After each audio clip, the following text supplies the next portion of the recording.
Fit AF by Tyla Walker. Mama always told me practice makes perfect. I'm sure when she said that she was referring to sports, or maybe riding a bike, not a second marriage to your ex-husband. You know, Mama also said, fool me once, shame on you. Fool me twice, shame on me. Will Sam end up falling foolishly back in love with Michael? Or will another one of Mama's words of wisdom reign true? That a tiger never changes his stripes. Enough with the proverbs. Let's find out if Sam gets her fairy tale ending, or a textbook heartbreak. If you're wanting something a little hotter than the PG-13 version, slide on over to TylaWalker.com.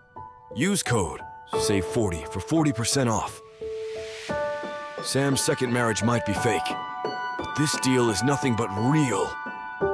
Don't forget to like, comment, and subscribe so that we can keep bringing these free full audiobooks straight to your phone. You're listening to Tyla Walker's Fit AF.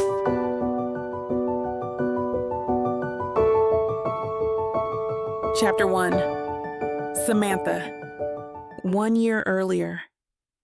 Divorcee. I've always thought it sounded more like a punchline than a real word. I picture an older woman holding a long cigarette holder, wearing opera gloves and a Kentucky Derby hat. A nosy neighbor solving a Victorian murder mystery. She's not the type of woman who, as a kid, drew her dream wedding dress as soon as she could hold a pencil.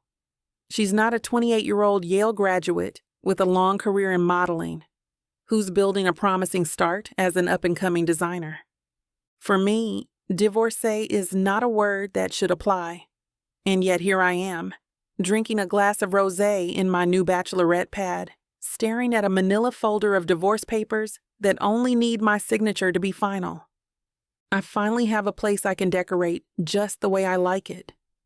A glitzy 2-bedroom in an all-glass high-rise. Not the dorms, not the sorority house, not the tiny roach-ridden Vegas apartment, not the house of my billionaire now ex-husband, who outsourced the job of making it a home to some underling on his payroll. It all feels hollow, like it's a life that isn't mine. My friends always said I'd be the first with kids, that my marriage would be the one that would last. I'm neither. Instead, I'm the first among them to take up the dreaded mantle. Divorcee. I swirl the pink alcohol with my finger, then chug what's left in the half-empty glass, or half full. Whatever. It's empty now, I say to myself. I slam the glassware down on the coffee table. I still remember the excitement of seeing it claimed from the registry 5 years ago. A gift from my second cousin Genevieve. I should call her soon. When I asked Michael for a divorce 3 months ago, I didn't actually believe it would happen, or at least I hoped it wouldn't. I thought he would come to his senses and fight for me. I thought he would realize he loved me more than his work. I thought he would hand over CEO duties and try to win me back. I thought wrong. We were too different and too similar in all the wrong places. I swore I wouldn't cry. My signature's just a rubber stamp on a marriage that ended years ago, I reasoned. I already cried all my tears at every tiny cut that added up to a severed marriage. So my tears mix with raucous laughter when I realize I'm doing one more thing I told myself I wouldn't. I can't even pick up the folders in my shaky hands because my wet sobs might soak the ink, and I refuse to ask Michael to sign again. So I wait until my eyes are dry. This is it. No looking back. Goodbye, Michael Keene. Goodbye. Married life. Hello, Samantha Erling. On day 1 of the new you, today everything changes. I take a deep breath and scribble my name. It's official. The death warrant for my marriage is signed. Present day. Your hair looks amazing, Samantha. Where'd you get it done? The stylist on the photo shoot asks. That caramel color? People would kill for your hair. I'd kill for your hair. Thanks, Vic. That means a lot, I say. You know, in 5 years of marriage, my husband never said anything once. His loss, she says. Idiot. Don't I know it? At this point, I don't care if he realizes. He's probably just happy I gave him free rein to be with the real love of his life. His work. talking with Victoria. It's one of the rare times I've given him mental real estate in months. When I signed the papers last year, I thought I'd never move on. Now, I barely feel like I was married. I've been too busy in the last 6 months since I started with the modeling agency, again part-time. Not for the money, but for my independence, my identity, my pride. Even when I married a man who became a billionaire at age 22, I always needed to make my own way. I know logically that with my dividends from Scala Hotel Group, I don't need to work. Not now, not ever.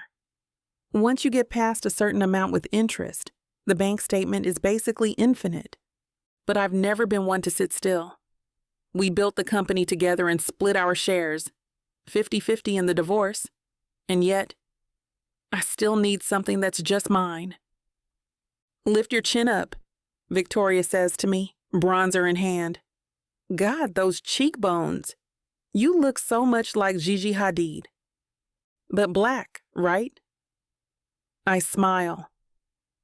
I have my black Italian heritage to thank for that. Victoria smiles. Exactly. How could anyone leave you? You know, I met him on a shoot like this, I said. I was just a baby. Was he a photographer? Michael? No. I doubt he can turn on a camera. It was an ad campaign for this startup. M-Aviation, I said. Startup? I've taken their helicopters before. They're huge. Yeah, now. It was their first ad campaign. It was this amazing costume, like a retro 60s Pan Am flight attendant. The most handsome guy I'd ever seen was there. Coal black hair, Cupid's bow lips, sea green eyes. He was so serious. No one talked to him. I asked the makeup girl who he was. She had no idea. He had this mystique. Like Gatsby or Bruce Wayne. Who was he? The CEO. Ha! Wow. Yeah, tell me about it. I was fresh out of college. I'd only had one boyfriend. I kicked myself for being too shy to talk to him, but then he asked my name after the shoot. That was it. Our first date was in Thailand, Phuket. Perk of having a boyfriend in air travel. Oh yeah, swept me off my feet, literally. The energy rises to a crescendo around me, and an assistant with a clipboard comes over from the client, the Las Vegas Tourism Board. We're ready for you, Miss Erling. What happens in Vegas stays in Vegas, unless it's a marketing campaign. Then it goes all around the world. The photographer yells a string of emotions. I go from, I'm betting the farm, to jackpot, to winnings, please, to, pardon me, high roller coming through, within the span of a few minutes. You're so good, Samantha, the photographer says. He's one of the best. You barely need any direction. Except for my personal life, I say, and laugh. We wrap 15 minutes early. That's one reason I never have trouble booking jobs. Still got it, I think, riding high on a job well done. Then, in one instant, it falls apart. What the hell is Franks doing here? The last time I saw him, he dumped some of my things at the new apartment. I can't stand him. Not because of anything he's done, but because of what he represents. When Michael's too busy to do the things every normal person manages to do, he taps Franks, his loyal lackey. Hi, Franks. Good to see you, I say, my tone and expression telegraphing the opposite. What do you want? Hi, Mrs. King, he says. Erling. I'm sorry, he asks. Ms. Erling, I haven't been Samantha King for a year. Oh, right. Anyway, Mr. King has an urgent matter to discuss. I want to tell him I have an urgent need to never talk to Mr. King again. What the hell does he want now? I don't want to give him one more second of my time, but I'm pretty sure he's about to take it from me. Chapter 2. Michael. Next slide, please, Marissa, I say. Of course, Michael. The project manager on the acquisition clicks the remote and a slide appears. There are bullets from the last conversation with the man himself, one Mr. Justice Gregory, in negotiations to buy his water park, the first phase of Scala Hotel Group's projections to expand into the family-oriented market. I wish I had a dart to throw at the screen. I can't believe I'm still working on this pitch. It's the third deck in as many months for an offer to acquire Meadow Rapids Water Park, and we're further from our goal than when conversations began. I'm losing patience. In 15 years of running businesses from underground outfits to one of the largest companies in luxury entertainment, I've never gone up against a brick wall like Justice Gregory, the man who's selling, or not selling as it were. I can't figure out why he won't accept our offer. Neither can the Harvard Business School minted members of my C-suite team. Not that degrees mean a whole lot to me. I'm a proud graduate of the College of Southern Nevada, with an associate's in general studies. Not the best 2 years of my life, but not a total waste. I made my first billion while I was there. I figured, why not finish? I could afford it. At the time, I tickled myself thinking that if I billed them for my time, it would have cost about $100,000 per hour, give or take, for the privilege of my attendance. It was a good deal for them that I was paying them. But in an industry as fickle as the hospitality business, you're only as good as your next deal. And right now, Meadow Rapids Adventure Park is my white whale, tauntingly elusive. Moby Dick is right, minus the first word. The expansion into family-friendly markets is simple. When you cater to the world's wealthiest people, you have an ever-shrinking pool of customers, with no insulation from a shifting economy and growing wealth gap. It's not just for business reasons either. When you've spent your life serving the whims of ultra-rich assholes, present company included, it's appealing to try to provide a service to people who don't already have everything. You actually have a chance at making them happy. And so we're brainstorming what we can offer that we haven't already. Based on the ideas I'm hearing, the drought won't break today. Has he said what he's looking for? The acquisitions officer asks. If he had, we'd have a lot more to go on. Unfortunately, just a rejection. That's why I'm meeting with him this week, to figure out what his game is. The slide has our current offer. $25 million cash, shares of Scala Hotel Group, and a seat on the board. The chief financial officer chimes in. The offer is extraordinarily generous, higher than our competitors. Is there something apart from money? We've heard Clark County Entertainment offered 15, I say, and they're still in the running. So, I think there's something to that. I don't tell them about the nightmare I just had where I was taking communion at the Vatican, and when I looked up, it wasn't the Pope. It was Justice Gregory. I woke up screaming. The conversation gets heated as people share suggestions, each worse than the last. Someone says we should form an anonymous shell company. Another says we should offer to give the water park a luxury makeover. In other words, the exact opposite of our business strategy. Someone else suggests having illustrators create a cartoon character like Mickey Mouse. There are no bad ideas in brainstorming, the mantra goes. But for this conversation, another phrase comes to mind. You can't fix stupid. I run my fingers through my hair for the millionth time. If I'd had a mom growing up, she'd probably be telling me constantly to stop. I overhear someone say we should get a private investigator to tail him. It's not the worst idea today, but it's the one that breaks me. Let's just shut up, everyone!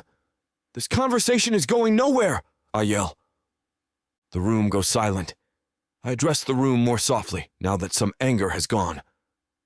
Let's see if our ideas can percolate with time. Next slide. It's a rundown of prior acquisitions of other family-friendly theme parks, along with current offers from our competitor. So what we'll focus on before the next meeting? I begin to say. Then the door opens and Maud, my secretary, starts speaking. I'm sorry to interrupt. Miss Erling is here. You said you'd like to be notified. Yes, thank you. Meeting adjourned for now. Genuinely, everyone, thank you for your contributions and patience. It's not easy. We'll get through this as a team and we'll succeed. I duck into the executive washroom for one last look at myself. I'm more nervous about seeing Sam than the meeting with Justice Gregory this week. The worst he can do is say no once again. She can shatter my heart with a look. I know she hates talking about the company, but that's the only time we interact. Usually it's through lawyers, but not today. For an acquisition like this, I need to deal with her directly, as one of the largest shareholders. Hard-nosed negotiations over billion-dollar deals are child's play compared to a tense conversation with Samantha. I splash water on my face and comb my hair, mostly out of nerves. "Here we go," I say in the mirror. "Showtime." I hear Samantha's voice as I get close to my office. I have no idea who she's talking to and feel a spark of jealousy. "Stop it, Mike. There are more important things. Besides, she's single. You are too. Not that I have time to think about that. She looks better than I remember, like she's going to the club. My heart leaps, wondering if she's trying to impress me. Then I remember she's working for the agency again, probably fresh from a shoot. "Hi, Samantha," I say with a huge smile. "I'm so sorry to keep you waiting. I had a meeting." She looks at me like I'm a man-spreader on the subway and she's trying to take a seat. "So, why am I here, Michael?" As always, she gets right to the point. Chapter 3. Samantha. "You're sure he'll be there this time, Franks?" I ask Michael's assistant as we leave the studio. I don't want to go there for nothing. I don't want to go there, period.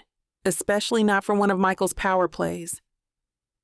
"I can double-check the schedule, but he should be in," Frank says. That inspires confidence. "I'll have a car sent," he offers. Number I'd rather drive. The sooner I get there, the sooner I can leave, and on my own terms. If Michael put this much effort into seeing me during our marriage, we might not be divorced, but that ignores the glaring fact that his pursuit isn't actually about me. It's about the company. It took a while to see it initially. Even flaws take on the glow of perfection when you're falling madly in love. But more than that, the story of how Michael King and Samantha Erling fell in love is also the origin story of the Scala Hotel Group. M-Aviation was never his baby. It was practically on autopilot by the time I met him. Pun not intended. But Scala Hotel Group was the baby he never knew he wanted. The fact that he discovered that he never wanted children at around the same time made it all that much harder. We got the idea for Scala Hotel Group in Italy when he met that side of my family, and I showed him where I spent summers growing up. When we came back to the U.S., we couldn't find a hotel that felt special to us like the ones in Milan. So we decided we'd build one, then another, then a few more. After a while, we founded an empire. Scala per la dolce vita, a stairway to the sweet life, built with our own hands. We invested everything we had. Because it was part of our relationship, his obsession with work felt like an outgrowth of his love. By the time I was ready to trade in the company for an actual child, Michael was firmly in the opposite direction. On our third wedding anniversary, I planned a surprise trip to the Swiss Alps. He kept telling me he was running late and almost done. Then it got later, and it turned into the next day. He was supposed to take off for the week, but he didn't even take off one day. That's when I realized his love for the company was never about me. Our marriage started to crumble. I clicked the keyless entry to my BMW iX and melt into the custom leather seats. The drive to see Michael is luxury, even if the meeting itself will be the opposite. Thank God for massage chairs. How does anyone drive a car without one? Best part of my day. Tchotchkes like the Beamer keep my family off my back when they worry about how I'm doing now. I have to show them I'm living my best life, even when it's the last thing I want to do. Scratch that. Bickering with Michael King on his turf is always the last thing I want to do. Yet here I am, walking into Scala HQ. How does he do this? I wave to the first-floor receptionist, who waves back. Even before I am out of sight, I see her picking up the phone. I assume it is to announce my arrival to the top floor. "Hi, Maud." I greet Michael's secretary when I step out of the elevator. Sure enough, she shows no surprise at seeing me, and I assume word from the receptionist arrived here before I did. "Hi, Samantha. He's expecting you. You can go right in," she says. "It's so good to see you." "You too, sweetie." I make myself comfortable in his office, having no idea how long I'll have to wait. I'm getting more annoyed by the minute. Finally, he bounds into the office, smiling like a movie star. That stupid, handsome face. "Hi, Samantha. I'm so sorry to keep you waiting. I had a meeting." Of course he did. "So, why am I here, Michael?" "There's a lot to talk about, and better in person," he says. He sits on the comfy chair opposite mine. We pick them out together. "Is the hotel going bankrupt?" I ask. I know I depend on the company to live, but I could almost accept losing everything if it meant I could see the look on Michael's face if it happened. No, the opposite.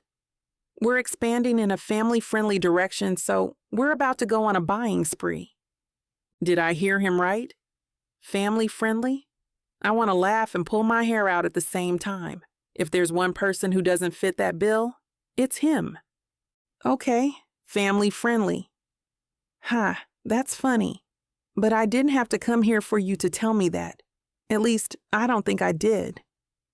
I want to make sure I'm covering my ass with the bylaws. But there's something else too, he says. "What?" "The bank called the other day. Apparently, you haven't touched any of the alimony?" It's none of his business. I can't believe he brought me here for this. I don't need it, Michael. I have the stocks and the money I make on my own. And I have my pride. I'm not taking it. It's your money, not mine. Okay, but the law says it's yours. It's part of our divorce settlement. I don't need it, I don't want it, and I'm not touching it. You want to do something, give it away. Yeah, I'm not opening myself up to litigation by stealing money the court ordered you to have. Fine, don't touch it. This is stupid. But arguing about it is almost as idiotic as not touching it, he says. Congratulations, I give up. Thank you. See, easier than you expected. Let's spare ourselves next time, and you agree not to call me for this kind of stuff. Okay? The company's your turf. It's what you're good at. I trust you to steer the ship. I pat him on the shoulder. He scowls.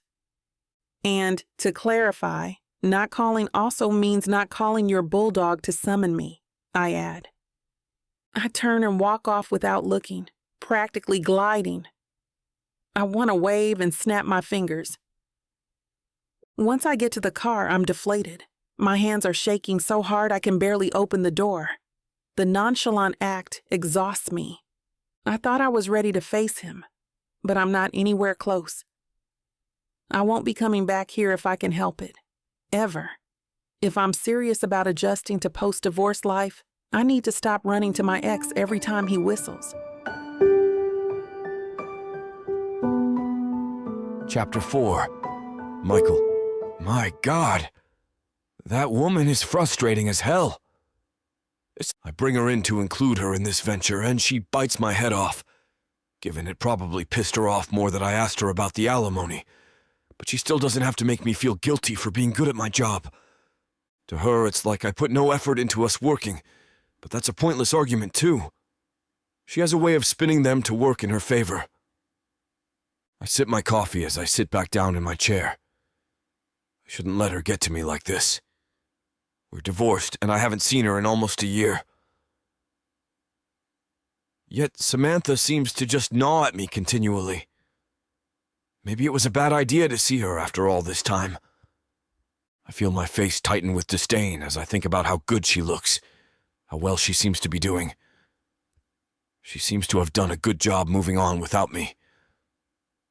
I know she blames me solely for our divorce. Sam claims I don't want kids. That work is my baby and all I care about. Sipping the burning coffee helps distract me from her accusations. Hell, what am I saying? It's not as if she's wrong. The only thing I'm good at is my job, not relationships. How could I even pretend when I didn't have one example of a good relationship growing up, or to this day? I can easily push this on to being an orphan and having poor examples all my life, but that's an excuse. Now I'm irritated with myself. Sure, I can be a jerk. I can easily only focus on my work and not give a damn about what's happening in my personal life. Work is easy. I can control most, if not all, aspects of it. I snort out loud, thinking about when Sam told me I should have married my work instead, as if it was an insult. Would have been a hell of a lot easier, I'll tell you that. I swivel around to the trespasser of my thoughts. Ah, Franks! What is it? Sorry for the intrusion, sir. I just wanted to remind you that you have a lunch meeting with Justice Gregory in the Palms today. My conversation with Samantha made me forget my agenda. Damn that woman. Thank you. Franks leaves as I straighten my shirt and put my game face on. If I'm going to get this deal, I need to stop the dancing and cut straight to the point. What does Mr. Justice Gregory really want for this to go through? The thought carries me all the way to the restaurant, and by the time I get there, I feel almost confident. I check my watch. I'm early, but have poor patience. I should start just showing up on time. Eventually, I see the 64-year-old man slowly enter. Though he's aged, he has an air about him that proves he was a young bull once. Possibly there are even moments he thinks he still is. I reach my hand out. Mr. Gregory, very nice to see you. You as well, Mr. King. We sit and trade a couple remarks about the weather. Once we order our dishes, I decide to get straight to it. So tell me, what do you want in exchange for the resort? The old man looks surprised at first with my abruptness.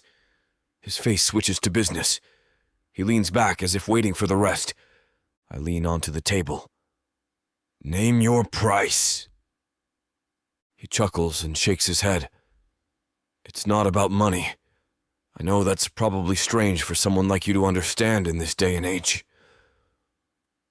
I fold my hands and remain leaning towards him. He continues. I do want to sell, badly, but the reason I'm not jumping on this is because I want assurance, not a paycheck. Don't you want to retire? Yes, absolutely. I'm confused, and I know it shows. So, what can I do to help you achieve that, Mr. Gregory? Finally, Mr. Gregory leans forward to meet me halfway on the table. Does he finally realize how serious I am about this water park? I want a family man to take over my legacy. I built it with my wife and have made it what it is. It has been proven time and time again that only a family man can run a family business. Now, I don't know about your personal situation, but it will become important if we're to go through with this deal. I try not to give anything away, waiting to hear him out. A married couple who wants a family still knows what it takes. What they would want for their family, they would do for others. To have my company, I would ask that a married man who's looking to expand in life with his partner run this company instead of some bachelor who just wants the name. I try not to show my shock. It's hard, given that this was the least of what I expected. I feel as if I've been slapped right then and there by a pissed-off man-hater, and I need to act like I am unaffected by it. I ran this business with my wife from day one. I'm doing this for her, for us. She's gone now, but what she helped me build deserves to be honored. It's the only way it will survive. I keep nodding as Mr. Gregory continues on his purpose for his request. My mind, though, well, that's already trying to figure out the next step. I'm divorced. How can I secure this when I don't have the one thing that he wants from a buyer? I've never had this issue before. To have the request be something I can't provide out of thin air is brand new to me. Should I just go for it? I mean, I was married. I know what goes along with that. But if he needs it on paper, I can just hire a wife. How hard could that be? Tabloids and leaks suddenly flash in front of my eyes. Everyone wants fame.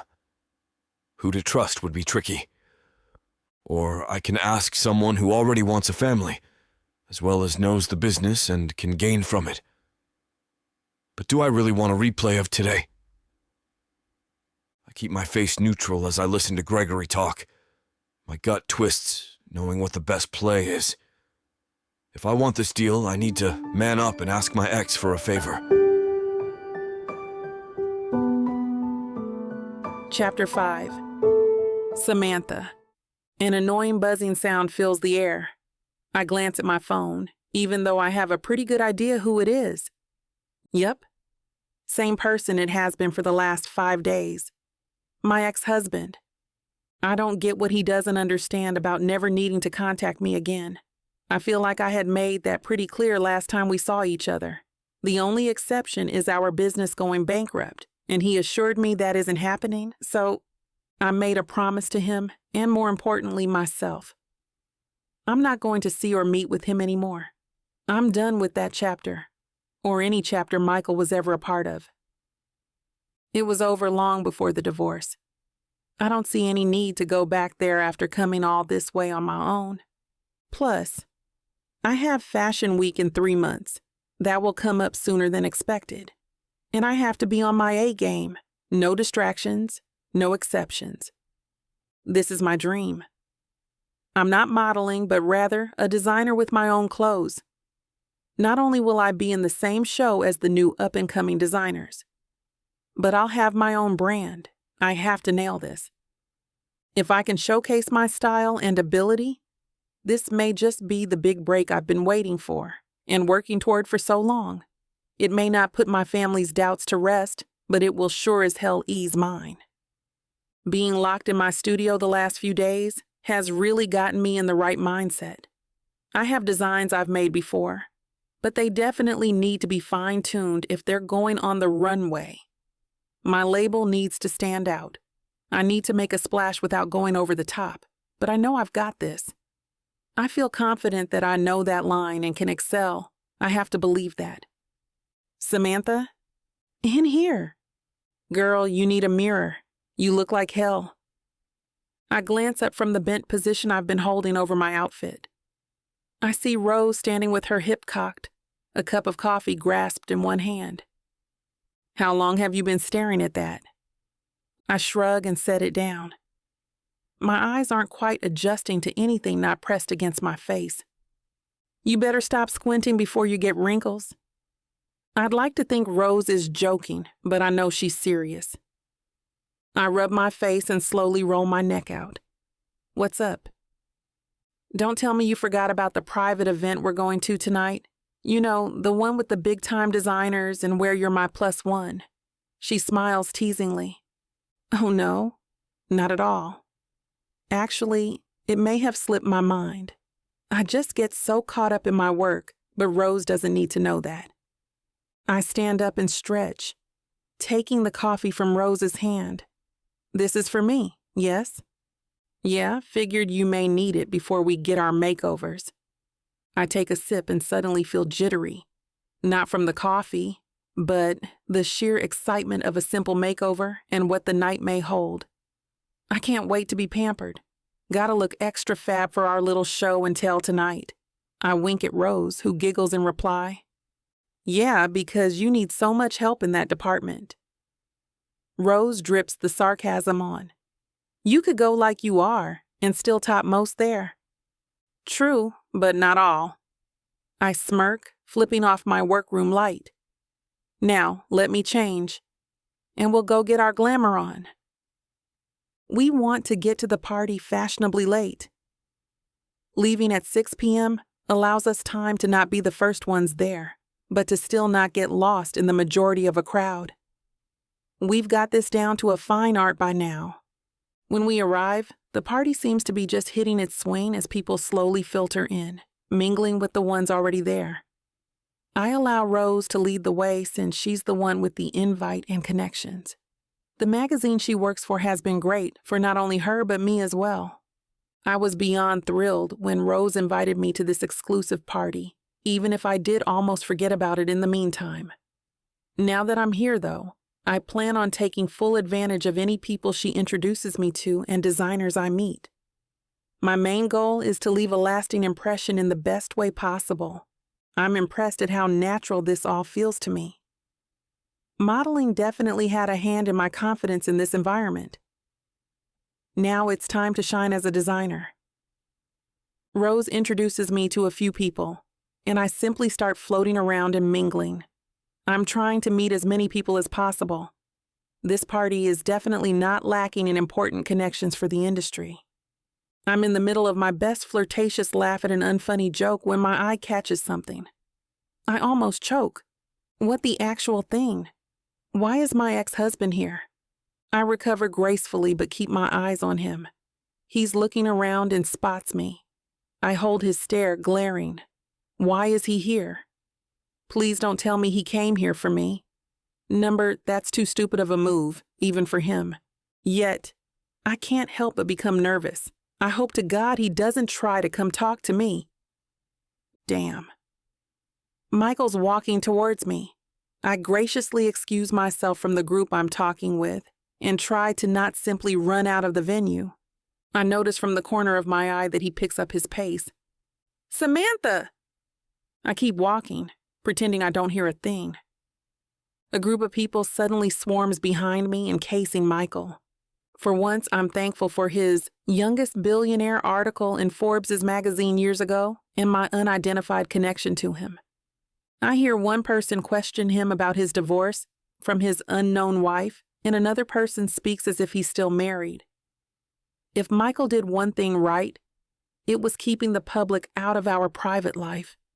Not even our staff have ever sold us out. Rose sees me hurriedly walking away from the mob and stops me. Sweetie, what can I do? I had no idea he would be here. Are you okay? She rubs my arms in a comforting way. I can tell she's concerned. It's okay, really, I'm fine. He just caught me off guard is all. I offer a weak smile. I just need some fresh air. Rose nods sympathetically. I make my way to the isolated garden trying to catch my breath. Chapter 6. Michael. I knew Sam would be at this event tonight. If she wants her pieces on the catwalk in Milan, she has no choice. I know she makes money, but money isn't enough. She needs a permanent sponsor. The pre-season splash hit the papers this morning. It read, "By invitation only. Not open to the public." I grin. There are invitations, and then there's clout. Money talks. All I'll have to do is flash a charming smile and drop my name, and I'll be let in. I dress for the part. Or rather, I dress for my part. Black leather jacket and Selfridge custom jeans. Wealth Guide's its own haute couture. I hit the valet, drop off my keys, and jog up to the front entry. Good evening. I'm here to see Samantha Erling. Do you have the invitation, sir? The doorman takes one look at me and offers a disdainful stare. His weapon of choice, an exclusive list of invitees resting on his podium. I offer an angelic smile. I'm a prospective buyer. Here's my industry card. I know my name alone will do the trick. There's not a person in this town who is ignorant of my extreme wealth. The doorman takes one look at my calling card. His eyebrows raise ever so slightly, and the disdainful stare is replaced with drooling adulation. Yes, of course, Mr. King. Right this way, sir. Please do come in. Miss Erling is in the private suite off the showcase hall. The doorman gestures in the right direction. I give him a nod and a fake salute and enter. The great room is replete with the usual fanfare of servers in penguin suits, doling out champagne and canapes on silver trays, while a stringed quartet entertains in a far corner. Guests mill about, casting their eyes upon various creations. The talk is over-the-top positive, to the point of gushing. I sigh. Man, this industry bites the big one for bootlickers. I weave my way through, managing to avoid the media, which is in attendance. I have to admit it, Sam hasn't lost her touch in the year since our breakup. The pieces are quite stunning. I finally find the private suite. Sam is already schmoozing with influencers and industry bigwigs. She turns her head slightly and catches sight of me. She makes a quick excuse, and instead of walking towards me, she walks in the opposite direction. What's she doing? I know she saw me. I pursue, calling her name. Sam, wait up! I need to talk to you. Sam! Why is she running away from me? It's obvious I have to stop her. She's refusing to face me. But why? Sure, she said the other day in my office she wanted no further direct contact with me. But she must know if I've come to such an effort to find her, it has to be important to the business. Our business. We are still partners, at least in that respect. I follow her through the crowd, weaving left and right through the great room. This time the media and others spot me, and I've got them all on my tail. I know if I don't placate them, they won't let me go. I ignore the questions about Sam. Those were never part of the deal anyway. As long as I make a show at being personable, I'll get out of here quickly enough. Sure, yes, I'll sign your program. I smile and sign. Oh, a selfie? Sure. And I pose. Hey, how about a group shot for the society pages? One reporter calls out. I line up and pose several times for industry types, then wave my hand as if to say, without saying, now let me be. It works. I jog off towards the huge French doors which lead to the back garden. I scan the green space. Under a lantern, I see her sitting there, all alone on a bench. I watch as she kicks off her high heels and rubs her feet. I smile, knowing how much she hates the things, even if they do make her look glamorous. Her feet are probably killing her. Sam, there you are. Sam stops what she's doing and looks up at me. It's anything but a welcoming expression. Michael, what do you want? Can't you see this is a busy night for me? Are you stalking me or something? Stalking, no. Following, yes. I have a crucial matter to talk to you about. If it's to do with the company, talk to my lawyers. I sit down on the bench beside her, careful to not sit too close so as not to scare her away. It is about the business, yes. But this matter, no amount of lawyers on either side can help. Sam's forehead wrinkles, and she threatens a glare. I can tell her patience with me is running out. Michael, for God's sake, get to the point. I don't have all night. She turns back to rubbing her feet, apparently not even willing to look at me. It doesn't matter, I tell myself, as long as she's listening. I go over the spiel involving Gregory and his need to sell to a family man his family-owned business. The entire time I'm talking, Sam keeps her head down, but her feet rubbing slows. Okay, right. So what is this to do with me? You're running the hotels. At this point, I'm merely a silent partner. You're making the day-to-day decisions, not me.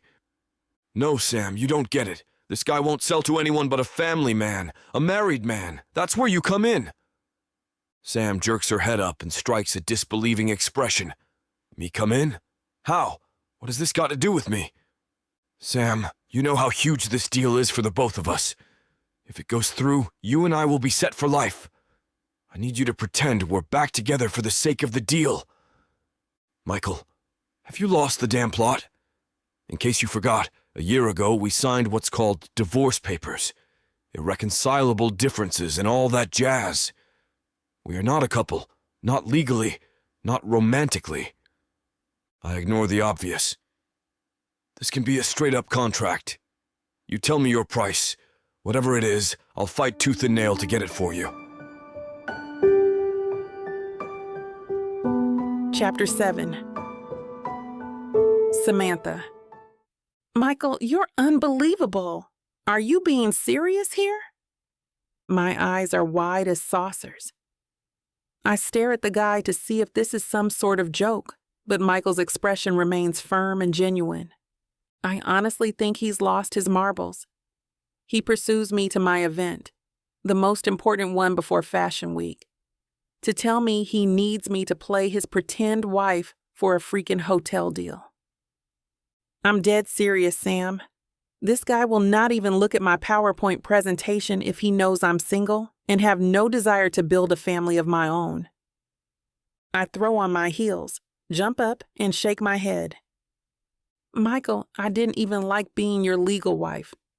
You had all the time in the world for the business, and not a minute to care for me. What makes you think I'd go through all that again to be your fake spouse? Never. Not in a million years. Okay, I guess I deserve that. But this is different, Sam. Different how exactly? I fawn all over you and you ignore me? Michael, I already walked out on that non-relationship. I don't want to do it again. Once was enough. But this will be different. We only have to pretend for a limited amount of time, the time it takes to woo Gregory to our side, and for him to finally seal the deal. No way, Michael. Now I know you're nuts. Go hire an actress or a girl off the street. Anyone else but me. There's only so much I can stomach in this life, and faking love for you for a business deal is so low on my bucket list. I could puke in that bucket if I said yes. You get my drift? Sam, listen, you're allowing emotions to rule you right now. I'm talking serious cash. Enough for you to probably own Fashion Week as your own. Michael, stop this. You're acting like an idiot here. I walk away. If I can get some space between myself and Michael, I think maybe he'll get the hint and stop this insanity. After a few strides, though, he's on my heels. He reaches for my arm. I'm wrong. The fight continues. Sam, please, just hear me out. You're invested in your fashion business, right? I mean tonight, this promo showcase. It's about getting funding for your lineup. Think about how great it would be not to have to suck up to rich people and their fat wallets. You and I pull off this deal, and your schmoozing days are over. Sam, I'm serious. I spin around and give him a dagger stare. No, Michael, it's you who doesn't get it. Unlike you, I was never into our relationship for money or to expand the business. I was in it for love. Something I don't think you have an ounce of knowledge about. Love, Michael. Plain and simple love. What you're describing here makes my stomach flip. I turn on my heels and march to the French doors. If he's not budging, then I will. I need to be rid of his stupid fantasy world. Business. That's all Michael King knows or cares about. I'd cry, but I'm too angry. At the last minute, I take a turn and head for the front parking lot. Once I'm around the corner and out of Michael's sight, I lean against the chilly wall, sliding down the marble colonnade. All my bravado, all my emotional backbone simply disappears. I tremble, fighting off tears. It's been a year, and Michael still doesn't get how he hurt me. He's doing it again, divorce papers or not, and he doesn't even realize it. I can't tell if I'm wanting to cry out of sorrow or out of helplessness. God, how can he even face me with such an absurd prospect? It's like he's truly disassociated from the real world. Money, wealth, ownership, power. It's all Michael sees now. I climb my way up the column and inhale the cool night air. Sam, smarten up. Get centered, girl. You have sponsors in there wanting to talk with you, wanting to fund your business. And I need the funding. Without it, I have zero chance of hitting Fashion Week with a lasting splash. I can't be out here crying over my lunatic ex and his lunatic scheme. I wipe my eyes with my right sleeve, comb my fingers through my hair, and straighten my outfit. I head back inside, mumbling to myself the entire way. Where does he get the nerve? A fake marriage to my real ex-husband. It's as if Michael never processed our divorce, and he thinks we're still a couple. As I make my way around the room, doing my best to smile at everyone, my mind reels back to the less than good old days of Michael putting business ahead of our marriage. How phone calls, and late-night meetings, and 3-hour liquid lunches with big wig buyers always came before me, before us. Nothing has changed. Not one thing. I can't tell if I despise him for not changing his ways in this last year, or sympathize with a man who has really lost his marbles. Maybe Michael doesn't have what it takes to love. The last thought fills my throat with emotions I have to swallow hard if I'm to get through this night with the financial backing I need. I rejoin the group I left earlier and flash an innocent smile. Needed some air. The last thought which pervades my consciousness before I launch into another fake conversation is a jolting one. I know he wouldn't ask if he wasn't serious. But how in the hell can I live with myself if I say yes? The man is completely certifiable.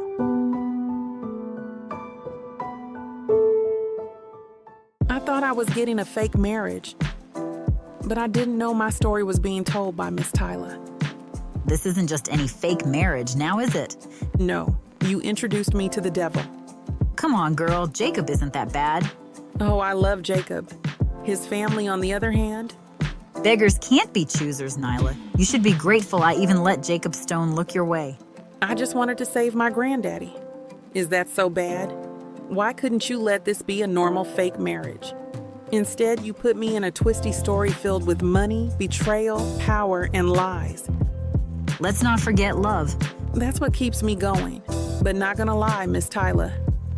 This story you got me in ain't the simple fake marriage, happy ending I thought it would be. It's not. Because where would be the fun in that? Treat yourself to Say Less I Love You. Tuesdays and Thursdays. New seasons premiere every month. Or skip the wait and grab the full series bundle from TylaWalker.com for 50% off. Treat yourself with Miss Tyla.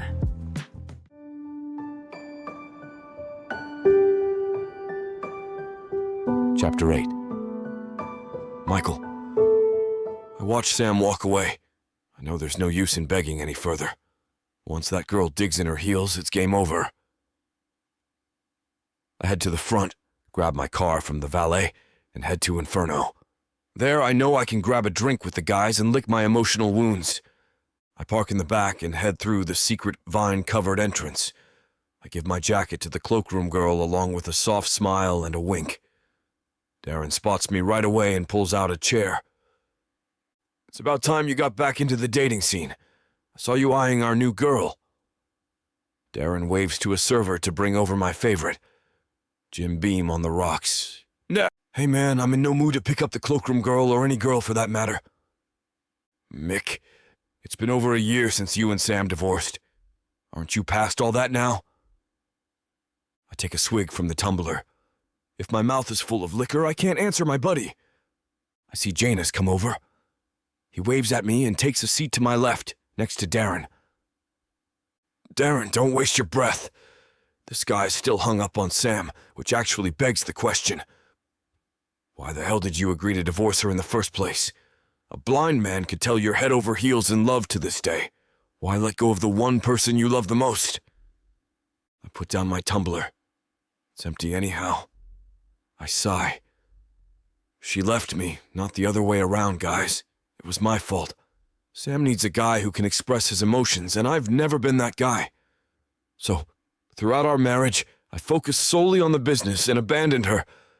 I saw nothing wrong with how I was behaving in the marriage. I was working hard, providing for us. I thought that was what a guy did.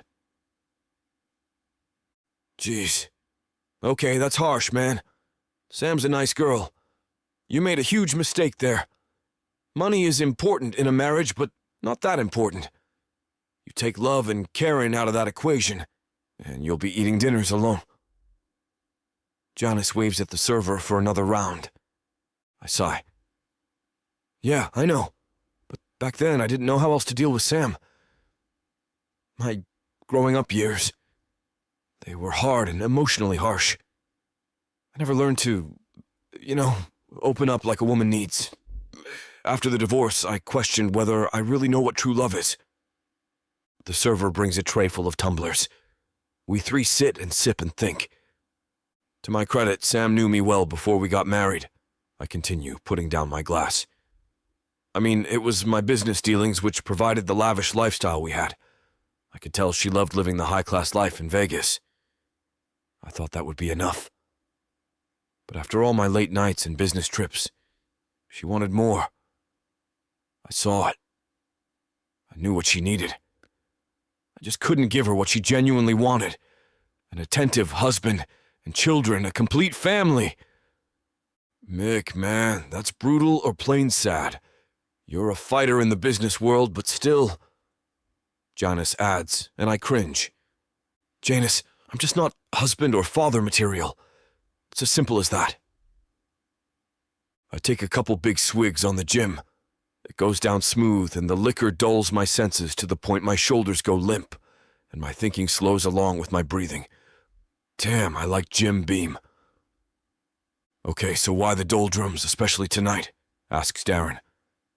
I need Sam, I admit with a heavy sigh. I went to talk with her about a specific deal. She kicked me and the deal to the curb. I look across at my buddies, and they both look at me like I said the stupidest thing. You grieve the loss of Sam, so you think the best way to get close again is to offer her a business deal? Seriously?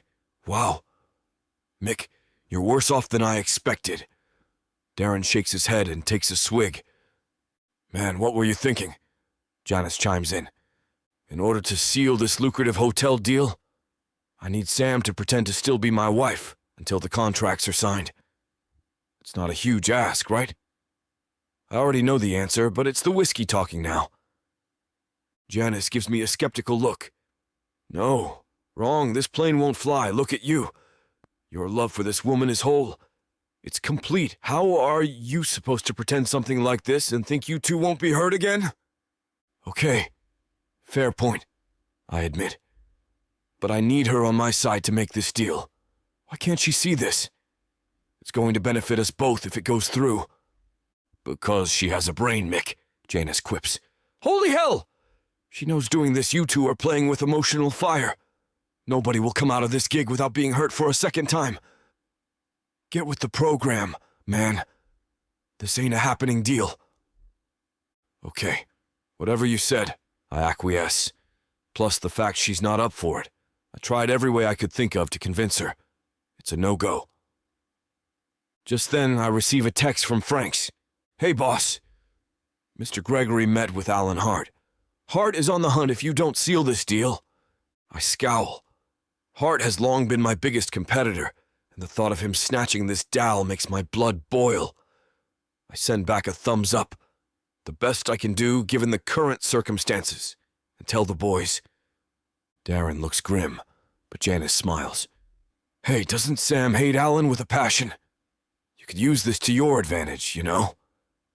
I look up. I blink twice. My heart skips beats. If there's anything Sam despises more than pretending to be my wife, it would be seeing Hart win this deal. Man, you're on to something here. I wave at the server for yet another round of drinks.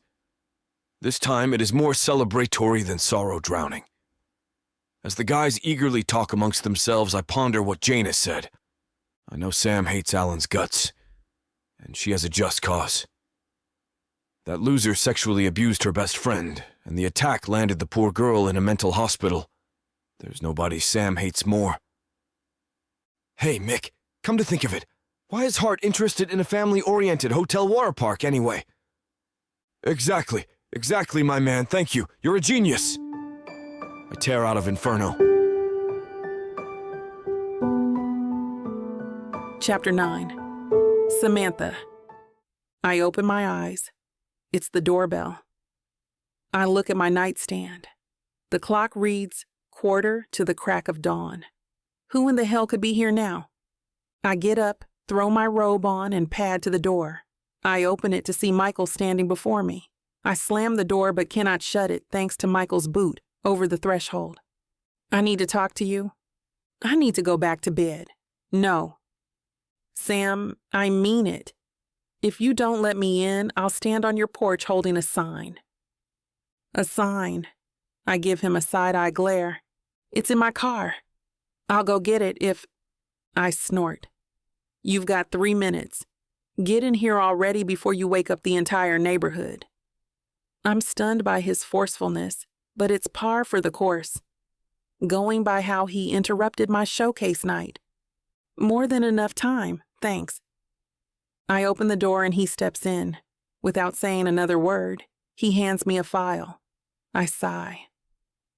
Even after I look at him with an "are you kidding" stare, I still open it, knowing he won't leave me be until I do. I read the contents.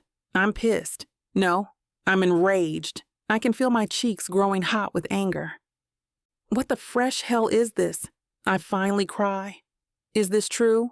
Hart is after the family resort, the same one you're vying for. Is he purposely trying to outbid you on this deal? Is he trying to drum us out of business by doing this? Yes, yes, and a double yes. Michael has a silly grin on his face. I think it's strange to smile at a takeover like this, but I keep mum. Michael, I say, trying to control the anger in my voice. Are you saying that if Hart wins the bid and gets the resort, it will jeopardize our hotels, put us in the number 2 position or worse? Leaning more towards the worse. Once he has dominance, it'll be tough to compete. That water park is a huge revenue boost. It might mean Chapter 11. The words are a stab in the heart. Bankruptcy? Why didn't you say this before? I tried, but all you wanted to do was run away from me that night. Remember? I slapped the file closed and fire questions. When's this bid got to be in? Has Hart already talked with Gregory? Is his bid already in? Has Gregory said anything about Hart? Michael holds up his hands in surrender. Whoa there, girl. I only just found out about this sneaky move myself. Franks texted me last night. That's why I'm at your front door before the sunrise. I can't believe this move. I spit, shaking my head. What a weaselly bastard. I know the guy is lower than pond scum, but I never thought he'd undercut us like this. This is serious, Michael. Really serious. You can say that again, comes his response. I thought my talks with Gregory were on the down low, but they obviously leaked, and Hart got wind of it. He hates my guts, and we hate his. You can bet dollars to donuts that the guy doesn't know the first thing about operating a water park in Vegas, but to just spite us, he'll buy it and run it and us into the ground. You think Hart has been out to get us all along? My guess would be yes. Ever since we got the chain up and running, full renovated suites, full amenities, all high tech, and professional concierge, his 2-bit 50s dumps couldn't compete, and he hated us for it. I think he's been biding his time and waiting for the right moment to stick it to us. And the water park resort is the right time. Whoever gets that has the family hotel business in this town sewn up. What that worm did to Allison, she's never been the same, I say, thinking of the times I visited my friend in the hospital only to be met by a shell of her former self. And on top of all that human destruction, he does this? Does that man have no shame? Michael sighs. I wish to God there had been enough evidence to get that guy on rape charges after what he did to her. Yeah, but what does he do? He wears a condom and gloves and leaves nothing behind. And Allison had no CCTV. There was nothing to get him on. No indictment, no trial. The slimeball walks free. The case ended up being a he said, she said. Which is why Hart should be the very last man on earth to be running a family-oriented resort, Sam. If he got away with such a heinous attack once, what makes you think he won't try it again? Women on vacation, their teen daughters? The thought makes me want to retch. Oh my God, Michael, I never thought of that. Hart would have his pick. I wrap my arms tightly around my chest as an icy chill slides up my spine. The guy is a monster. No man like that can run a family-oriented anything, much less a place with the little tots and teens and unsuspecting women. Dozens could be, well, you know, before the authorities could nail the bastard. Right. Which is why I came to you the other night, Sam. I know how you feel about us. But doesn't this usurp our own personal feelings? And you know as well as I do, guys like this only escalate. What happens if he tries this again? Only this time the girl fights, and he loses it. And she ends up Don't say the word, Michael, please, don't. What do we need to do to stop this monster? Alan Hart can never own a family resort. Not while I still have breath in my lungs. Michael moves closer to me and looks me deep into my eyes. I want to back up, but I don't. I see the intent in his eyes. It's a loving expression, one I've never seen on Michael's face before. There's only one way to stop Hart. We win the bid for the resort. He takes my hand. Will you be my pretend wife, Samantha? Chapter 10. Samantha. I sigh. Oh my God, will you stop that? Take off your coat and I'll make some coffee. I can't think straight without caffeine, especially on pretend proposals. I turn on my bare feet and pad to the kitchen. I feel Michael on my heels. Have a seat. It'll just be a minute. I prepare the brew and take the time to digest what Michael said. God, he means it. I know he does. This is nuts, but Allison never deserved what that man did to her. My mind is swimming in possibilities. I come back to reality as the brew starts to drip. I take a seat at the table across from Michael. I can tell he's in his own world, too. Is there no other way? Do we have to be a couple to win Mr. Gregory over? Sam, the guy drones on and on about how it was him and his late wife who took that small park and made it the biggest resort in the state, all about how the best years of their lives were spent there. He's insistent. The future of that water park must remain the same, a Mr. and Mrs. Family Fun Park, if you get my drift. But if he's retiring, he probably wants out quickly, right? Sam, he may be old, but he's not stupid. He knows that place is worth a mint to any hotelier in the valley. It's a seller's market as far as he's concerned. If we don't paint the perfect family picture, he'll find somebody else. We have no power over this deal other than to give him the family fantasy he's gagging over. We have to come to him as a happily married couple with visions of a dozen kiddies to run the joint. Michael swallows hard. I stifle a grin. I can tell just saying the words makes him squirm. A part of my heart goes out to a guy who would rather eat Mojave Desert sand than be a family man. The coffee machine beeps. I get up and pour 2 large ones. Double cream and sugar for Michael. Black for me. Some memories die hard. Okay, but what if Gregory finds out we're pulling this stunt? Sam, the guy is old, and he rarely leaves his tropical island anymore, from what I hear. He's only ever seen in town for crucial meetings, or, lately, for the sale of the water park resort chain. As soon as the deal is done, I doubt he'll ever return. He'll never know the difference. I sigh and take a sip of my coffee. Good. It's strong. I hope it goes straight to my brain. I need to think clearly. Okay, well, that's something, I guess. We both lean back in our chairs and sip at our coffees. I glance up at Michael and I can tell his brain is working overtime, trying to cover all the bases. My brain is too. My stomach has other ideas. By its flip-flopping, I can tell it's not convinced. There are too many unknowns for it to settle and accept the deal. Michael, what did you always say when we were married? That the man who knew the most about their opponent would win. You and I are seriously at a disadvantage with Gregory. What if this plan goes south? What if Gregory finds out we pulled this family scam on him, and he sues us for breach of contract for an amount worth more than our equity put together? I just got my life back together, and my business is finally on track. Michael leans over the table and puts his hand on mine.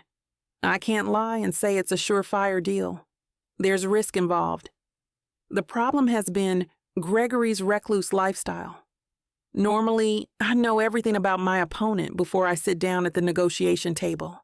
With this man, I barely know anything other than he wants to sell the biggest resort in the state, and you and I have a chance to win this bid. Yes, right, that's my point. This man is dangling a huge carrot, and he knows people will be desperate to bite. We could be heading into a trap here. A trap? What do you mean? I put down my coffee cup and cinch up the tie on my robe. Michael, I don't know what I mean, only that I smell something not right here. We're going in blind. In our entire marriage, you never entered a deal blind. I'd watch you pore over backstory files into the late hours. If I can smell desperation off you, don't you think Gregory can too? Yeah, I see what you're saying, but Sam, picture that man lurking by the pools. Those girls, those women won't stand a chance. You know that. Allison sadly knows that. Agreed. But all I can tell you right now is I'll think about it, okay? I can't give you an answer on the spot. It's too big a deal with a lot of risk. Fair enough. How about this? Why don't you come with me and we can check out the water park together?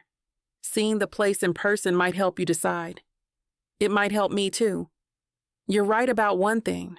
We need to have more info on our side. An in-person visit might be one way of getting to know more about Gregory through his operation there. I look up from my coffee cup. I inhale a lung full of air and let it out like a deflated balloon. Okay, let's see what all the fuss is about. Chapter 11. Michael.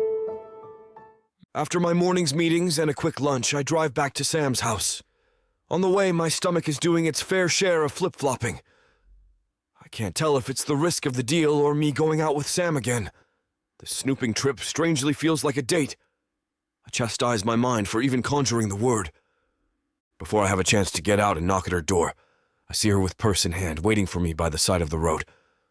I stop, get out, and open the passenger door. So, you ready for this field trip? I smile. As ready as I'll ever be. I run around to the driver's side, my mind repeating the same phrase. This is just a business trip.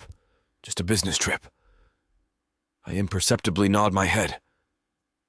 My brain is listening. My heart, not so much. As I pull away, I glance over at Sam. She's sitting erect, with her purse in her lap, not saying a word. Not exactly a warm, welcoming posture. Good for me. Not. When we were married, I couldn't get Sam to shut up. She was always yakking on about one thing or another. Her silence today is new to me, and I don't like it one bit. It takes a while on the interstate to get out to the park. For interminable minutes, the only sound which invades my ears is the thrumming of my tires on the sun-bleached asphalt. We see the water park in the distance. It's situated near the current NASCAR racetrack, a bona fide revenue-gathering hub. It's an awesome sight to behold. So many slides, stories high, going in every imaginable angle. Besides the casinos where the average Joe and the elite high rollers alike drop their hard-earned dough, a water slide park in the middle of a baking desert is the next best money-gobbling attraction. I wheel into the massive parking lot. The place is covered in family minivans and RVs. We get out and blend into the crowd like we're typical visitors. I look over at Sam, and she's smiling as if she likes the place. Finally, she breaks her silence. Geez, there are a lot of kids here, huh? My heart quietly breaks. She notices the children first. Man, she really wants kids. The fights we had about having a family. Boy, she wasn't kidding. I could never see myself as a father. How do I parent a child properly when I wasn't parented well myself? Wow, you weren't kidding about this resort being a family mecca, she continues. Look at the slides and the huge water pools.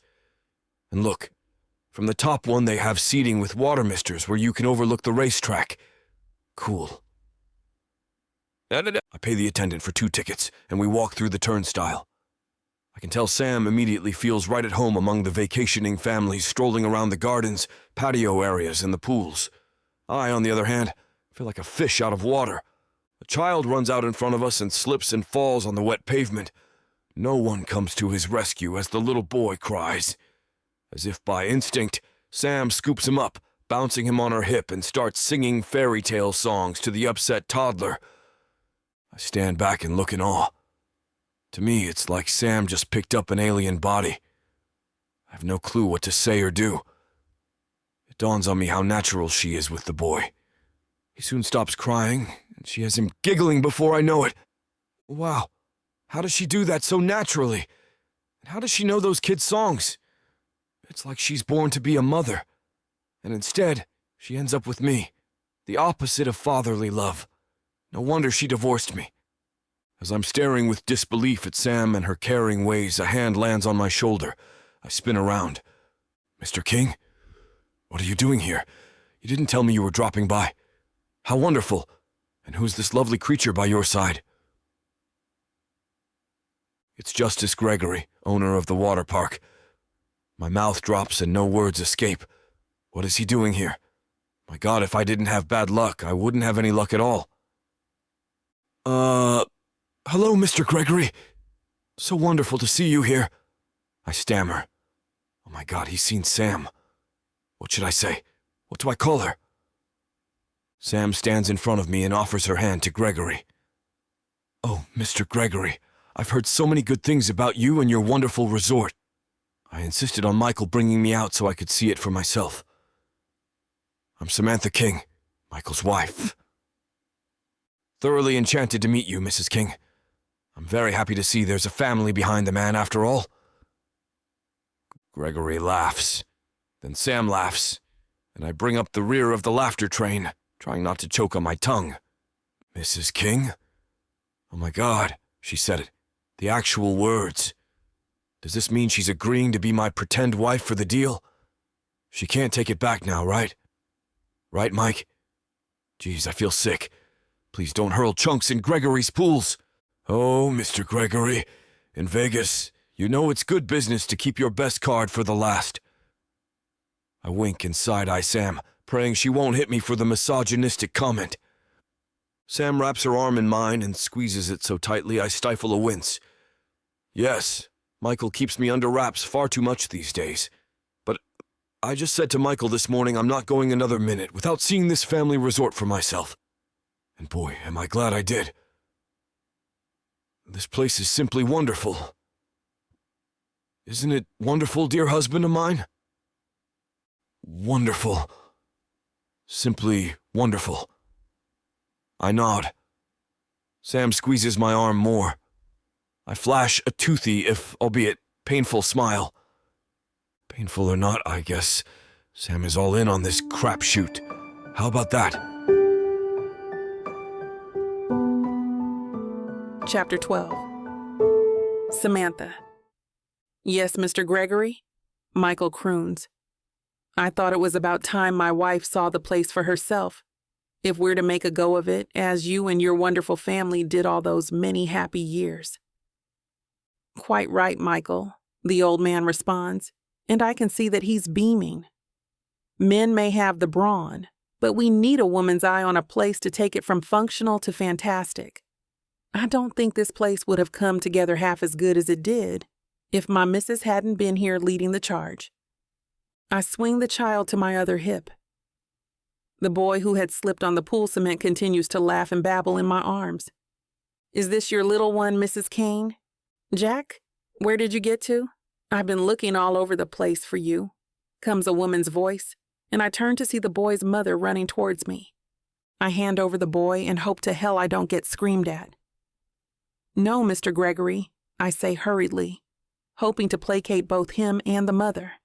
This toddler fell in front of us, and I was taking care of him until I could find his mother. But it looks like his mother found us. Oh, thank you, ma'am, for taking care of little Jack, the woman says, smiling. I quietly exhale. She happily walks off with the toddler. Jack hangs on the back of his mother's shoulder, waving. I wave a goodbye, too.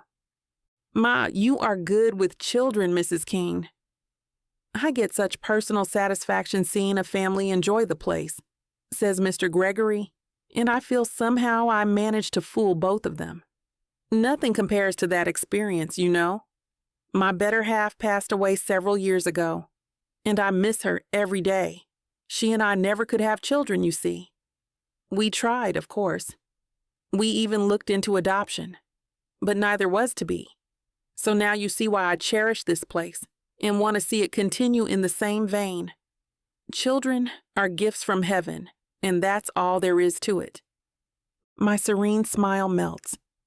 I fear Mr. and Mrs. Gregory's past may be my future, and I so want it not to be. I want a chance to raise kids in a loving and secure home. I look over at Michael. His face has a flat affect, and he's disturbingly quiet, which gives me pause. Hey, now that you two are here, why don't you have dinner with me tonight? That sounds wonderful, sir, comes Michael's swift reply. We'll do a spin around the place a little while longer, so I can show Samantha all the sights and amenities. Then we can join you. Perfect plan, son. Come to my private villa just off the public grounds. Simple to find. Just follow the signs. I'll be poolside. I live for the desert sunsets, me. See you too soon.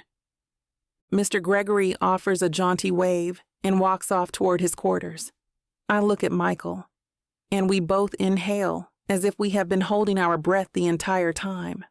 Wow. Yep, wow. What made you decide to play make-believe? I sigh.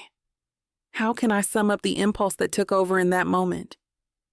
I don't know exactly.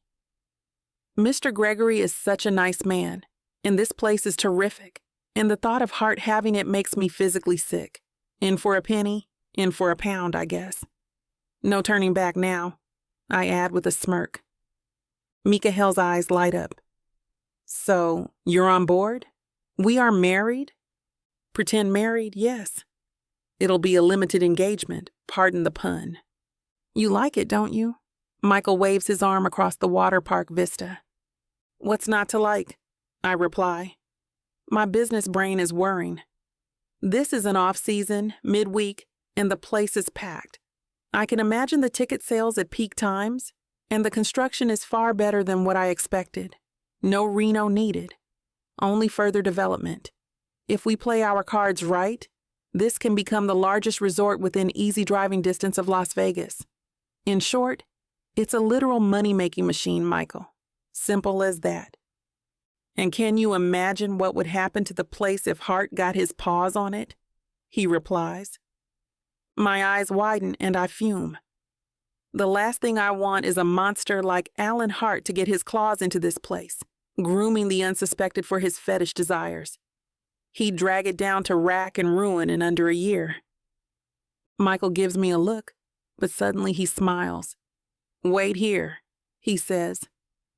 He walks off and buys a couple of cool drinks for us before leading me on a tour of the resort. The gardens, the alfresco mini-mall, the game rooms, and the water park, not to mention the Villa Hotel and the RV site, all are top-notch. We spend hours there, and I don't see an unhappy face the entire time we walk the grounds. So, you still feel positive about the place now that you've seen it all? Michael flashes hopeful eyes. I turn and allow him a smile. If it means we have to play house to get this place, I guess I'm in. It's a win-win-win. Gregory goes off into his retirement, leaving the place in good hands. We keep it away from the perv Hart, and our hotel and resort chain become the biggest in the state. Despite my reservations, I believe you and I have a pretend deal. We shake hands. Michael chuckles, but I remain stoic. This is a business deal after all. Michael looks at his watch. We better head over. Seniors don't like to be kept waiting, especially around dinner time. Lead the way. This still feels strange, but the thought of saving others from the same horror that Allison endured means I can overcome any vestiges of discomfort in making this deal happen. But of course, Michael replies, flashing a charming smile. I try to remind myself we're doing something good. We head for Gregory's private villa, and my confidence in the plan grows. But there's something else. I hate to admit it, but this whole act has me thinking of the life I always wanted with Michael, but could never have. The idea of children, a proper family, lingers in my mind, But I put a mental cover over the idea and let it simmer on the back burner. Business has to come first. Over dinner, we three talk and laugh and quickly bond over like-minded topics. It's easier than I thought it would be to agree with the old man. Michael, you should have told me about Samantha, about how charming and witty she is. Mr. Gregory smiles in my direction before turning back to Michael. What a gem. You shouldn't keep her hidden under a bushel, young man. You're absolutely right, Mr. Gregory. No longer will I keep my wife hidden from the world. I kick Michael under the table. His smile grows wider. No, please, you two. Call me Justice. I believe we shall remain fast friends, will we not? We will. I have no doubt. I serenely smile. Listen, I think it's time you both visited the main branch of the resort. View all the ins and outs, as we say, before we finalize the deal. My smile explodes. Does this mean he's selling us the chain? Chapter 13. Michael. Thank you for a lovely dinner and such wonderful company, Justice. Sam hugs the old man. Oh, it was all my pleasure, Samantha. I believe it's been a very memorable and productive evening. Good night to you both. Sam and I wave goodbye, and I wheel out of the resort and back onto the interstate. Once I have us completely away, I breathe much easier. The chatter between Sam and I comes easily, too. We have to strike while the iron is hot, Michael, she says. It's a far cry from the drive here, and I smile to hear her speaking with such determination. We form our deal into a formal business proposal before we meet with Justice to complete the sale. I look over at Sam with eager eyes. You betcha. I'm with you all the way. Just know, Michael, I'm willing to do this because I have a financial stake in the hotel chain. I refuse to let Hart get within an inch of the place. Yep, and yep. You have no arguments with me on both counts. We can double, maybe triple our wealth, and make darn sure Hart has no monopoly in this town, and no access to innocent women. Your poor friend is one victim too many. Okay, drive to my place. We can make up the preliminary draft of our private proposal and have the final copy ready to sign before we meet with Justice tomorrow. You want to do all that now? At this hour? Sam looks at me with insistent eyes. Yes, no delay, no loose ends. We need to have our quasi-marriage and the financials of it down in the black and white, so there's no confusion. We meet with Gregory tomorrow with clear heads. Chop, chop, man. As Justice said, the woman is the boss.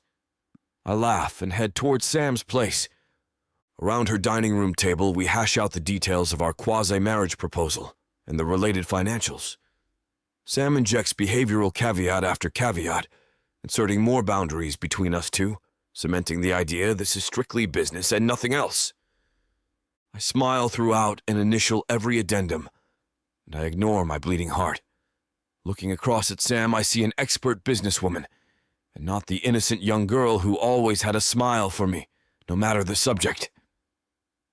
I assume the hardened personality is due to how I treated her in our actual marriage. Sam couldn't leave our union and not be hurt and hardened in some way. The personal guilt I have for this I keep to myself. Sam looks over a page she's written out, sits erect, and recites. Okay, here's what we have so far. There will be no kissing. Ever. Not even for public displays of affection. We can hold hands. Hang on. What about kissing cheeks? It's kind of necessary, don't you think? I mean, Justice will wonder why we're not kissing at all, right? Sam sighs. I can tell I've won her over. I stifle a smile. Okay, cheek kissing only, she counters. But only at appropriate times in front of Justice and not often. Do you understand? Roger that. I fake salute. Sam rolls her eyes. Next point. If you need to do something with me, you must schedule this meeting ahead of time.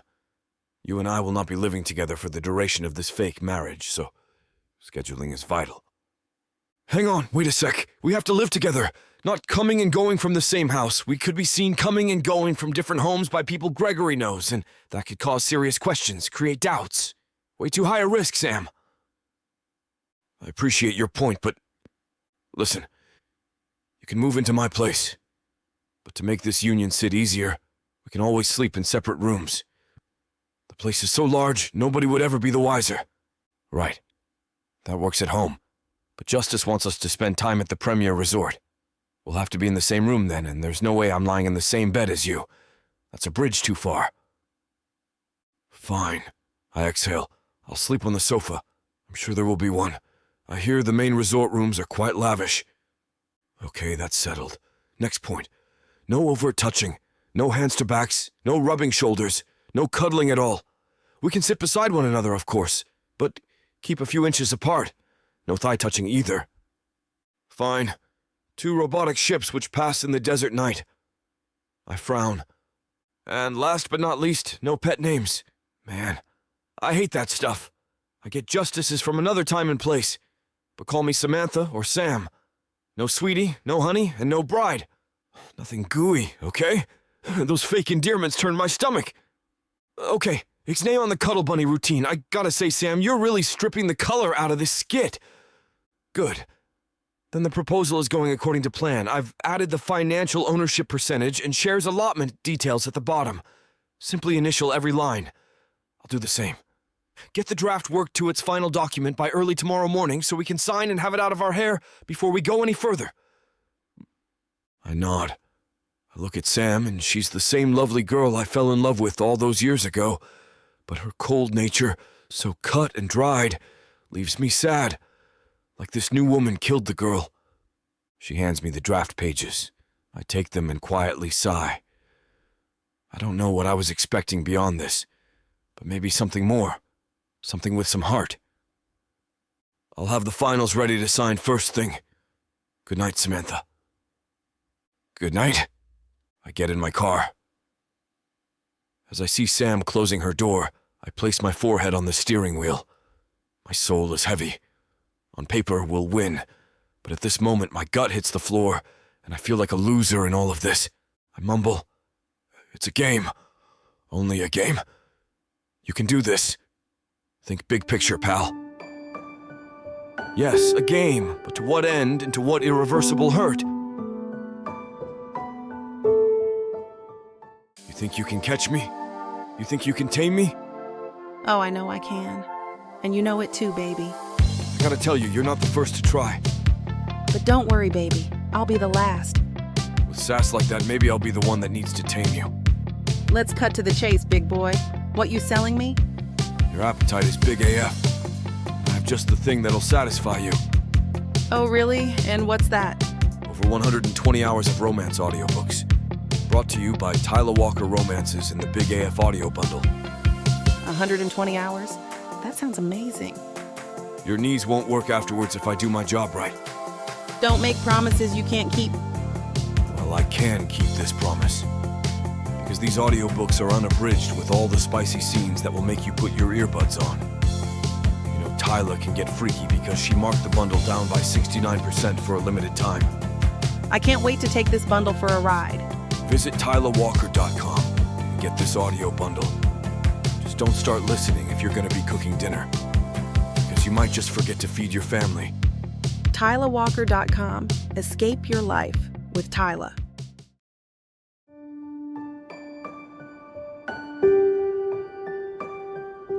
Chapter 14. Samantha. By 8 in the morning the next day, there's a knock on my door. It's Michael, and he has the completed documents in hand. Come in. Would you like a coffee while we sign? I ask, businesslike. Sure, why not? I lead the way and pour 2 cups.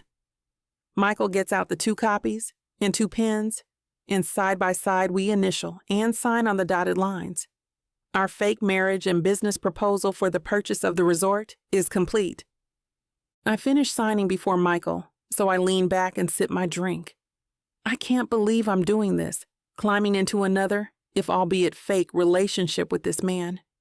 I must be mad. Will I be able to pull it off well enough until Gregory signs? God, I hope so. And if we are successful at the ploy, what happens to us personally? Can people play act and walk away emotionally clean? Michael finishes signing and looks up at me as he hands me my copy. Well, it's done. How do you feel? I look at Michael with stunned confusion. How do you think I feel? I thought you and I were through.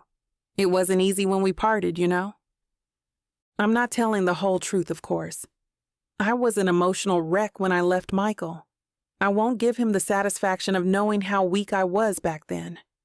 Yeah, I know, and I am sorry about that. Well, it's water under the bridge, as they say. I'm doing this because we have to, and no other reason. I know there's no other choice where justice is concerned.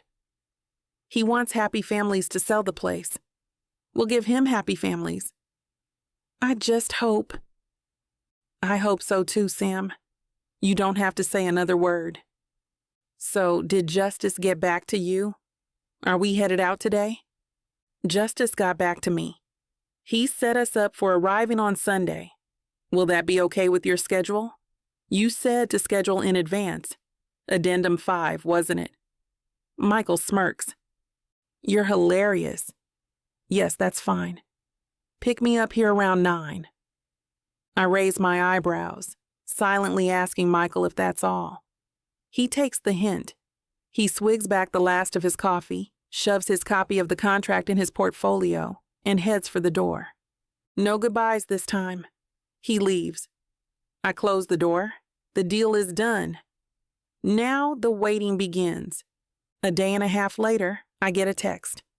Hey, S, you want to go on a fake date for the sake of publicity? To make it like we're a real couple? I text back. Number unnecessary. Text me if any further developments with JG.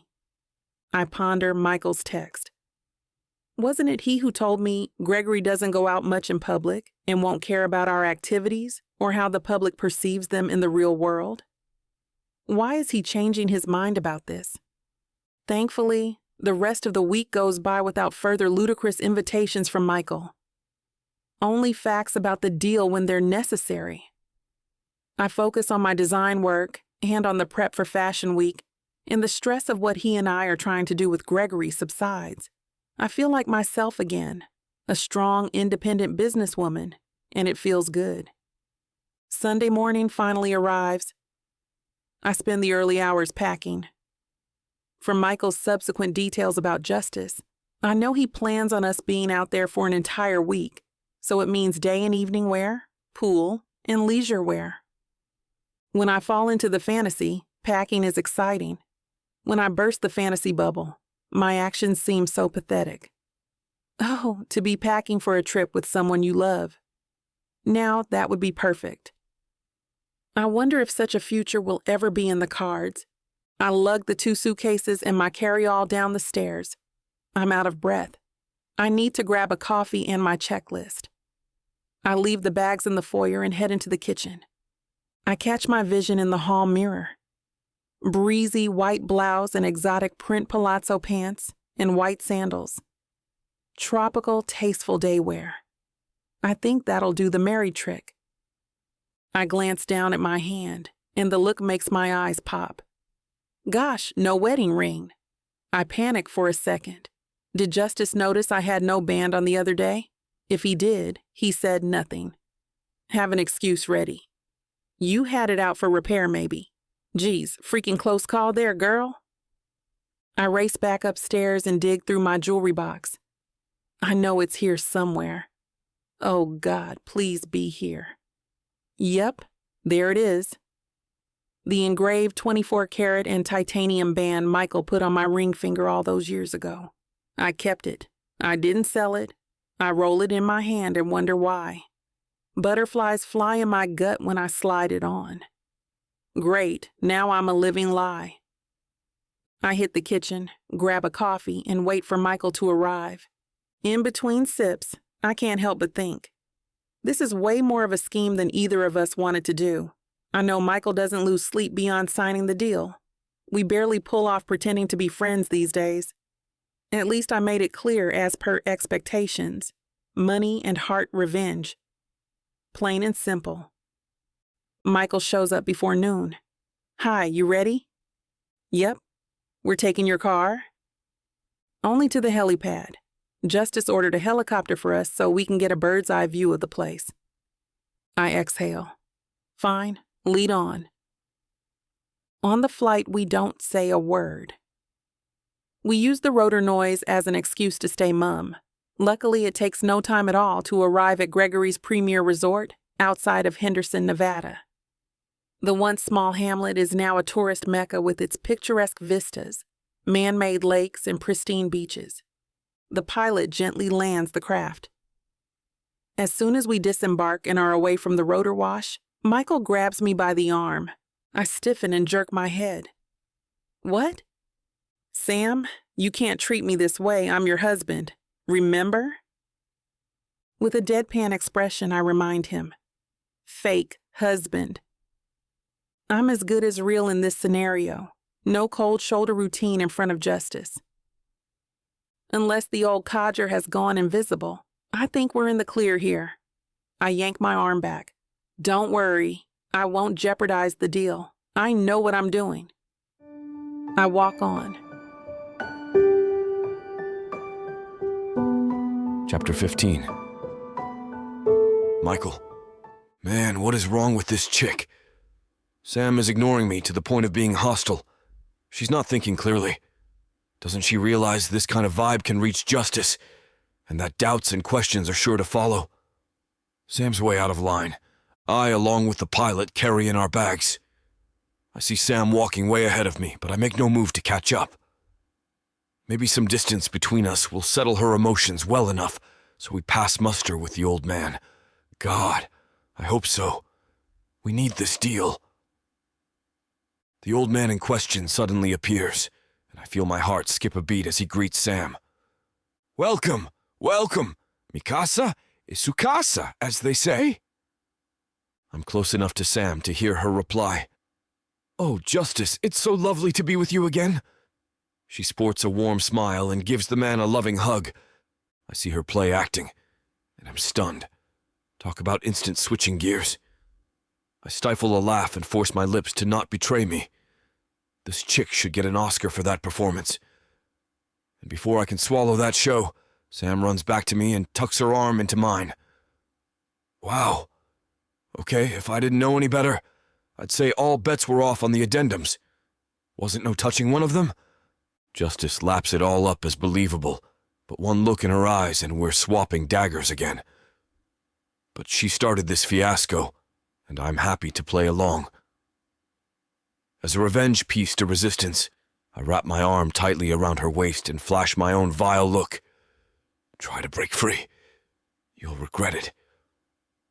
I sense people staring at us, so I lean in as if to give her a kiss. Instead, I whisper in her ear.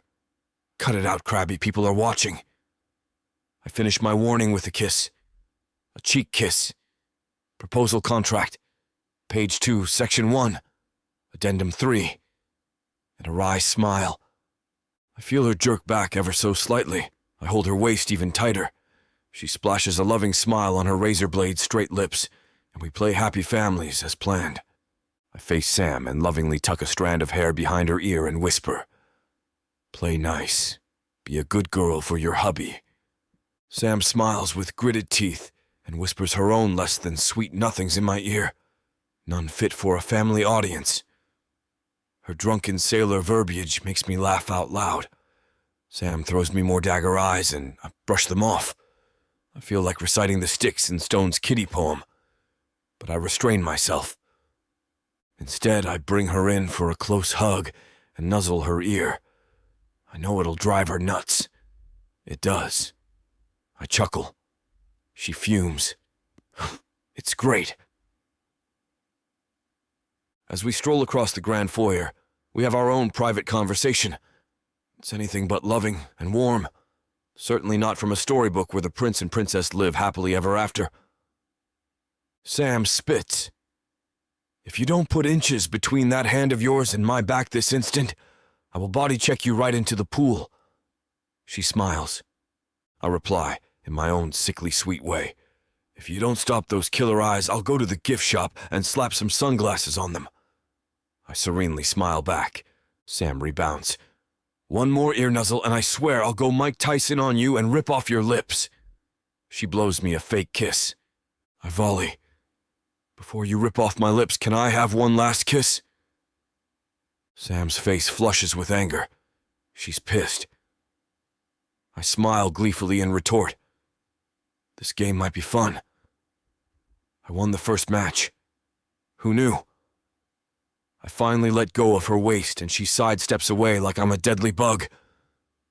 I quickly look to see if we're being watched. Justice is talking with the bellboy about our luggage. Good. Close shave. It's obvious Sam wants this union crystal clear. At best, she and I are financial partners. At worst, frenemies, or maybe not even that. There is hatred in those eyes. It's an expression I've never seen before. Is the hurt I caused during our marriage manifesting such a vile reaction? If it is, I guess I have it coming. I treated her no better than the bellboy carrying our luggage today. Why didn't I see how I was behaving back then? Why did it take losing her for good? Seeing the disgusted look on her face now to realize the failure I've been? Yeah, I won the match. But I'm not sure what winning means anymore. If I hadn't been such a cad back then, taking Sam for granted, we might be here as a genuine loving couple today, cherishing our marriage and relishing every shared experience. Instead, we're playing like two prize fighters where the gloves are on but could fly off at any moment. One wrong move, one wrong word, and we blow this whole deal and maybe what's left of our so-called relationship. I'm treating this like a game. Sam's look tells me it's more, but I have no time for anything else. Even if Sam can't hold her mess, I will for the both of us. Schmoozing with justice and signing on the bottom line. That's what counts now. Nothing else can come into play. We need the resort chain monopoly, and we need to sweep Alan Hart and his heinous behavior out of the state. I take another look at Sam as she signs us into the hotel register. She's not acting right. She's being too emotional and is overreacting. This is not like her. The only one acting cool and calculated here is me. But just the other night when we were drawing up the proposal, she and I acted the other way around. Why can't she play the part as we agreed? When it counts the most. I raise my eyebrows and let out a sigh. There's no accounting for women and their feelings. I chuckle to myself. I know I'm in the right. I jog up to Justice and start chatting amicably with the old man, leaving Sam fuming behind me to silently curse me. Chapter 16. Samantha. The first day crawls by like an inchworm in mud. With each moment together, with each shared experience, our relationship grows more severe. I thought I could fake my way through this deal, remain civil, play the game, but with each minute ticking by, it becomes a nearly impossible task. Up to this point, I've kept my emotions fairly in check. At least I like to think so. But just seeing his face when I wake up the next morning boils my blood. I march down the hallway, my mood guiding my stride. He's liking this game too much. He's actually enjoying seeing me so worked up. That fact alone gets my goat. Good morning, Mrs. King. Table for one? Yes, again, please. My husband will be down later. I offer the server a sweet smile and pray she doesn't question my one-woman band. I decided to get up well before him so I can have some peace and quiet at breakfast. I have my excuse down cold. If anyone asks, the explanation is simple. My husband is a late sleeper and I'm an early-to-rise type. Good enough. At least it gives me time alone with my thoughts. And some of those thoughts are disquieting. As I sip orange juice and savor my first coffee, I ponder many uncomfortable questions. Why am I so affected by Michael? We've been divorced for a year. I have a life completely apart from the man and have had for a long time now. Why the heavy emotions? Why the abject anger? I know the answers, of course, deep down inside my gut, even if I refuse to acknowledge them. Frustration, anger, and the fear of being hurt yet again by a man who cannot bond with a woman. It's a cauldron near the boiling point. Yet I know I have to keep it all under wraps until this game ends. The last question on my mind: how do I do that and not go insane? A half hour later, like clockwork, Michael appears and immediately he charms all, from the guests to the staff. He moves like he's swanning down a red carpet, all Mr. America-like. I seriously want to dry heave but flash a welcoming smile instead. "Oh, there you are. Have a pleasant sleep?" "Yes, my dear Samantha. I sure did." Michael leans over and kisses me on the cheek. I want to gag. Instead, I air kiss him back. I cradle my third coffee and watch him do his thing. Michael is loving this.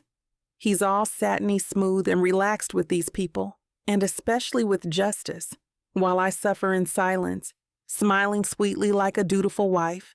God, I need to hate this guy purely on principle. As Michael chows down on a full breakfast of bacon and eggs, I stare and remember back to when we first met. I was 22, and he was 26, and we were as happy as we were naive. He charmed me then, like he's doing with everyone now. They're swallowing it whole, like I did back then. The only difference is that I can see it now for the superficial game it is and was. Pathetic. It may be pathetic, but there's no use crying over spilled milk now. That was the past. It's over now. Suck it up. You have a deal to seal. After breakfast, Michael wipes his mouth with the damask napkin and leans back in the white wicker chair. His face is swathed in satisfaction. A couple could get used to this. "Yes?" I choke. Certainly they could. It's heavenly out here. A little oasis amid the sand. Ah, there you two love birds are. Would you like to take a stroll with me? I look up to see Justice smiling down at us. I thought today would be ideal weather to walk the grounds so you can assess the quality here compared to the franchise near Vegas you visited earlier. We'd love nothing better, Justice. You lead the way. Michael jumps up, pulls out my chair, and abandons me to walk beside Justice and talk business, leaving me out of the loop, just to spite me, I'm sure. But at this stage, I'm happy for any chance to put distance between Michael and me. I leave the men to their babble and instead follow behind, surveying the estate as it were. I'm beyond impressed. This premier resort surpasses the original. It's shiny and new and completely high-tech. Everything works by wireless. No ball bearings, no gears. It's practically a repair-free family fun zone. I take a glance at the event board. There are interesting activities scheduled for every hour of every day. Musical instrument lessons, movie screenings, a meteor shower watch night, jewelry making, spinning classes. The list goes on and on. Gregory is running his resort chain like a cruise ship company, but without the traveling or seasickness hassles. I whisper to myself, this guy knew a good thing right from the start. Justice Gregory is no fool. He may appear down home and jolly, but he might be more of a business mogul than even Michael. The thought makes me smirk. I finally catch up to the pair in mid-conversation. Yes, Michael, that's true. We have a few couples events as well. Many honeymoon couples stay here too. I'm hoping you two can join in on the fun. I believe you'll have quite the time if you do. Justice turns on his heels and flashes his twinkling eyes at me. His eager smile alone could melt the polar caps. I'm not. What my lovely wife is trying to say is, we'd love nothing better. Michael's side hugs me. Happy to hear it. I'll let the coordinator know. I flash Michael a warm smile, but I pray to whatever God might be listening that he understands the message behind my eyes. What the hell? Chapter 17. Michael. I'll leave you two now to explore the resort on your own, says Justice, drawing my attention from Sam's eyes. Any questions? My expert staff is always on call. It's time for my midday rest, you see. Please, enjoy yourselves. Consider this resort your second home. Justice bows to us and ambles away. I can see the old man is tired and maybe a bit forlorn, wishing his wife were still by his side as my pretend one is with me. I look over at Sam. She looks spiteful. What? I ask. So what's the plan now? Goo-goo eyes over drinks in the cabana bar? Sam rolls her eyes. Okay, obviously the fake romance is over. Nope, I'm tired. Let's go back to the room. The less we're out in public with the risk of screwing up and getting into a remake of the War of the Roses, the better. Sam gets into my face and hisses. The room? Oh no, mister. In no way do I want to go back there with you. I whisper back. Sam, in case you missed the Mr. and Mrs. on the register you filled out, we're a couple. We're allowed to go into our own room. And what exactly do you think I'm going to do with you there? Distrust is etched all over her face, but I'm tired of this whole routine. Holy cheese on a cracker, Sam, I say, throwing my hands up in the air. Roll your eyes back in. I'm dead beat. This make-believe is exhausting. I want to flop on the bed. She pulls me close to a large potted plant, so we're not overheard. Oh, please don't say Netflix and chill. I will vomit on your shoes. I want to stifle a laugh. I fail. I can't. Sam ignores me. The only thing you're flopping on is the sofa, as per our agreement. Hey, wait now. I have back problems, and you know it. She chuckles. Yes, you're getting up there in years. I snarl and throw her a dagger glare for a change.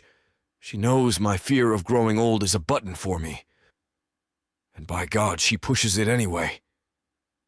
Are you done freaking out now? Can we go back to the room so I can relax for a bit before we have to meet the old man again? Sam sighs. Fine. I know she gives up because she's tired too. We aren't cut out for this playing game. It's taking everything we have to pull this off, and the hour between us isn't helping. I'm no idiot. We both need time to really chill, Netflix or not. I insert the key, letting Sam in before me. Then I close and lock the door, locking away the outside world, even if it means locking myself in here with the savage lion Sam's turning out to be. At least here we don't have to keep up the act. My shoulders drop, and I breathe. I massage my neck to stop the throbbing temple pain. We both finish unpacking and make the room look lived in by a loving couple. Unmentionables in the bathroom, 2 cocktail glasses on the table, and bathing suits and towels strewn about. The usual marital scene. Look, this bed is a California king. It's as wide as Texas. If I don't strip like a Chippendale dancer, may I please flop on the bed to watch some TV? My back really is killing me. I don't know what you packed in those 2 suitcases, but it felt like gold bullion. Sam frowns, but eventually acquiesces. Fine. Just keep to your side, and I'll keep to mine. And your pants stay on, you hear? Loud and clear, my lovely bride. I fake salute. She throws a pillow at me. Good. I wanted another one. I grab the remote and flick to the Sportsnet channel for the latest scores. Seriously? No, I don't think so. Sam grabs the remote and flicks it to Turner Classic Movies. Yet another repeat of Casablanca. I look over at her with narrowed eyes. Sam, there's not enough box tissues in this room for you, for that. And from where I'm sitting, this flick wasn't good the first time you made me watch it. Oh, so you're the king of the remote castle even here, huh? Figures.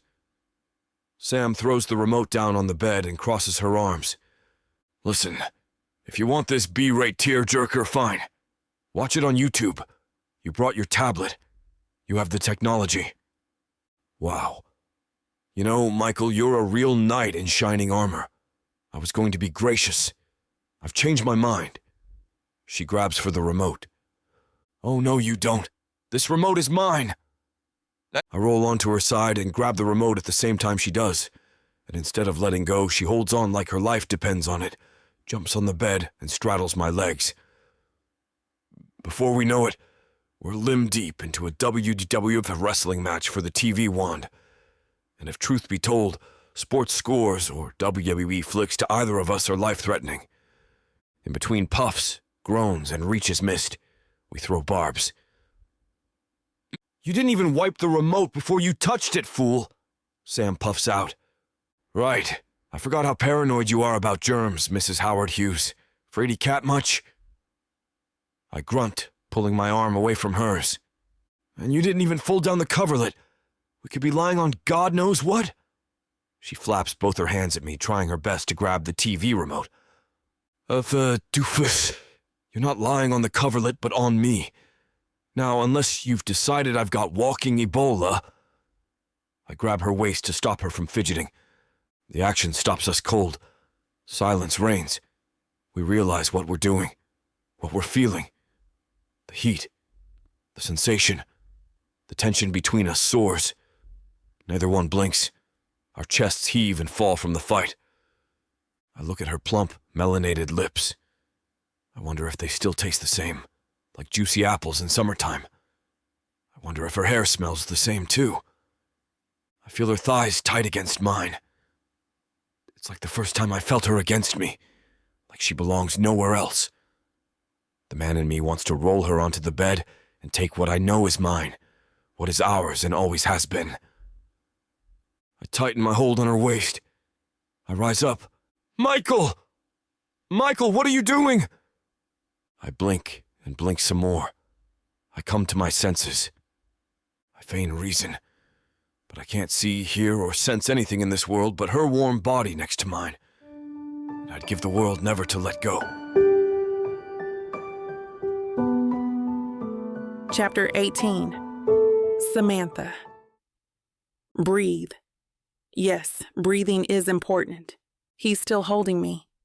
Firmly. I want to move out of Michael's grasp immediately, but I can't help but take in his face. His strength. I hate to admit it, but he's so damn sexy. Sexier than before. I didn't think that was possible, but somehow it is. His charisma is intoxicating. I hate myself for thinking that, but I can't deny it. This man is like fine, fine wine. It would be so easy to simply lean in and reality smacks me in the face. I launch myself off of him as if he was crawling with spiders. As I gather myself, I see the sudden and quick confusion on Michael's face. Good. I straighten my attire and head for the door. Do whatever you want. The emphasis of my slamming the door is lost. It's one of those that slow down when they close so they don't bang shut. Fine. Hopefully, I made my point anyway. I walk around the resort, trying to take it all in. It's beautiful, that's without a doubt. The atmosphere's buzzing in the best way. The ambiance is of children laughing, parents calling out names, and the rush of water. Then there's me. I feel so out of place in such a joyful scene. Melancholy isn't the appropriate feeling for a place like this, but it is what I'm embodying right now. This is the perfect place. I'll give Justice that. I want it to be perfect for me. But that's a joke. This is an environment for a family. Everything I want yet don't have. I dream of having my own children, or even just a child, a husband who loves me. I look at these families, and instead of seeing the heaven it is, I see everything I am missing. Wish in one hand and hell in the other, though, right? A pity party is my least favorite of parties, but I can't seem to shake the sadness I feel, setting in deeper and deeper. I find a bench that looks as lonely as I feel and decide to inhabit it. At least I can sit here and look like I'm waiting for my family, or watching them even, instead of moping around like the loner I am. I watch the children laughing and playing on the giant slides that are wide enough to occupy the whole family. Tubes are shooting out here and there as parents cheer their kids on for simply not getting water up their nose. Can I even pretend to enjoy being here this whole week having to see this view every day? I know I can. I've survived tougher. Hell, I came back on top after my divorce. Still, My heart can only handle a constant beating for so long, and this resort is the boxer. A chorus of true children's laughter fills my ears. It causes my heart to feel a hard uppercut. I clutch my chest in response. "What are you doing? Is everything okay?" Michael's voice scares the hell out of me. I try not to jump and hope to God there is no trace of tears in my eyes. "I'm fine," I snap back, hating that he caught me like this. Can you not see that I'm having the time of my life people watching?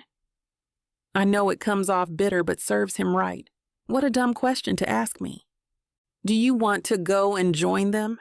The water slides with the tubes look like a blast," he offers as he sits on the other end. I cough a dry, sarcastic laugh. "I don't think so."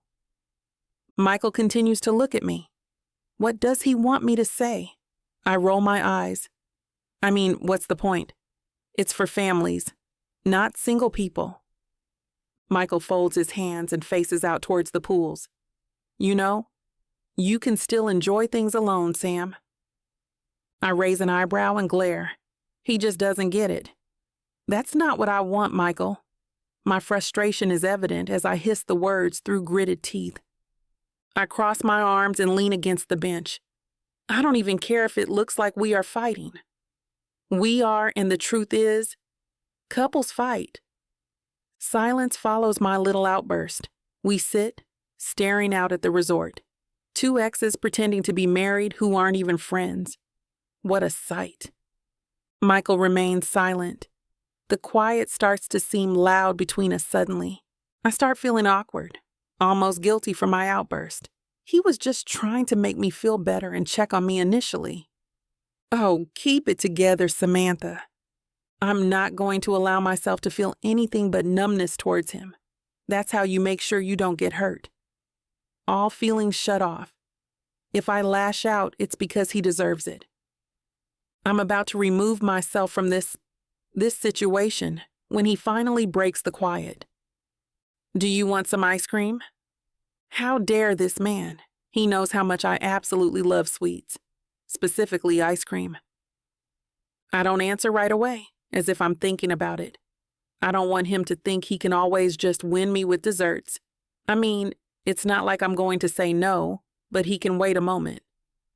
I guess I also deserve to just chill and try to make the best out of a bad situation. I did agree to this deal after all, and the past is in the past. No point in being the permanent killjoy. Also, I really have no desire to pursue our negative little conversation, if you can even call it that. I decide to finally agree. I sigh heavily as I push myself off of the bench. "It's on you then." I see a small smile from him as he starts to stand. I keep my eyes focused and head straight to the sweets. He can catch up. Chapter 19. Michael. I can't believe how many flavors of ice cream they have here. I look at the giant chalkboard list. Well, what do you want? Even though there is an array of every possible flavor, I can bet what she picks. Chocolate? Chocolate, please, Sam says to the scooper. Nailed it. I pay as she walks away with her cone in hand. How much of the resort did you see on your walk? She shrugs, licking her ice cream. A little bit, but not much. Shall we wander then? Get a good idea of things to say when Justice asks us our opinions on this place? I offer. Works for me. And since I have a cone in my hand, we don't have to worry about holding each other's. She shoots me a look, or kissing. My tongue is occupied as well. I laugh at her assumption that that was even a thought given our so-called agreement. Her mood seems slightly lifted now that she has her sweets. I let Sam lead the way. I can't seem to be able to keep my eyes off of her. Sam has always been so elegant. And for a model, she has the promise of curves that are worth drooling over. I should buy her more sweets this week, I muse. She gains weight on them, but thankfully that has never stopped her. I love when she gains some weight. It makes her look healthy. Not that she doesn't look great now, but Modeling keeps women thin and starved half of the time. I don't blame her for being more happy eating this treat than she was earlier if she's still watching her figure. Hopefully her designer line kicks off and she can put modeling in the back seat. Then she can eat her sweets and fill out what's meant to be filled out. A smile forms while I watch her.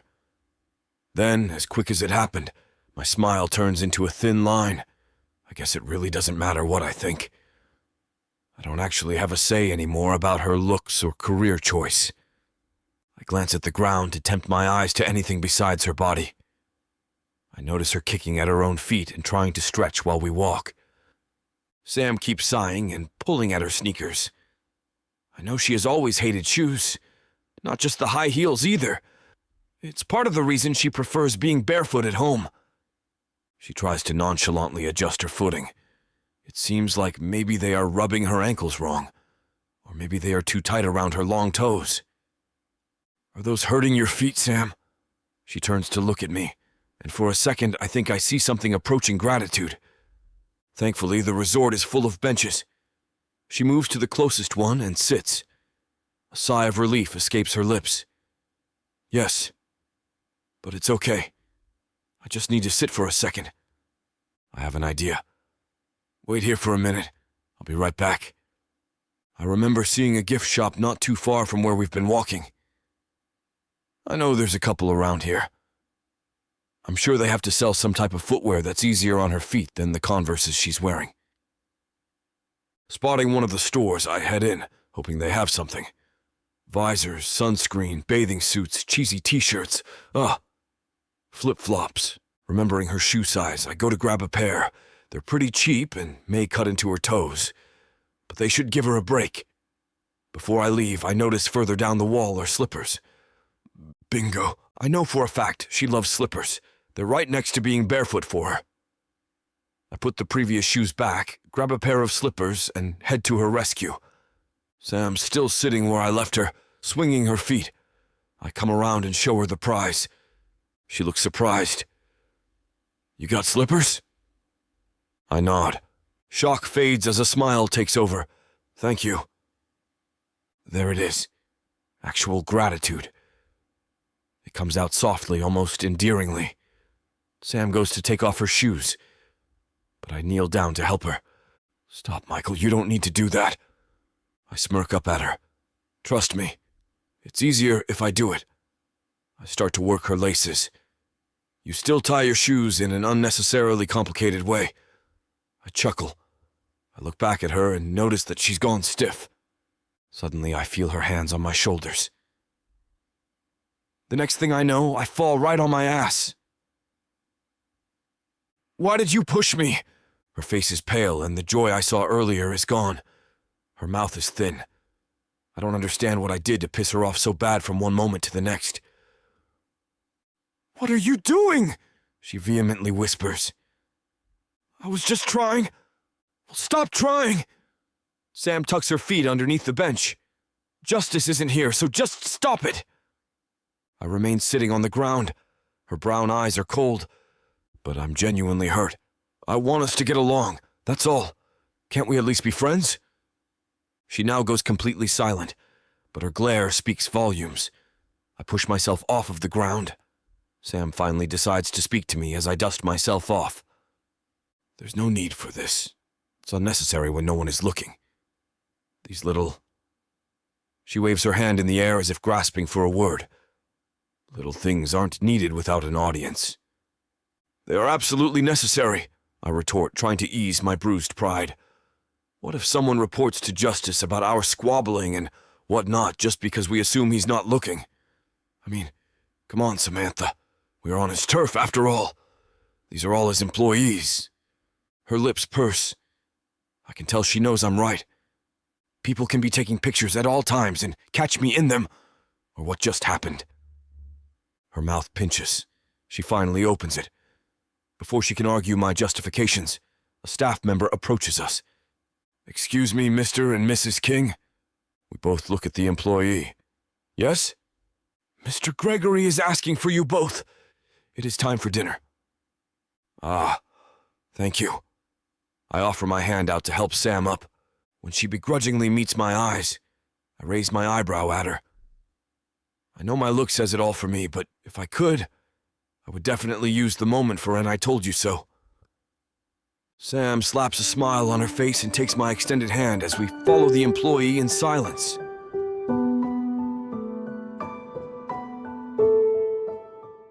Did you see this? Jacob Stone, billionaire Playboy, scores again. Your grandfather's condition is declining rapidly. You need to make a decision. Will you do the experimental treatment? How am I going to pay for it? No money, no treatment. It's time to settle down. Show the board that you can offer stability. Show them who you really are. Hi, I'm Jacob Stone. I know who you are. CEO of Stone Hospital Group. I need you to fake marry me. I'll pay for your grandfather's treatment.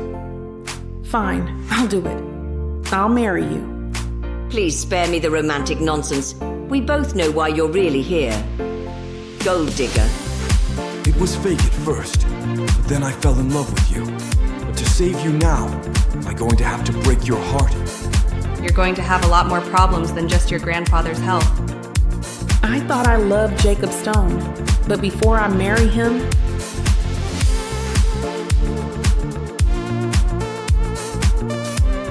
I'm gonna have to destroy him.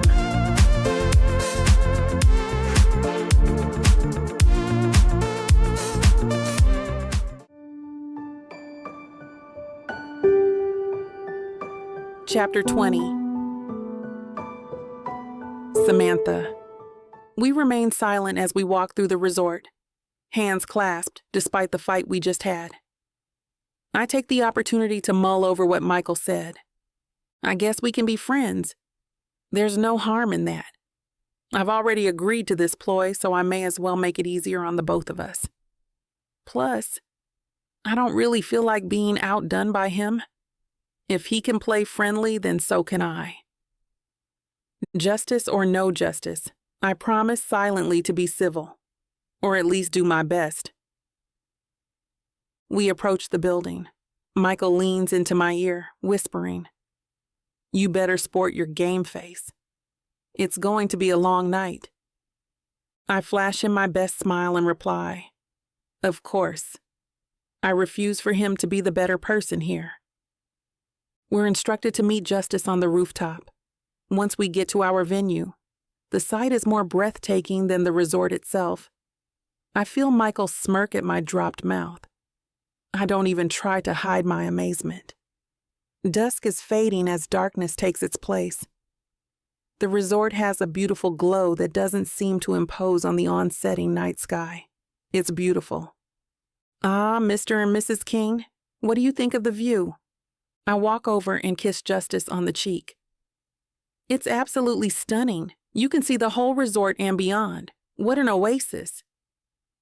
I turn back and notice Justice blushing slightly, a grin spread across his wrinkled face. He's proud of this place. As he should be. He's even prouder to have it recognized. "Yes, you've really outdone yourself here," Michal chimes in, all charm. "And if it's caught my wife's eye, I know for a fact it's a rarity." Justice laughs and pats Michael on the back. I let myself enjoy the place, looking over the neatly laid out rooftop-turned patio. Spotting a telescope in the corner, I interrupt the men. "Does this telescope work, or is it for display only?" "Oh, it works all right." Justice grins. "Can I try it out while we wait for dinner?" "Absolutely, my dear." I smile my thanks. I adjust it to be able to view. At least, I try to. I don't want to make it too obvious that I have no idea if I'm messing it up or not. I feel someone approach behind as arms circle around me. "Here, let me help you with that," Michael says gently, placing his hands over mine. I'd like to see the stars, too. They really are something out here. I try to relax a little, knowing I can't just push him away. Not right now, anyway. I look at the gathering of stars. He's right. The night sky can't be seen in the consuming lights of Vegas the way it can out here. "They really are," I respond softly. I am well aware that Justice is watching us from the table. I lean my head back, fitting perfectly into his body. I always joked that it felt like we were puzzle pieces. My face heats up, and I quickly push those memories down. This is for show, that is all. Focus. Michael keeps his hands on mine as he starts to narrate. There are the stars of lovers. What? See those two stars really bright and close together? Those are the lover stars. And how did you learn that? I didn't. I'm making this up as I go. I stifle a giggle and hear Justice laugh as well. It's a sign that any couple who sees them will have an endless love for all eternity, Michael continues. He is trying so hard. I can tell he's pulling it out of the air on the spot, but he says it with such seriousness that I can't contain my laughter. Wow, true imagination here, I tease. Justice is laughing as he sits at the table, watching and listening. I decide to play along myself. Well, you know these three right here in a line? Those are called Aphrodite's virtue. I can tell Michael has no idea I'm making this up. They say when you see that in the night sky, it's a sure sign that you'll end up getting lucky. I feel his breath quicken briefly. It's too easy. Oh? Then why is it called her virtue? He asks. I turn in his embrace and smile slyly. Because Aphrodite's virtue is a joke. I burst out laughing at my own pun. Justice does as well, but Michael is caught on the get lucky part, making me laugh even harder. His smile returns and he rolls his eyes. You're cruel. Dinner is served. Justice is great company. He's a nice man and means well. Dinner is amazing, just like everything else so far. As we laugh over our emptying plates, Justice offers a toast. Here's to love. You two remind me of my wife and I. I can't explain how happy it makes me to see you together. We toast back. I try to swallow my guilt for not being truthful with this man. He's so sentimental and has a kind heart. It's getting harder to be dishonest the more I visit with him. Michael nudges my shoulder. He nods towards a couple in the corner.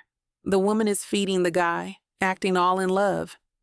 It dawns on me why he pointed it out. Hell no. Damn. That was supposed to be in my head. Thankfully, my outburst causes Michael and Justice to laugh instead of demanding an awkward explanation. I try not to feel embarrassed at my reaction. I need to keep my emotions in check. Just as I calm myself, Michael puts a piece of meat on his fork, holding it to my mouth. I want to punch him in the face. I hate being fed like a baby. But instead, I reluctantly open my lips. Michael puts his fork closer, then suddenly turns it and eats it himself. He sits there grinning and chewing, thinking he's so funny. I snort a chuckle. I hate that his stupid prank was adorable to me. I cross my arms as if saddened by him not sharing. I look at my plate and smile. Grabbing a piece of broccoli, I shove it in his mouth before he has time to react. His eyes widen, as do mine. I didn't mean for my finger to touch his tongue. I hate even more that the brush of it sent hot chills down to all parts of me. I offer an awkward laugh to Justice. He hates broccoli. A true belly laugh erupts from Justice. You two are just like my wife and I were. You clearly love each other. He continues talking, but I don't hear the rest. I'm trying to not let it affect me, yet my mind can't stop repeating what he just said. Love? What love? Chapter 21. Michael. I wasn't sure if I was going crazy, thinking that I felt something tonight from Samantha. Well, I might be crazy, probably am, but not because of that. When Justice Gregory said the word love, and especially when he said we reminded him of him and his wife, well, maybe my hopes aren't completely misplaced. I already lost her once. The only way I can really lose again, when I've already lost her, is to not even try. You're like a dog with a bone when there's something you want, Mr. King, Justice says to me when we leave the dinner table. Without your persistence, we wouldn't be here right now. I know he's talking about the deal, but it seems fitting that he's saying it just after he remarked on me and Sam. Even if it's not a sign, I take it as one. Justice, I'm sure you can guess this, but he's just as bad at home, Samantha says. You don't even want to know the fights we've had over the remote. Justice laughs. I can only imagine. You want my advice, Michael? Justice asks. Of course. People would pay millions to get advice from you. I'll absolutely take it for free, I say. Pick your battles. Those 3 words have seen me through everything, he says. Samantha pokes me on the arm and flashes me a huge grin. Point taken. And Mrs. King, behind that sweet smile, I know you have that killer instinct too. Just remember, you're not competitors. You're partners. I absolutely hope she takes that advice to heart once I win her back. But for now, all bets are off. Thanks for the wise words, Justice, Samantha says. It's good to have an outside perspective. And I think for us, it's time to put them to the test and try not to fight over the remote, Justice. It's been a long day. A wonderful day, but I need my beauty rest. She looks beautiful no matter what, though, I say. Me too, replies the old man with a chuckle. I'm up past my bedtime, but it's so nice getting to spend this time with you. I'll see you tomorrow. Definitely. We bid Mr. Gregory goodnight and walk back to the hotel room. Sam and I start out hand in hand, but the second Justice drops from view. Samantha drops it like it's a lit lighter. I think. Could be I'm crazy. We unlock the door and she dumps her purse and shoes on the ottoman by the door. I take the 2 water bottles on the desk and get my bed ready on the sofa. I gather the extra blankets and open the bottle of water to chug down. I may or may not have accidentally gotten the water bottle all over the sofa. Oops. Bad news, Samantha, I say. Oh no. Is there a business meeting happening right now that you can't get out of? Darn, she says sarcastically. Funny. No, I'm such a butterfingers. I got water all over the sofa. I have to sleep in the bed. Well, that is bad news for you, because I guess you have to sleep on the floor now. There aren't any extra bed sheets. The sheets I had are soaked. Okay, well, you have a hand and a mouth. Pick up the receiver and call the front desk. Voila. More sheets. Yeah, I'll call the front desk and explain it all. Hi there. We're the happy couple who's staying here and are the special guests of Mr. Justice Gregory. I need extra sheets so I can sleep on the floor. They'll think we're a normal married couple. But, okay, I see your point. I'm still not biting, though, she says. Talk about choosing battles. I realize, though, with the 2 of us, we can't both choose our battles all the time. So I'll choose not to fight this one. Would some Taylor Swift tickets sweeten the deal? She shrugs a little bit, as if she's considering it. How about tickets with VIP seats and a backstage pass? I say. This she's unable to resist. I see her smirk as she realizes it, too. Fine. But I get the side closer to the window, she says. You always roll around and wind up kicking me off the bed, so I may as well have the benefit of getting the side I like. It's not the optimal solution for me either, you know.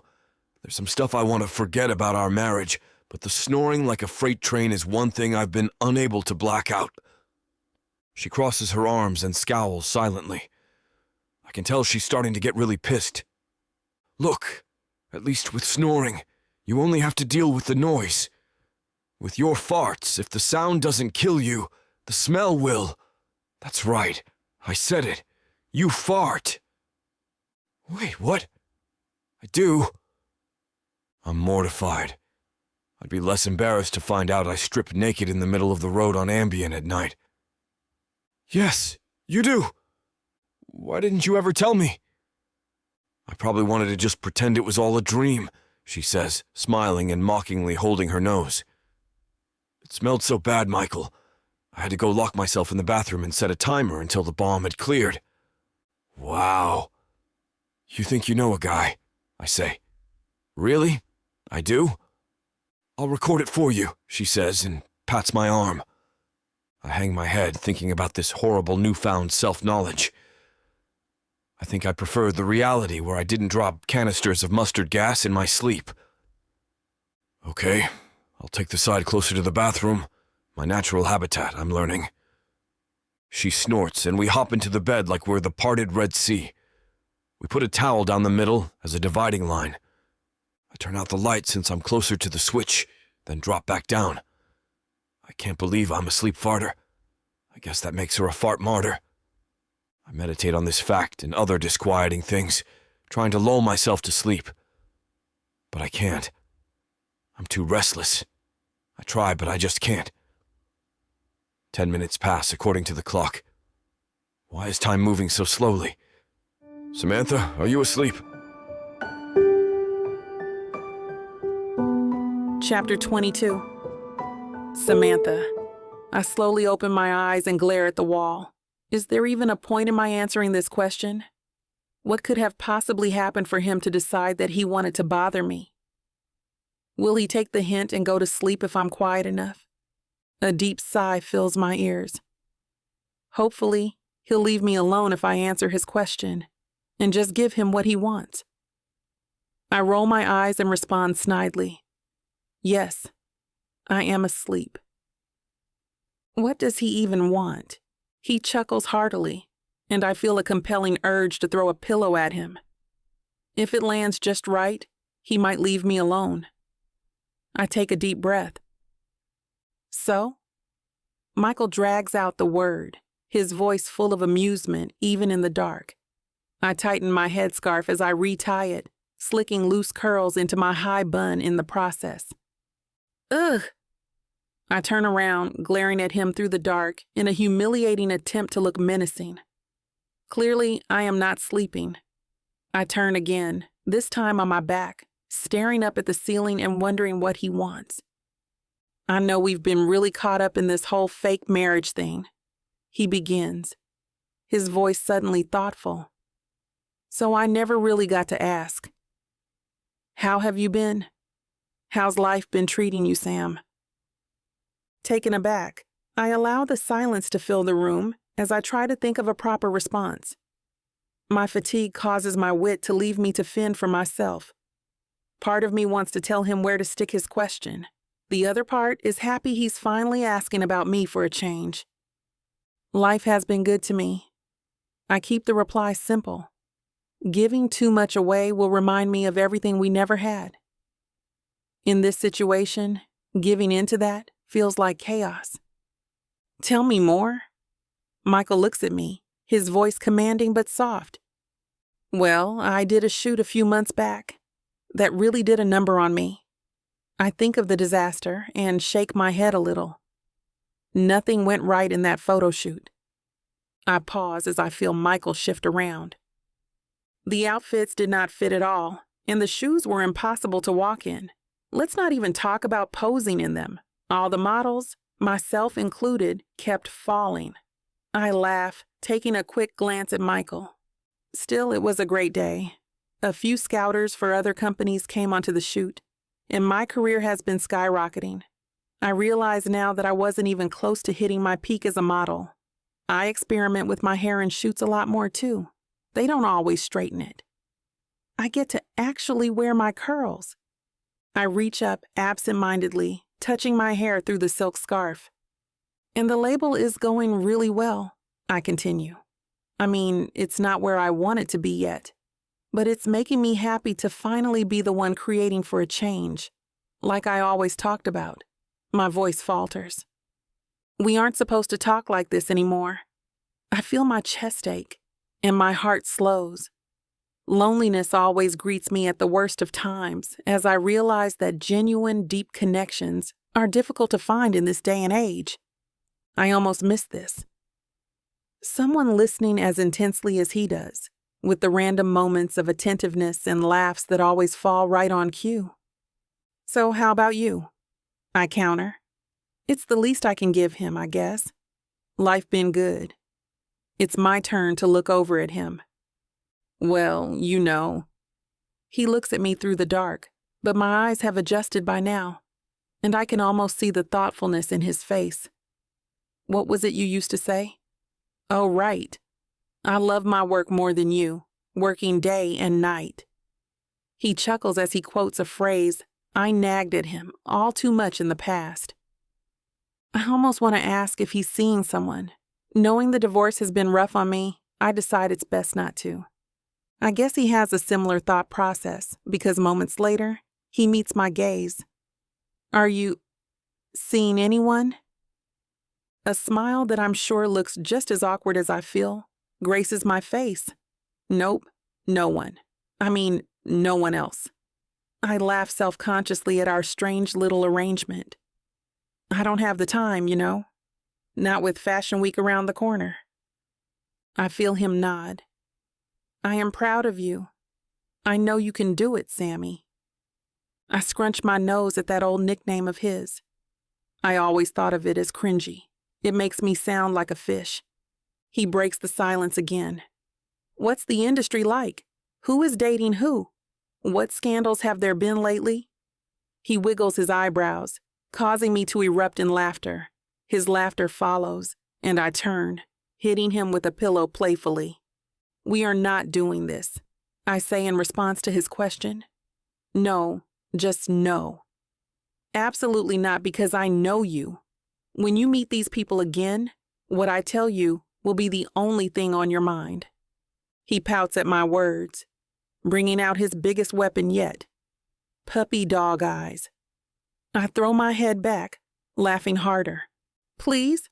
Pretty please, no cherries on top? He doesn't give up, and I gasp.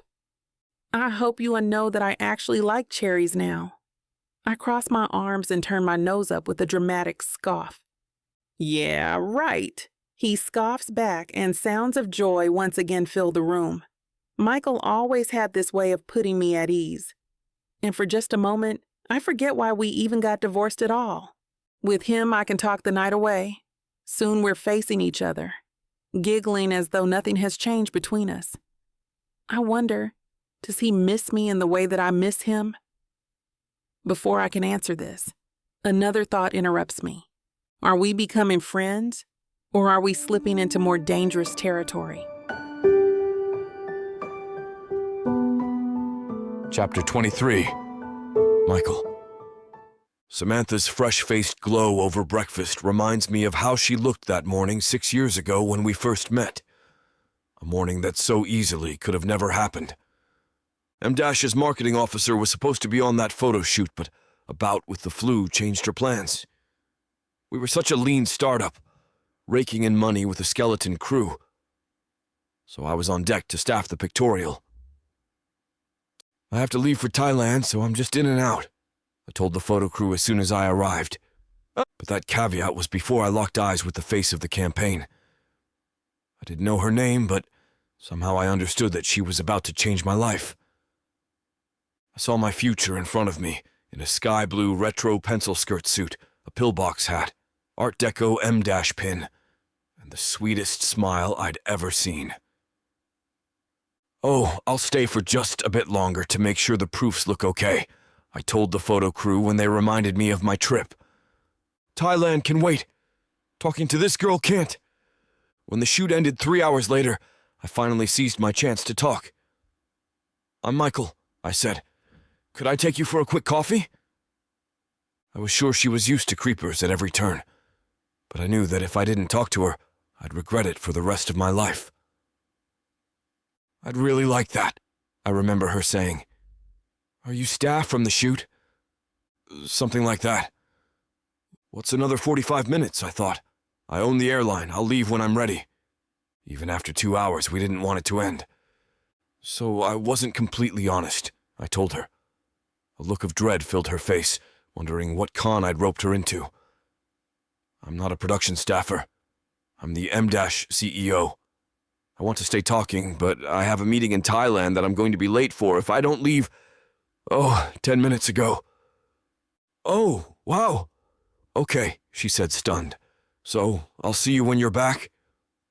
Actually, I was thinking maybe not. How about you come to Thailand? You must have a passport, right? We swung by her apartment on the way to the airfield, and we didn't stop talking until we landed the next day. I was exhausted by the meeting with the Thai airline, but I still nabbed the contract to buy the fleet of planes. She was my good luck charm from the beginning. She was my good luck charm when she said yes 3 months after that, and then when we got married at her family's villa 3 months later. That was until a year ago, when my life walked away and my luck went with it. For no reason besides my own stupidity. I didn't want the marriage to end, but she was so sad. Even if it broke my heart, I couldn't bear to keep disappointing her. She deserved someone who deserved her. I glanced at her over the breakfast table, sipping her orange juice and letting the sun warm her skin. She's like a vision. Then these last 2 days at the resort, she's been by my side, and it's like my luck has come back. This place has been a crystal ball in a snow globe, showing what life could be like if I hadn't ruined everything. I've struggled each day since she signed those divorce papers to convince myself that I'm happy. But every minute I spend here, I see more clearly why I never want to be with anyone else. I was thinking, Michael, she says, putting down her glass. I think what you said makes a lot of sense. I'd like to try to be friends. Real friends. We have such a long history and we've cared for each other so long. We should try. My heart's soaring. I smile contentedly, even though what I feel is elation. I'm so glad, Sam. I know I don't always make things easy, so it means a lot, that chance, especially with what I've put you through. She doesn't respond to that, which comes as a relief. I think we can get a good start by seeing more of the resort, she says instead. What do you say? I mean, I doubt we can cover the whole thing. I say yes, 2 friends spending the day at the park, I say. We flag down Brenda, one of the super-friendly staff members who offered to be concierge and tour guide. We can tell she's thrilled to share her enthusiasm for the park with people who are new to it. Samantha and I lean in close on the parachute loop, in a gondola with a bird's-eye view. We race each other in the speedway and ride a coaster that riffs on the mining days of Nevada. We don't realize right away that we're holding hands as we get off the ride. So I have to show you the safari line, Brenda says. It's a gentle boat ride that goes through the animal sanctuary. Very safe, Brenda says. It's one of Mr. Gregory's favorite attractions. I'll walkie him. He can meet us for lunch. It ends at the Sea Lion Court. I watch with joy as Samantha's face lights up at the sight of lions, giraffes, and elephants so close to her. She nudges me to listen to the children mispronouncing the animals' names. We're ending at the Sea Lion Pool, the employee says on the loudspeaker. We have a surprise visitor, Mr. Justice Gregory, owner of the park. Everyone cheers. Justice suddenly pulls both of us into a huge bear hug. If I wasn't sure until now whether he's taken to us, any doubt has been cleared from my mind. You kids having fun? The safari line was my wife's idea. Luann and I went to Africa once, and when we came back, she wouldn't stop talking about it. So we built this, he says, proudly sweeping his hand to show off the ride. I love it so much. Days like today, I really miss her, but this makes me feel closer somehow. Over a picnic lunch, he tells us more about Luann, the park, and their adventures together. The swimming with lions was Luann's idea too, he says. Swimming with... Did you say lions? Samantha asks. He bursts out laughing. Sorry, swimming with sea lions. You have your suits with you, right? Of course, I say. It's a water park. Great, Justice says. Let's swim. Samantha and I look at each other. Is it safe? Samantha whispers just to me. If our buddy up there can do it, we can. But you know what? One sec. She kisses me on the cheek. I want to freeze the moment and live in it forever. Hey, Justice. Are the sea lions safe? I ask. This is embarrassing, but I had a phobia as a kid of sea lions. I wink at Samantha. Puppies of the sea, haven't you heard that? I hadn't, but I trust you. I'll give you some fish. I guarantee they'll love you after that. We jump in on the count of 3, holding hands. The sea lions crowd around us and bark. Samantha cowers, tucking her head in my shoulder. They swarm me and I throw fish as fast as I can. They come back quickly for more. A sea lion steals one from Samantha and another licks her face. It tickles, she says, exploding in giggles. See? It's impossible not to love you, I say. Brenda comes to the edge of the pool. We have one more surprise in store, she says. Here are some towels for when you're ready to get out. Do we have to get out? Samantha says in a fake whine. You'll want to. It's really fun. We go with Brenda in a golf cart and she drives us right to the front of a huge aquarium. We have 2 special guests today here at Mermaid Cove. A performer dressed in full fishtail regalia and seashells says into a microphone, surrounded by a full coterie of mermaid royalty. He's standing on an artificial beach laid over a tank of exotic fish and coral reefs as bright as neon lights. They put crowns on our heads and hand us extra fishtails to slip over our suits. We take a bow and dive in. Samantha steals my crown and puts it on her head, so that now she's wearing 2. She's a natural comedian, a natural performer, a natural beauty. With any luck, I'm one day closer to winning back the only person who's felt like a natural fit for me. Chapter 24. Samantha. Are you ready? Ready for what? I giggle, already knowing. Michael's hands cover my eyes, and he aims my head at the sky. I made the suggestion of watching the meteor shower hours ago. Now we're sitting on a blanket provided by the hotel, in a field with several other residents. He uncovers my eyes as the first meteor passes.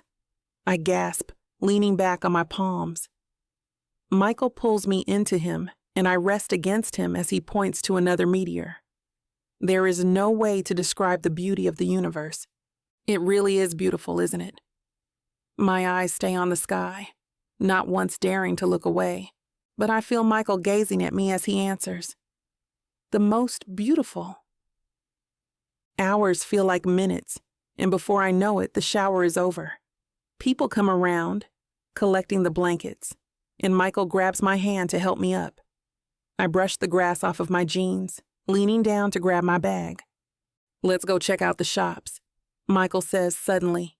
He doesn't allow me to answer before he grabs my hand and leads me to the sidewalk. A brisk walk leads up to a row of shops in which Michael picks the first one. If I didn't remember then, I remember now how controlling he is. He has to be the lead of everything. Miniature glass statues catch my attention, and before I know it, I'm embracing every single one I can find. Okay, these are coming home with me, I say excitedly, turning to Michael. I burst out laughing at what I see. He's dressed in a penguin onesie with a masquerade mask covering his eyes. I can't help but shake with laughter as he does a little turn. Pick your 2 most favorite, and I'll buy them for you, he says. I try to protest. I have my own money after all, but he just dances away. I shake my head and laugh before looking at the 5 glass statues in my hand. I don't need him to buy them for me, but his goofy act has me happy to humor him for once. I pick the elephant, one of my favorite animals, in the heart because the way the light passes through is beautiful. Going to the register, Michael meets me in line. After we check out, I pick a clothing store nearby. I'm not just going to follow him around all night. Staring at a sleek black sweater, I don't even notice that Michael has come back with 2 shirts. Hey, Sammy. I just bought these. Do you like them? He looks like a kid in a candy store, and I take a closer look at the shirts. There's a red heart at the end of the phrase, I'm with stupid and arrows pointing towards each other. They're so corny, but that's not the only problem. Michael? Those are for couples. I shift from one foot to the other. Well, we're kind of like a couple right now, aren't we? He responds with a smirk. I nod uncomfortably, turning my attention back to the sweater. We were finally getting along. Why does he have to mess this up? I flip from one sweater to another, ignoring that I find the color teal unflattering as I hold the sweater in my hand. I feel my hand shaking and remind myself that we will not work together. We tried already, and we want different things in life. That's okay. I look around, no longer wanting to be stuck in my thoughts. Where is Michael? I walk around the store, hoping he's in one of the aisles. As I pass the door, I see a group of children surrounding a man. Actually, the children are surrounding Michael. I stop at the door and lean against the wall next to the store entrance. The children point to the colors they want, and he gives them the balloon, laughing and smiling. Every so often, he squats down and talks to a child individually, poking their stomach or bopping their nose to make them laugh. His expressions are dramatized. I smile fondly at him when he notices me. He waves quickly before turning his attention back to the children. I notice a man in a cartoon mascot costume. His mascot head is sitting next to him on the bench as he leans back, watching Michael closely. He seems relaxed, even as he keeps an eye on the balloons and the kids. I never understood why Michael didn't want kids. I remember him telling me time and time again how he doesn't know how to act around them. But watching him now, he seems so at ease.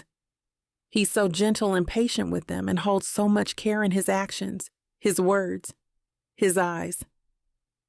I fold my arms and rest my head against the wall, deciding to plant myself in my spot. 5 years of marriage, and I never figured out exactly why he never wanted children. Whenever I asked in the past, he said he just didn't. And that's final. At first, I never paid it any mind. I figure we'd talk it through when the time was right, that he'd come around. Besides, I was so busy making sure I was the perfect wife, staying in the background and supporting my husband. I made sure dinner was always on the table, and he was relieved to be home when he could be. For a long time, we didn't sit down to open up about what we truly wanted. When we did, it was too late. I know something happened in his past that I don't know about. I guess, in some ways, we were always a surface-level couple. We knew just enough about each other to get along. He was always busy, and that meant there was a lot we never had the chance to learn about each other. I guess we thought our marriage would work itself out once we tied the knot, but the hard work that came with it got ignored. And because things were so great at first, it never even occurred to me that they'd deteriorate the way they did. But looking back now, I see that any problems we had were swallowed down. We never truly opened up about ourselves. I guess because the body was always so good, it didn't really dawn on me for a long time that it didn't mean we were truly connecting. If I knew then that make love wasn't enough to be happy, I would have done things differently. By the time we tried to connect on a deeper level, everything went south. Being so lost in thought, I don't notice Michael waving me over until he calls my name. All the children have already dispersed, and the mascot is back in action. How long was I out for? Samantha, are you okay? Michael unfolds my arm and holds my wrists. You're shaking. Sam, what's wrong? I shake my head and take a quick glance behind me. I shake my head again. Nothing, Michael. I'm just tired. I'm going to go back to the room and get some rest. I step back, sliding my hands out of his. I turn without waiting for a response and walk away hurriedly. I'm not sure how long I can keep myself together. Chapter 25. Michael. Eventually, I follow Sam back to our room. I gave her some alone time first, though. Something has obviously bothered her, and I can tell she needs some time to decompress first. We were getting along so well, weren't we? I think as I make my way to our suite. I mean, The sea lion swim, souvenir shopping, handing balloons out to the kiddies. It was great.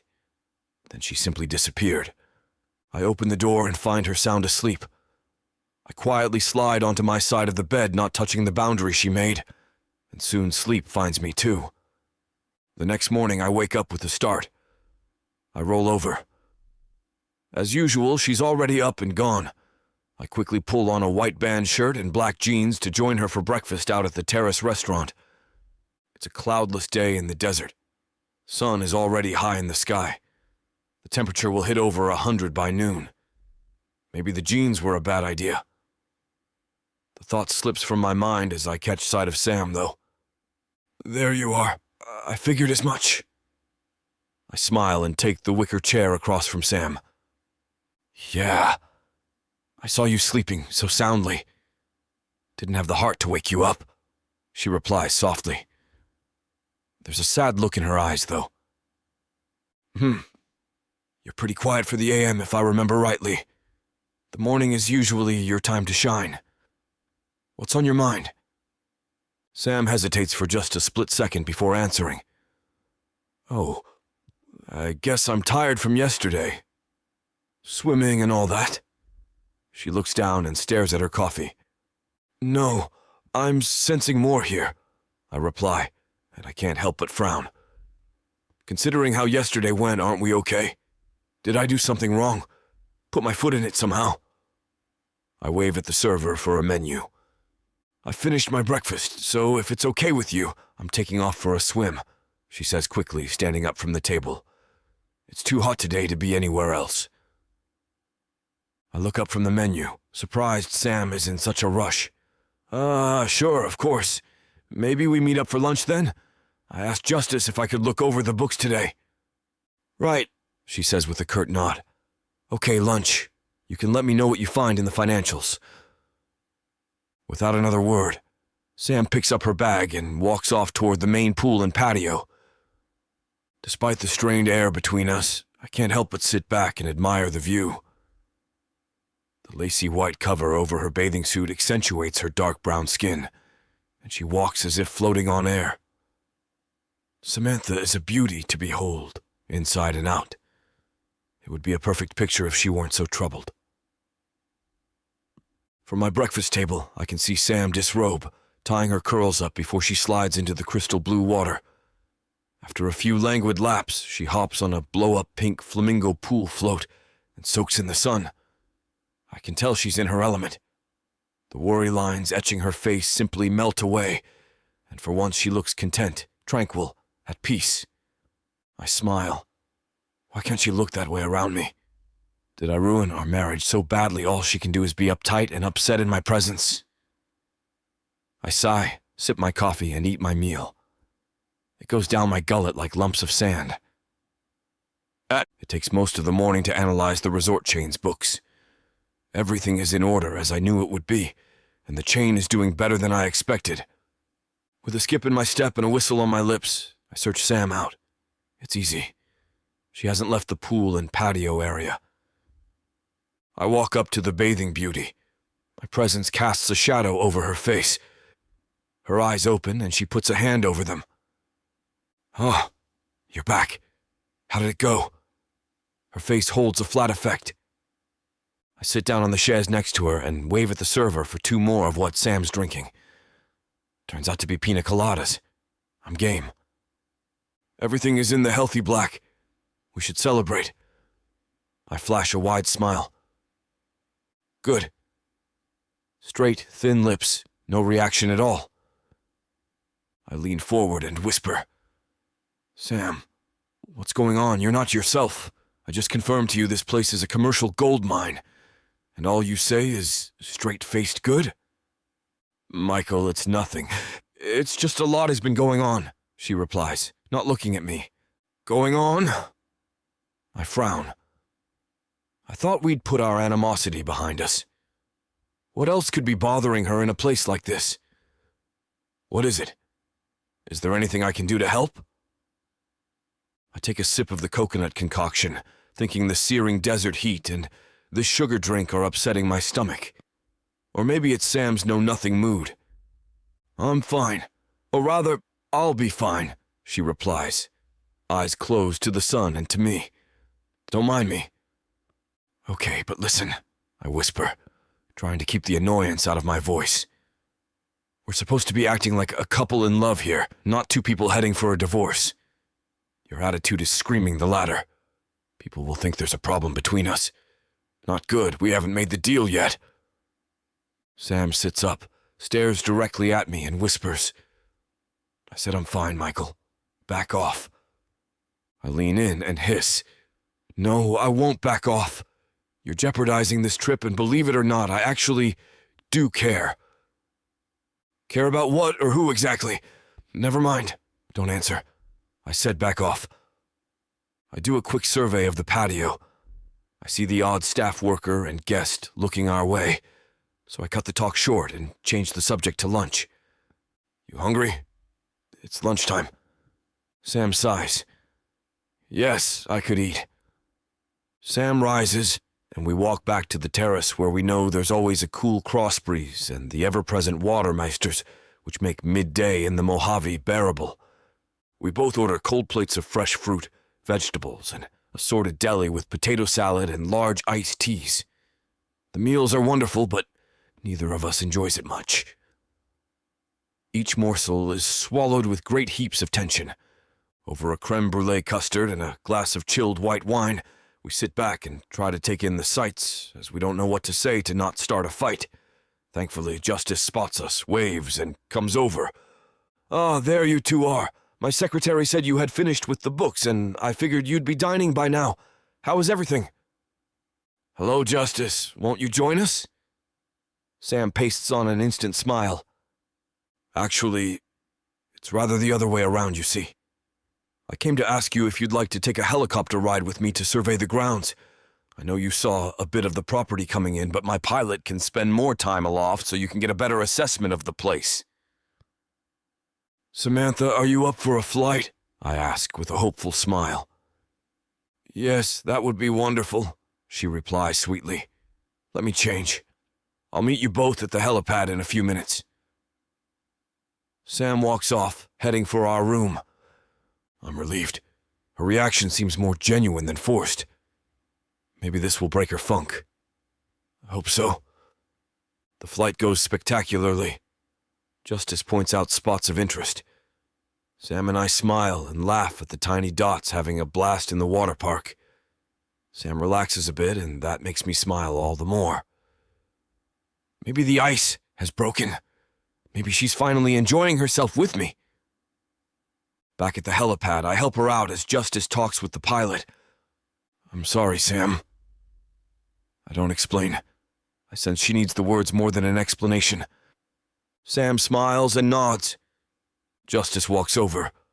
Now, kids, I've prepared something special for you. He winks. What? We both echo. Chapter 26. Samantha. Justice smiles. Follow me, please.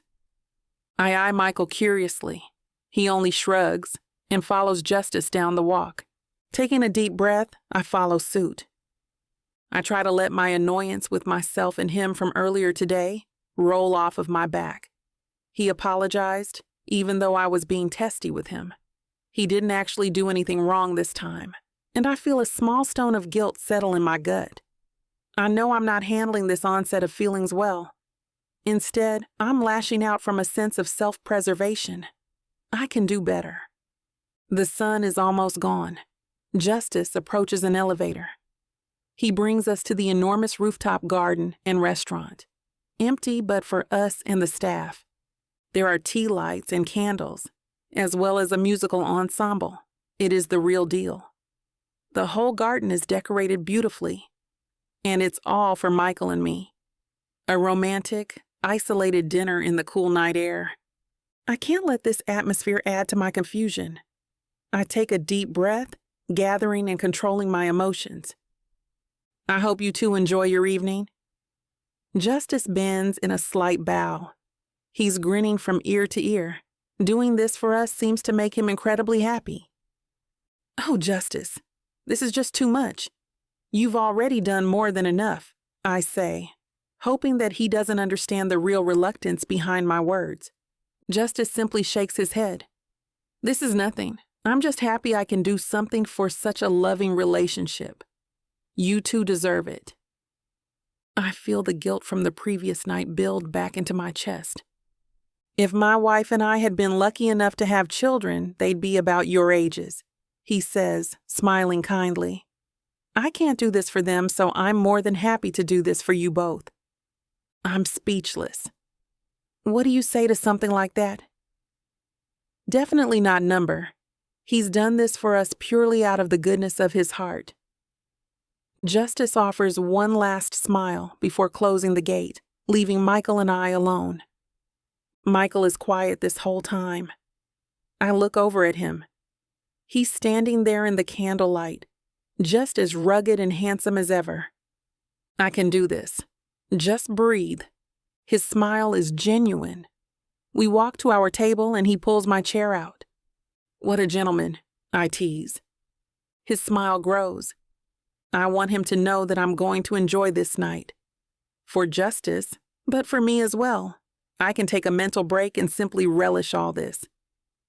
All I have to do is forget what has been weighing me down, my confusion over Michael. Dinner is already served. Michael removes the silver coverings to expose an elegant feast. Justice sure knows how to do it right. Well, he probably thought about what he would do for his own wife, were she still here. I don't know why I say that. It makes me sad all over again and guilt resets itself. Hey, Michael reaches across the table to grab my hands. I know it's not for show. He's trying to genuinely comfort me. I don't even twitch to pull away. You don't have to tell me what's been going on, but I need you to know that I'm here. Let's try and enjoy this evening like Justice would want us to. For him and his wife. I meet Michael's gaze. His green eyes are luminous in the glow of the night lights. I see a tenderness there that I never really saw when we were married. I squeeze his hands in reply and let go. Dinner is exceptionally pleasant. Not only is the food amazing, but the music being played soothes my ragged nerves. It also helps us enjoy each other's company more. The silence isn't so deafening when there are breaks in conversation. Eventually, banter flows just as it has the last few days. I'm sure the champagne is helping too. We joke about this and that. We even bring up ideas about our jobs to each other, to see what the other thinks. It's so nice to just spend time together like this, to be friends, if that's what this really is. Maybe that's exactly what we are. I've never been friends with an ex before, let alone someone I had planned my whole future around. Once our meal is done, I lean back in my chair and stare at the moon. The beauty in this night sky is incomparable. You can't get a sight like this in Vegas. Hell, you can't get this tranquility in Vegas. I close my eyes and let the music from the performers seep through me. Ahem. My eyes flutter open. Michael is standing before me, offering his hand. I giggle. What is this? He dramatically bows. Would the lady like to dance? I feel very bubbly. My worries have finally ebbed off, and I laugh in response. Why waste a private band if there's no dancing? I titter as he helps me to my feet. It all just feels so freeing. Michael is a smooth dancer, as he is in all things he does, but I've always loved waltzing with him. It makes me feel more elegant than modeling ever did. We respond well to each other, even in our sarcastic moments of dramatic dips and turns. Your smile is the best outfit you own, he says, dipping me. I tilt my head back, giggling and glancing again at the moon. It's as if it's our own disco ball. A bright flash of color suddenly erupts across the white sphere. Boom! Michael looks up in time to see another shot. There's a fireworks show at the resort tonight, it appears. I smile and drop down to watch. Michael follows suit. It's beautiful to see all of the colors exploding brightly everywhere I look. I beam and feel complete bliss throughout me. This day has certainly turned around. I glance over at Michael to see if he's enjoying it as much as I am. He's not looking at the sky, though. He's looking straight at me. His gorgeous eyes glow with the flashes of color, staring at me intently. Once again, there's a look I haven't seen in a long time, if ever. It suddenly feels as if I've gone deaf. Everything fades around me as I stare at his chiseled jaw, lean body, all of him. No more colors, no more bangs, just him and I, as if we are the only ones left on the entire planet. I don't even realize I'm leaning into him as he leans towards me. His lips hesitantly touch mine first. There's not even a voice of doubt anymore. To hell with everything. Before he can pull away, I press my lips deeply against his. I grab his shirt and pull him against me as he returns the passion. I'm done denying what I feel. Chapter 27, Michael. Looks like the level of passion in this chapter is pushing YouTube's limit. It's disappointing, I know. Trust me when I say we want nothing more than to get down to the dirty details. But releasing these free audiobooks on YouTube means that we have to abide by the rules. Even though YouTube won't allow us to put something so spicy on the air, you can still find it on tylawalker.com. Miss Tyla has an unbelievable collection of uncut, unabridged audiobooks and ebooks. For access to the full, unfiltered scene, go to tylawalker.com and use code SAVE40 for 40% off any digital product. This is the deal of a lifetime, a discount that can be applied to bundles that are already listed at a discounted price. You heard that right.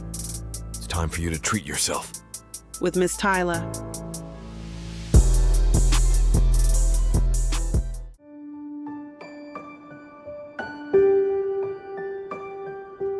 Chapter 28. Samantha. I sleep soundly, and yet I'm completely conscious the whole time, too. I'm aware of Michael the whole evening, as if it's a low-level earthquake, and the vibrations keep me from surrendering to unconsciousness fully. I know I could wake up at any moment and find that it's a dream. I melt into the feeling of being in his arms, and yet I pull myself away from the precipice anytime I get close to the realization that I'm falling for him again. I missed you, I whisper to him, so quiet that I know he can't hear. He sleeps like the dead, a quality I've always found adorable. When I adjust myself, he pulls at me even tighter. It sends a flutter up my heart, knowing that it's fully unconscious given how deeply he sleeps. I look back and he's smiling. I feel perfectly safe. I've always hated sharing a bed with anyone, but with him, even when I get annoyed with his moving, or his snoring, or God, even his farting, I don't have trouble. Somehow I overcome my natural aversion to sharing anyone's space. I guess because with him, he doesn't feel separate. I wake up before him and just savor the feeling of his arms around me, watching the light go from midnight blue to cerulean to bright yellow. I don't want the day to begin, because then, if I want to stay in bed longer, he'll actually know about it. Right now, it's my little secret. That's the only way I can tolerate knowing I'm under his spell again, if he has no clue that he's got me. I shift myself in bed to get comfortable and gradually move away to begin to wake up. His eyes open and instantly narrow to keep out the light. I recognize the glow in his eyes as he looks over at me. I don't know how he can be so uninhibited. Every inch closer to him I get, I have to put on another layer of self-protection. Feeling this safe makes me feel incredibly vulnerable. "Good morning, beautiful," he says, and my defenses disappear. He leans over and kisses me. I wonder if it's going to be a peck. I can't stop myself from thinking.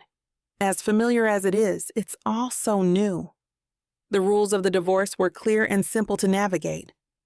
The rules of letting your ex-husband in again are alien territory. He kisses me deeply and I surrender. I move my tongue gently into his, rolling it against the seal of his perfect lips. He lies on the bench in front of the jets with his legs splayed. He scoots down, half prone, and positions me to straddle him. This is really happening again, I think. But my thoughts are soon lost in the heat that grows between us. Chapter 29. Michael, I can't stop thinking about this morning. And last night. She's eating eggs and drinking orange juice, but all I can see is her head looking up at me, licking my shaft. Watching her in the buffet line in those tiny shorts, I see those same legs wrapped around me in the jacuzzi, making me come so hard I thought I would burst a blood vessel. She smiles, walking back to our table. God, she's sexy. I wonder if she's thinking the same thing. I've always had to wonder what she's thinking. It's never been clear for either of us. It's one area where we could stand to be less alike. So what's on the agenda today? I ask, more to take the temperature of the Sphinx across from me than to get an actual answer. Just more wandering around sounds great, she says between bites of eggs. I was thinking, want to tour the resort by bike? I even have a fun surprise for us. In addition to the other two surprises, I think to myself, suppressing a laugh. What? What's that smirk? She says. Nothing. What's the surprise? She reaches into her oversized purse and pulls out 2 yellow shirts. Since we had so much fun as the stupids, I thought I'd keep the party going. She tosses a t-shirt and holds hers out. Mine reads, she's my better half. Hers declares, he's my other half. You love it, she cackles. Much classier than the one I picked. Good job. Proves you really are the better half. Thanks, other half. We both laugh, and she gives me a look that almost melts me. I relax a little, knowing the making lover hasn't changed things for her. Even if things are awkward, at least I know it's the same awkwardness from before we boned. I pull my t-shirt off and slide this one on as Samantha puts hers over her bathing suit and ties it off at the waist. She's definitely my hotter half. Our hands brush as we walk toward the bike rental kiosk, like we're testing how natural it feels to touch after all the touching earlier. She grabs my hand, and I know it's going to be a good day. I squeeze back just like I used to as the array of bicycles comes into view. I want the Cliffy bike, she says. It's painted with a cartoon. Cliffy, the resort's mascot, a plucky desert bighorn sheep, a symbol of Nevada pride. Naturally, I need the Tessie bike then, I say. Tessie is Cliffy's lady friend, the desert tortoise with the bow on her head, Nevada's state reptile. I already know which cheesy couple's t-shirts are in my future. One with Tessie saying, "You bring me out of my shell," and one with Cliffy saying, "Yes, I would jump off a cliff for you actually. Maybe I'll get 2 of each." We loop around the resort, stopping for pictures in front of ridiculous photo booth backgrounds at every realm we enter. Enchanted Cliffs, Mellow Meadows, Mermaid Bay, and Lucky Lagoon. We get the cardboard keepsake frames, but I make a mental note to pick up the metal commemorative ones in the gift shop. We can put them up at home as a reminder of the week we spent together at Meadow Rapids before we bought it. And then I remember we don't actually live together anymore, and we're not a married couple. It just feels so much like the early days, when we made each other feel so free. We had so much fun, before it all slipped away. She was always up for any adventure. Most people don't even want to go as far as Tahoe. But she went around the world for me after knowing me for just a few hours. I remember after we got engaged, she had a hankering for New York pizza. I suggested we go over to New York, meaning the casino in Las Vegas. But she wanted to go to New York, real New York. She convinced me to make a whirlwind trek to New York and back. We spent the whole time laughing, and after we got married, I surprised her with a bungee jumping trip because she said she always wanted to. We signed up for a tandem jump, but she decided at the last minute that she was too afraid. I comforted her through her tears. "This is your day, Samantha. I'm happy because I'm with you," I remember telling her. "Whether we go down on the end of an elastic band or we walk down a set of stairs hand in hand, I'm just thrilled to spend time with you, doing whichever one you want." Right as we were about to step out of the harnesses, she decided we'd take the plunge. She loved it so much, We went down a second time right after. Our wedding day was perfect, too. A small, intimate ceremony in Tuscany, where she spent summers with a few friends flown in. My adopted father, Charles, was the only family I had ever had before marrying Samantha, but when we said, "I do," she felt like the only family I needed. Her dress was so simple. A tapered waist and a slight A-line skirt, with a scoop neck and cap sleeves. The most important feature, though, was the stretch, she said. "It has a zipper, but it's basically decorative," she said. She was so excited that she could pull it on and off without having to undo it, that she flashed me without realizing. She had no superstitions about me seeing the wedding dress. No one lights me on fire the way she does. Just being close to her all day at the park, it's hard not to get aroused, especially with the sweat glistening off of her perfect body as she pumps her legs up and down the bike. Lucky seat. And unlucky me. No, it wasn't bad luck. It was bad judgment. My bad judgment. I thought love would be enough, so I didn't think I had to try. I'd give anything to do it differently. I thought money and power would keep her secure. But that's not what she needed. She needed emotional security, and I let her down. Today feels just like the best days with her. I remember my old self when I was with her, and she always made me better. Looking at her smile, hearing her infectious laugh, seeing the way she looks at me. Maybe there's a chance I have another shot at this. "Come on, let's go on the water slides," she says, speeding off on her cliffy bike, ringing the little bell and looking back. After the slides, the wave pool. And then, the lazy river, no question, I say. Maybe it'll help me learn how to stop being a workaholic. She's worth it. Chapter 30. Samantha. The sun has set, and I'm looking out our suite window at the beauty of the dark. I reminisce about the day. I enjoyed every second of it. I want to mentally stay in that state of being carefree. Now that I'm standing alone in our room, though, doubt is trying to force his ugly head in. I push it back with a cleansing breath. It was such a great day today, being with Michael as we used to be, without the stress of perfection. Today was perfect. I can't believe how real it all seems. Maybe because it is. I shake my head. Doubt is officially setting in. This can't be the reality. Part of it has to be the simple fact that we are here in this place and spending so much time together, along with the absence of work, has simply gone to our heads. I think about how confused I've felt the last couple of days. I felt none of that today. Last night, when I just let myself go, it felt liberating. I just don't want to screw all of this up again. I've worked so hard to get to where I'm at after our divorce. How dumb would it be of me to do this all over again and expect a different outcome? I press my head against the cool window and close my eyes. Once, just once, I would like to shut off my mind from jumping into protection mode, but there's a reason I do, especially with Michael. The truth is that I'm scared. I want to give in to him. The passion, the ecstasy, the joy, all of it. He makes me feel alive, and maybe this time it can be different. We're being more open and sharing things we didn't, even in our marriage. And the screw? Oh God, I didn't think it could get better, but it somehow is. It's as if we have been holding out on each other this whole time until last night, not just in the bedroom, either, in all ways.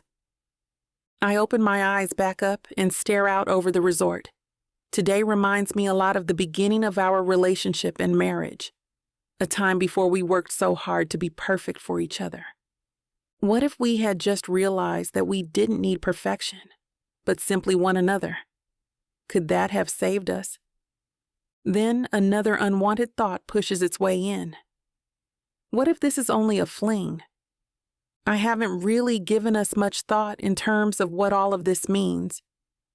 I went with the flow, and now I know I want more. I don't want it to end when our visit does. I push myself away from the window and stare at my reflection. I admire the woman staring back at me. She's gone through so much. I don't want her identity to be tied to a man and have to rebuild again. I don't know if I have the strength to. The true question is if he feels like I'm feeling right now. Can we make this work once our jobs and reality are put back into place? There are so many questions skating through my mind right now. I hear Michael's voice grow slightly louder from the bedroom. I can tell he's on the phone with someone. I strain my ears to listen without turning around. It's definitely business. Of course it is. I roll my eyes at my reflection.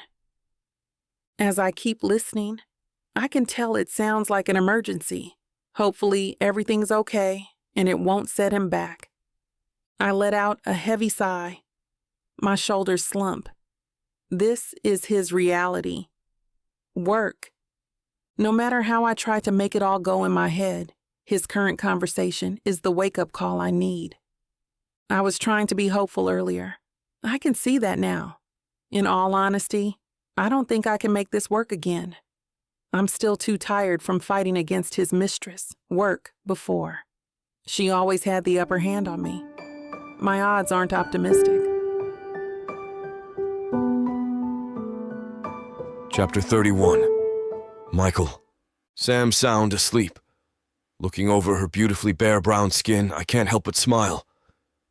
I haven't slept a wink all night. My mind is too busy thinking about her.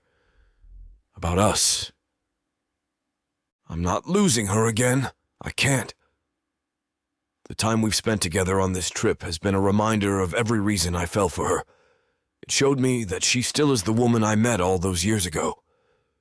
Maybe not exactly, but how we interact with each other hasn't changed once we stopped fighting it. Sam and I had the best of times when we got together. She made life worth living and showed me the beauty in the simplest things. Sure, we had our differences. Looking back now, I think we can get past those. I know things aren't completely different. I also know that I've gotten her to open up more this last week than we ever really did married. I can never be the perfect husband. I tried with the only way I knew, and that was to provide for her. That's not what she needed, though. Sam needed me, not my money. I feel that knowing that now will get me a hell of a lot further than before. I just need to be able to show her that. But Sam also wants a family, to be a mother. I don't know if I can ever give her that. I'm not the man for the job. She would want a golden father figure to match her natural mothering. I just don't think... No, I know I can't do that. I've had no real experience of that myself.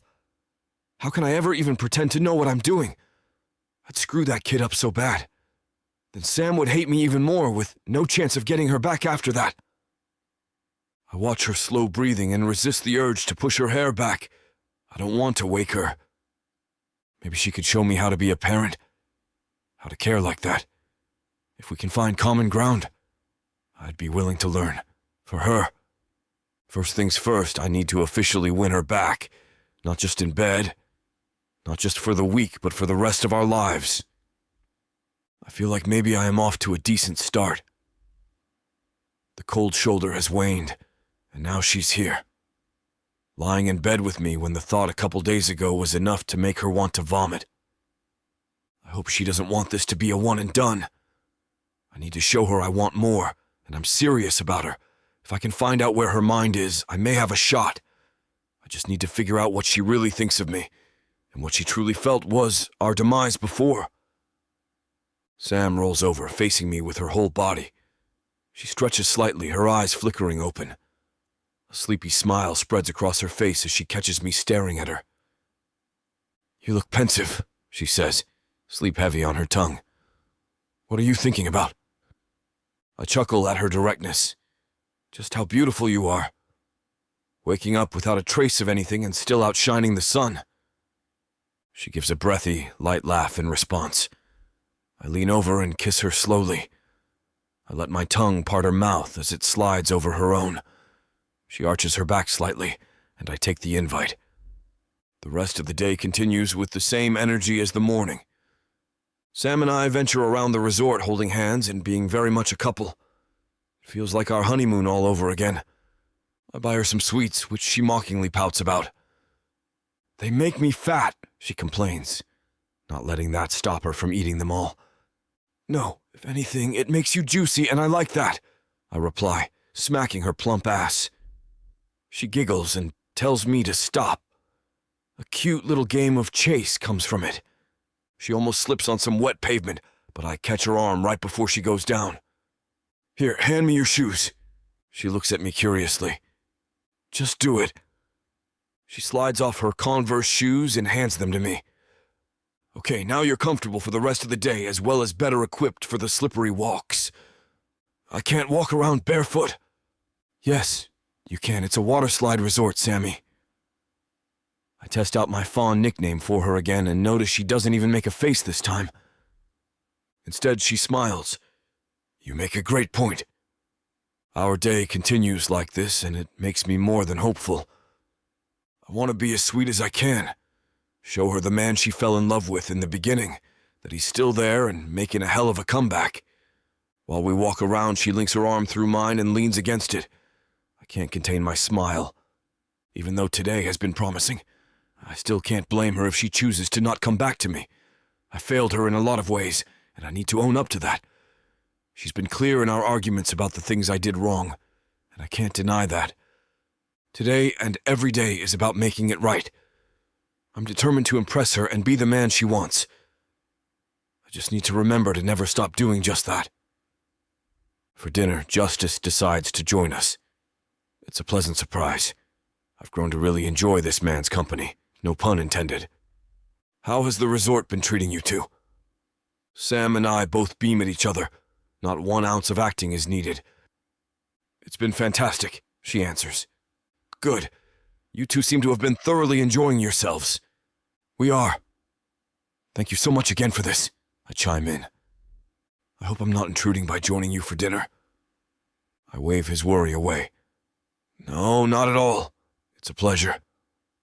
Justice smiles and lays his napkin on his lap. I just wanted to tell you the good news. Oh? I'm selling the water park resort to you. His grin now shows all of his teeth as he leans back in his chair. Really? Oh, Justice, that's wonderful, Sam beams. Thank you so much. You won't regret it. I lean forward and shake his hand. I have no doubt you two will run it right. Let's sign the papers tomorrow and make it official. He offers a toast and we clink glasses. Sam is beaming. She puts her hand on my thigh and squeezes with excitement. The resort is ours.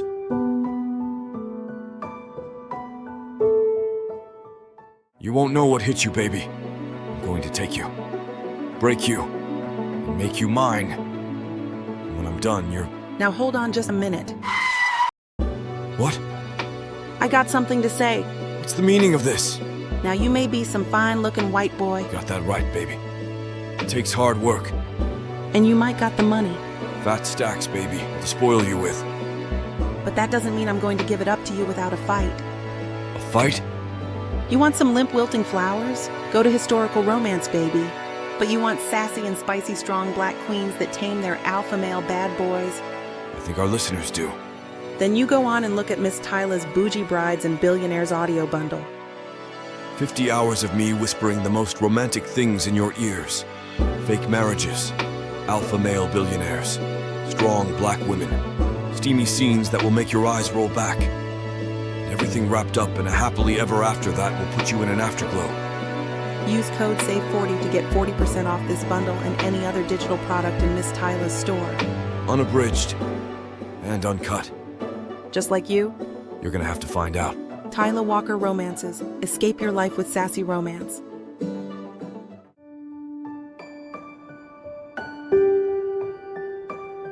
Chapter 32. Samantha. We stay at the restaurant until closing, drinking champagne that Justice has been saving for the occasion. This bottle, I brought it from my private cellar just for this occasion. Michael and Samantha, Justice says, taking both of our hands into his. I can see a light coating of tears building. It's a bottle of champagne from the last trip to Paris that Luann and I took. I wanted to save it for something special, so it would feel like she was here with me. And passing the park we built together to a new generation seems like exactly the occasion for it. He calls over to the sommelier, who opens it for him. It tastes like lemongrass. It's the most exceptional champagne I've ever had. To the future, Justice says, raising his glass. To the future, Michael and I repeat, looking at each other. It feels like when we got engaged, like a new step we're taking together, both exhilarating and terrifying. But the corners of my lips turn down when I realize a crucial difference. An engagement is a beginning, where you begin planning for the next steps of a life together. Sealing the deal, for us, is where this venture ends in the ways that matter. Maybe if we were a real couple, it would be different. But the truth is, we're not. Not anymore. As magical as it's been to regain what we used to have, I know that it's temporary. But why should I always subject myself to punishment when happiness is an option?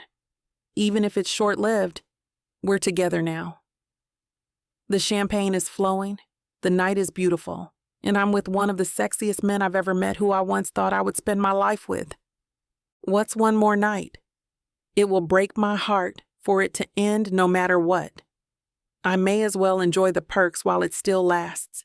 The extra pain it might cause, in the grand scheme of things, is so small in comparison to how good it feels to be with him. Especially how good it feels when he's naked, inside me, holding me down. I hope he can't tell what I'm thinking, but I kind of hope he can. After Justice leaves, the evening fireworks go off. Michael and I watch them over the restaurant balcony. Michael holds me against the wall and kisses me fully, deeply, passionately. He holds out his hand, inviting me to dance. He spins me around, and I recognize the moves from our wedding. We went to a ballroom dance class because I'd always wanted to before getting married. You remembered? I tell him. How could I forget? The best day of my life. The best decision I ever made, he says.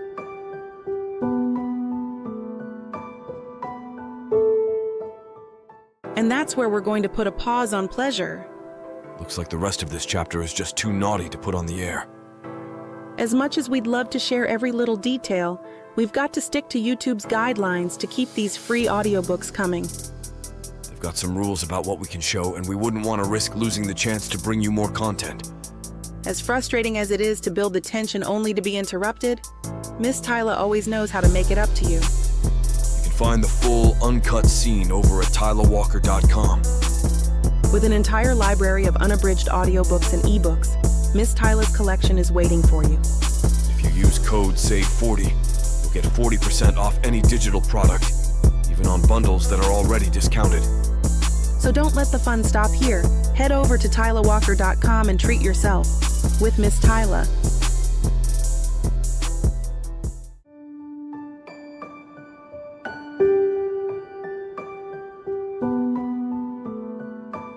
Chapter 33. Michael. The next day, we meet in Justice's office. The three of us happily sign the papers, transferring ownership of the resort chain to Sam and me. I look over at her. She's like me. We can't wipe the gleeful smiles off our faces. After several minutes and countless initials and signatures later, we three sit back and revel in what we've accomplished. Well, kids, as of this moment, the whole shebang is yours. What do you think? Justice winks and sports a prideful smile. Justice, this is the most wonderful feeling, I say, different emotions flooding me as I realize what this means. But kind of sad, too. As this part of our relationship, this moment is nearly at the end. The anticipation, the excitement, and the wonder, it's all been... What Michael means to say is, it's been a memorable time in our lives, meeting you and getting to know you and your world, which now has become ours. Sam contentedly smiles, too. I nod and don't let on. There's more to my sadness. It's been this week with Sam, falling back in love, loving her. I'm I'm fearing it coming to an end. I know we both have to keep focused until this trip is done, but I'm determined now more than ever to woo Sam back into my life. I also know I have more pressing matters to attend to. We all shake hands and I leave ahead of Sam. Priorities, above all else. I delve into the business and operational side of the trip, hiding away in the resort's head office, drowning in files and spreadsheets. The hour hand on the clocks whiz by, and before I know it, the sun is gone and the moon glows in the starry night sky. I grab my jacket, stretch, and head back to our room. I look at my watch. I can't believe it's 1:45. Yawning, I quietly open the door, trying my best not to wake Sam. But I fail. She calls out, "Nice of you to find your way back." Cool, distanced. Not the response I was hoping for. But I can't blame her. It's not like I'd win the Husband of the Year award after abandoning her today. I whisper, "I'm so sorry. It took this long to finalize the administrative transfer. I hope you understand." Sam sits up in bed and silently nods. I figure I'm in the clear, so I hop on her side of the bed and excitedly spit out all the details. What I and Justice's staff covered. The promo campaigns, HR, meet and greets in all the departments. I'm exhausted but thoroughly satisfied. We got the complete setup done in one day. Hard to believe. But when I'm geared, you know? I smile. During my retelling of the day, I notice Sam nods every now and then at what I'm saying, but sports no excitement or interest on her face. I brush it off. She's tired. I'm sure that's what it is. How can you have Sam be excited about anything at this time of night? Right? At the end of my list of events, I reach over to take her hand in mine. Sam, you're my lucky charm. You always have been. When we're together, we simply cannot fail. Sam pulls her hand away. I'm surprised. I want her so badly. The day has been nothing but deadlines and stress, but I did it. Now I want to be with her, to release my day in her arms. My mind flashes back to our marriage, the look on Sam's face, her reaction to me. Did I say do? The same all those years ago? How many late nights? How many times did Sam go to bed alone? I'm repeating my old habits, aren't I? My heart beats faster. I feel cold sweat on my brow. It's like I've hit the throttle in a car, and at the moment the front end goes over the cliff. You want to put on the brakes, but it's too late. Michael, I'm glad for you, but I'm tired. It was a full day for me too. I wrote all the slides to test them out. Night. Sam rolls over, curls up into a fetal position, and says no more. My stomach drops. My smile melts. My cheeks are hot from shame. I get up, undress, and climb into bed. From our lovemaking 2 nights ago, the blanket boundary is no longer dividing the bed, so I slide over and wrap my arm around her waist, spooning her warm body, praying, "Okay, you did what you had to do today. You know, being absent from her all day, you took a great risk, considering you just got back with her. Well, the day is done, and she's still by your side. From now on, focus on nothing and no one else but Sam. She has to be the only project in your mind." Sam lies still in my arms. I hear her breathing regulate. Light snoring begins. I smile. I lied, of course. Her snoring doesn't sound like a freight train. It sounds more like a kitten purr. Good. She's sound asleep. At peace. With me. I gaze out our picture window.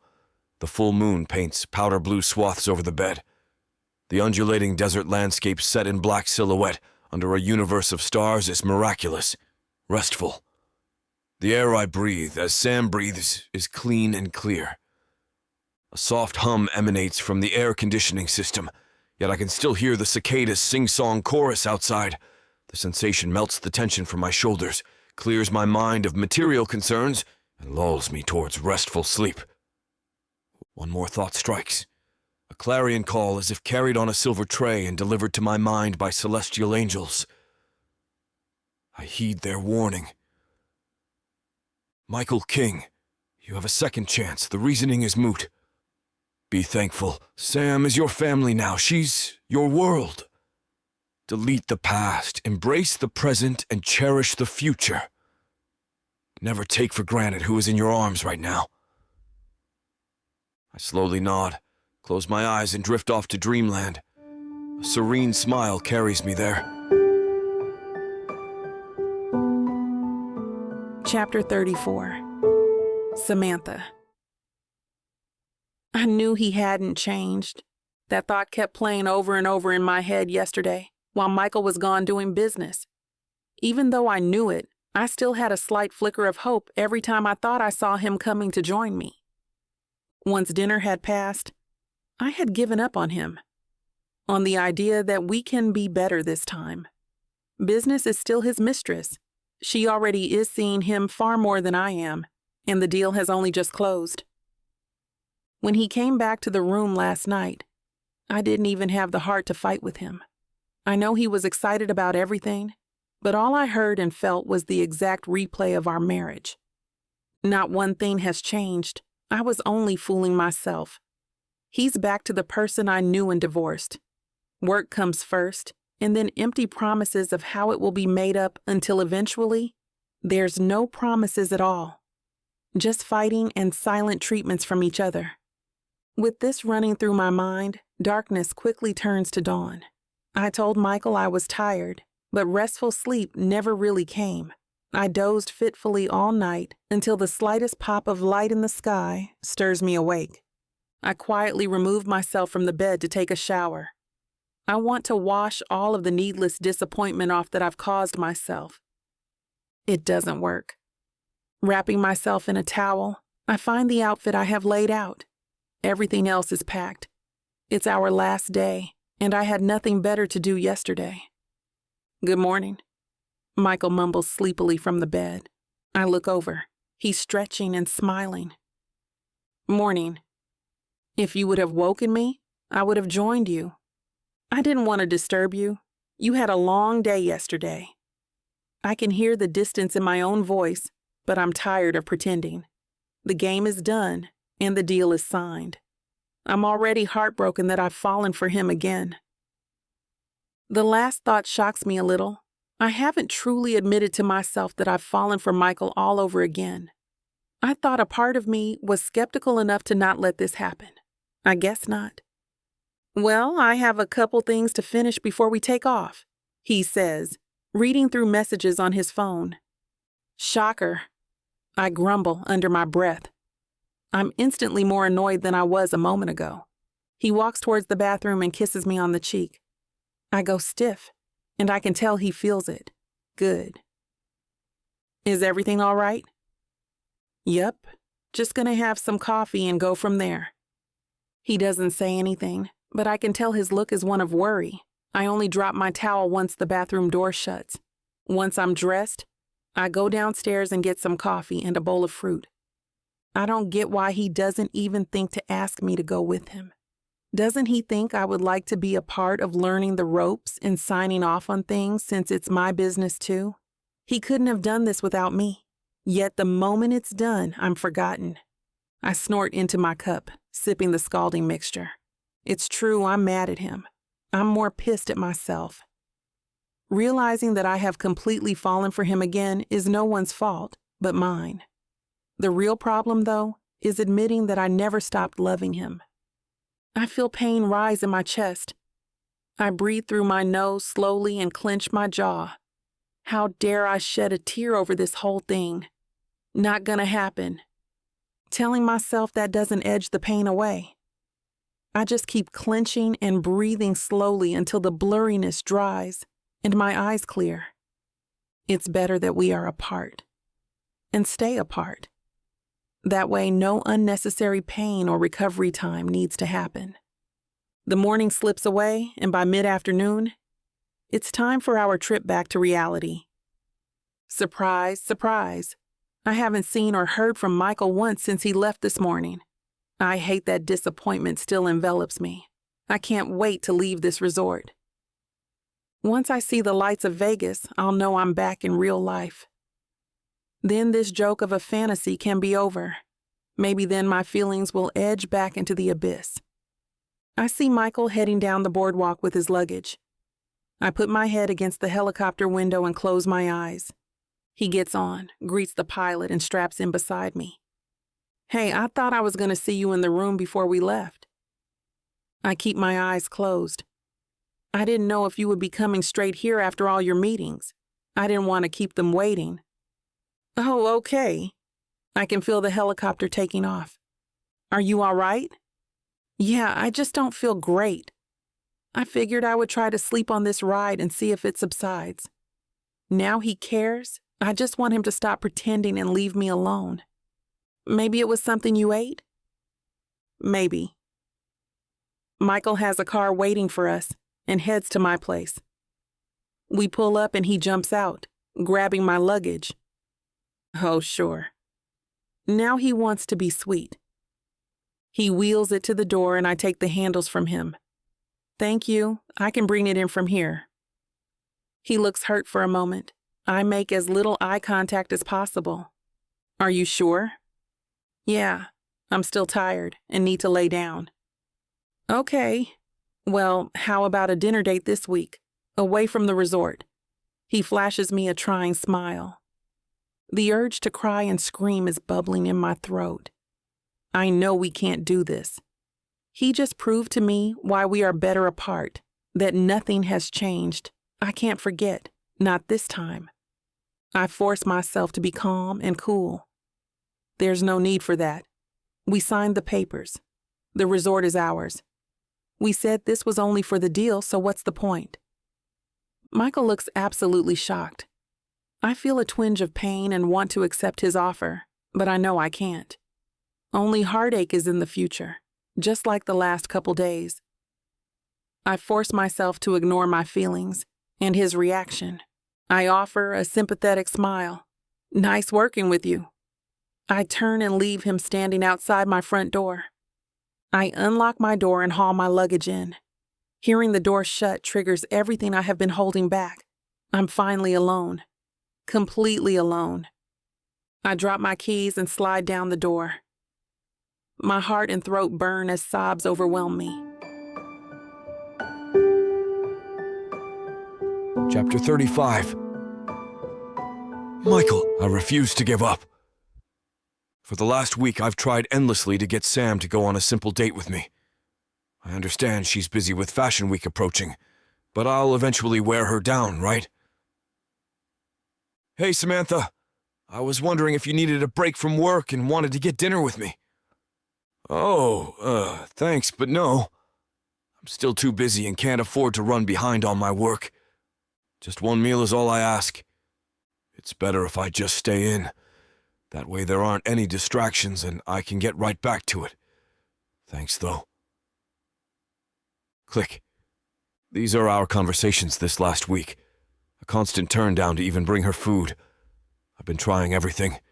I've even sent her flowers every day. She hasn't once mentioned them. I called the florist earlier to make sure that they've been delivered. They have. They've even been signed for by her and still nothing. If I was a typical man, I'd have given up by now. But I'm not your typical man, I guess. I can't quit getting her back. I still have to prove to her that I've changed and can't be pushed away. I decide to stop by myself and see if a face-to-face changes her mind. I know it didn't work when we got back, but she's had a chance to rest. Hopefully that's enough. I decide to bring her food from her favorite Thai place. Sure, it may be a little presumptuous, but it will show effort. I pull up to her place and head to her door. I don't know why I'm nervous, but I am. I rap a few times and wait. Her footsteps approach the door and then silence. I'm assuming she's checking the peephole. I grow more anxious the longer she seems to make me wait. Is she really hesitating on whether she wants to answer it or not? Finally, the door opens. "Yes?" Wow, I can feel the brisk ice to my core. What the hell could I have done from our steamy nights at the resort until now? "Hey, I just wanted to see how you're doing, being so busy and all." Sam's silent, hiding behind the crack of the door. I brought you food. I lift up the takeout bag as an offering. Her eyes narrow. She lets out a tired sigh, opening the door. Come in. I smile my gratitude. I hand over the bag, and she sets it on the closest table. She makes no effort to look inside of it. I got your favorites. Maybe the sentiment will help chill some of the iciness. I'm wrong. Sam looks as if she wants to hurl something at me. Thanks. I stand there awkwardly. She crosses her arms impatiently.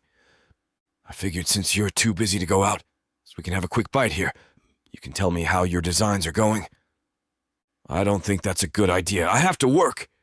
That's all I can focus on right now. I know if I beg it'll piss her off more, so I don't. Okay then. Well, I look forward to seeing them, and I do want to see you soon. She doesn't reply, only stands there. All right. I'll see myself out. Have a good night, Sammy. I don't care if the nickname pisses her off right now. It was fine a couple days ago, and frankly, I don't understand what is happening. I turn to the door. As I go to open it, I notice something in her trash bin. It's the latest bouquet I've sent. I pause. The sight causes more hurt than I imagine. I pick them out. The note is still attached, unopened. I open the door and shut it gently behind me, flowers in hand. There's no way she could have known I'd stop by. I can't say she did it on purpose. I stare at the flowers in my hand, not even old enough to wilt yet. Does she really not want me anymore? I slide into the back of the car and stare at the flowers. Was all our time in the resort simply for the deal? If so, Sam really missed her true calling. I see Actress of the Year in her future. I just don't get why she's behaving this way. I thought we decided to be friends at least. That it would last after the deal. She's so cold right now, though. My stomach turns inside thinking about it. My vision becomes blurry. I stifle a laugh. Am I really about to cry? I didn't even cry during our divorce, but this hurts more. So much more. It's as if someone yanked my heart out and squeezed all the life out of it so it will never beat again. Dramatic, I know, but that's the only way I can describe it. This pain is new to me. Realization hits. I'll never get over Sam. I've never really gotten over her in the first place. And having the time at the resort with her showed me what life's like with her in it. How much I really truly love her. God damn it! I throw the flowers against the opposite car door. I hate myself right now. I didn't do enough during our time there to show her how serious I am about us. It's this thought that haunts me all the way back to my place and all through the night. The next day I skip work. I park outside her house on the street. Desperate times call for desperate measures. I already told myself that I'm not giving up. I need to talk to her and make her see. I know she won't listen at home. I saw how that went yesterday. I just need a moment where I can't really be turned away. To say my piece and make her see how much I mean it. I eventually see her exit the home and climb into her car. I feel stalkerish for following her, but I have no choice. I didn't chase her down when we separated, so I have to now. I'm not living through the same mistake twice. She gets out in front of a studio. I assume she has a photo shoot to show off her designs based on all the garment bags she's carrying. I give myself a pep talk, reminding myself who I am and what my mission is. My gait is confident and smooth as I stroll through the doors. I spot her hanging clothes up and instructing someone to do this and that for lighting. I take a deep breath and walk up behind her. She turns and freezes. Samantha, can we talk? Chapter 36. Samantha. What the hell are you doing here, Michael? Thankfully, I don't yell it too loud. He scared the hell out of me. Why does he keep showing up when I least expect it and not when it's what I wanted? This man and his timing. I notice the models and crew watching us. Before he can answer me, I drag him away from the curious group. You can't be here. I'm seething. Is he shaming me right now? Who does he think he is? I'm working. I know, but you're always working. Well, if that's not the pot calling the kettle black, I don't know what is. I mean, that this is the only way I can actually talk to you, Samantha. You've been ignoring me. Not true. You unexpectedly came to my house yesterday, if I recall. I did, but you couldn't have wanted me out more. Here at least you can listen to what I have to say. Please. And why would I do that, especially here if I wouldn't at home? Because I'm not leaving until you do. And I know how important this all is to you, so once again, please hear me out. Do you really have no thought in your superior brain as to why I might be ignoring you, Michael? What?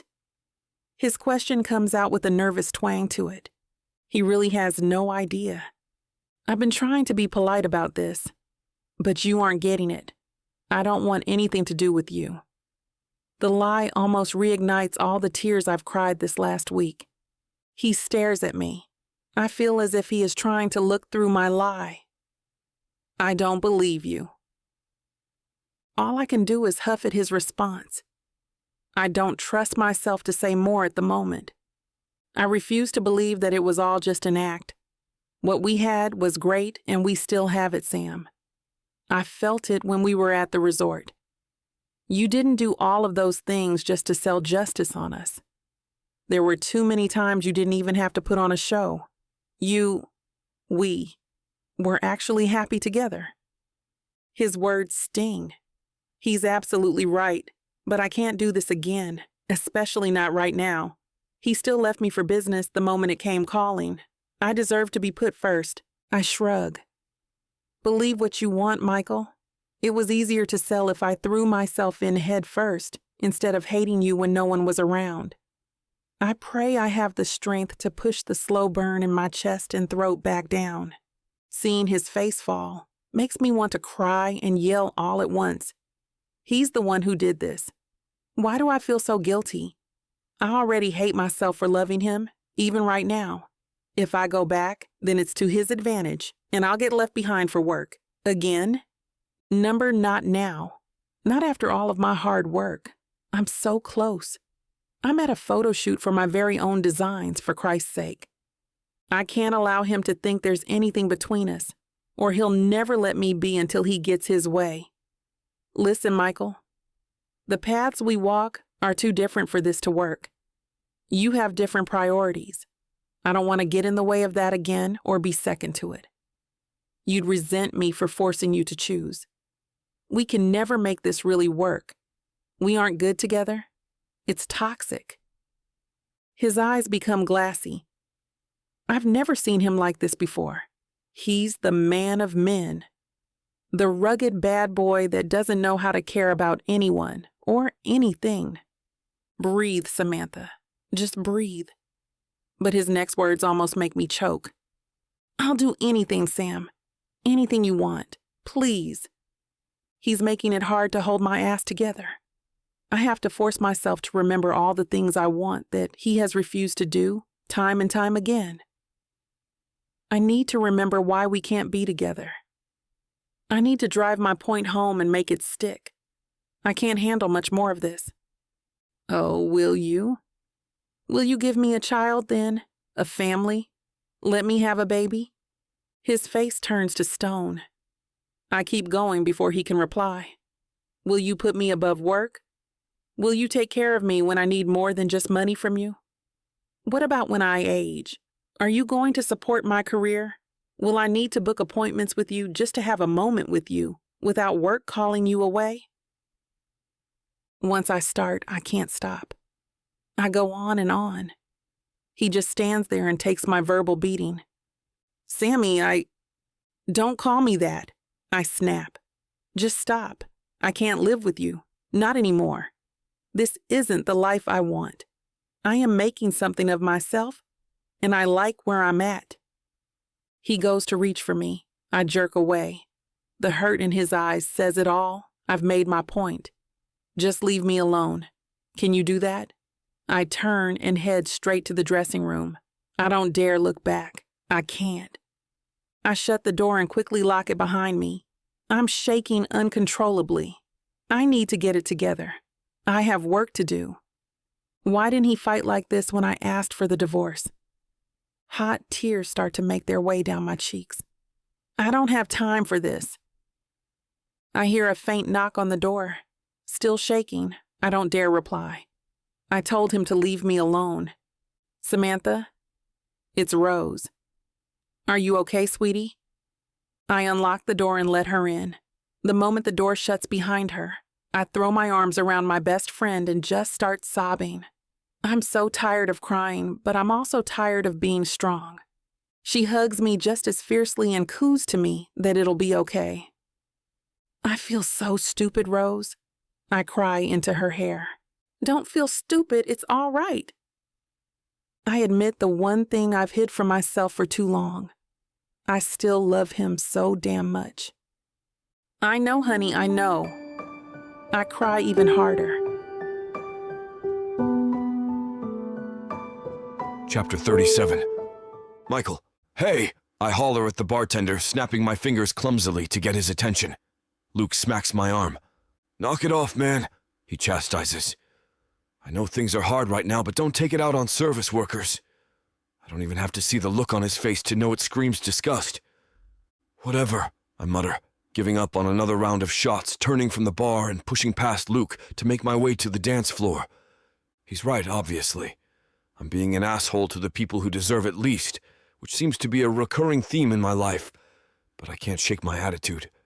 Instead, I shove the mass of self-loathing sitting in my gut down deeper, trying to ignore how it's doubled in size thanks to my rudeness to the bartender. Damn this, I think to myself. The guy suggested we hit Inferno to make me feel better, not worse. When I spot a blonde woman in a bandage dress making eyes at me from the side of the dance floor, I flash her the closest thing to a smirk as I can manage with half a dozen shots in, and she walks towards me. She doesn't say a word when she reaches me. She just starts dancing, and I join her. This is more like it, I tell myself. Only it's not. This woman is hot by every metric, great body, nice hair, and obviously interested in me. But she's doing nothing for me. I hate to put a stop to a good time, but it looks like we've hit YouTube's limit for spiciness. YouTube's got some rules we have to play by if we want to keep giving you these stories for free. And trust me, this scene isn't something you want to miss. While we can't get into all the details here, you can still dive into the full, uncut version at tylawalker.com. Miss Tyla has an entire collection of unabridged audiobooks and ebooks waiting for you. And the best part? You can treat yourself with 40% off when you use the code SAVE40. That's right. You'll save on any digital product, even bundles that are already discounted. Miss Tyla would never let anyone feel the kind of disappointment you must be feeling right now. So why wait? Treat yourself with Miss Tyla.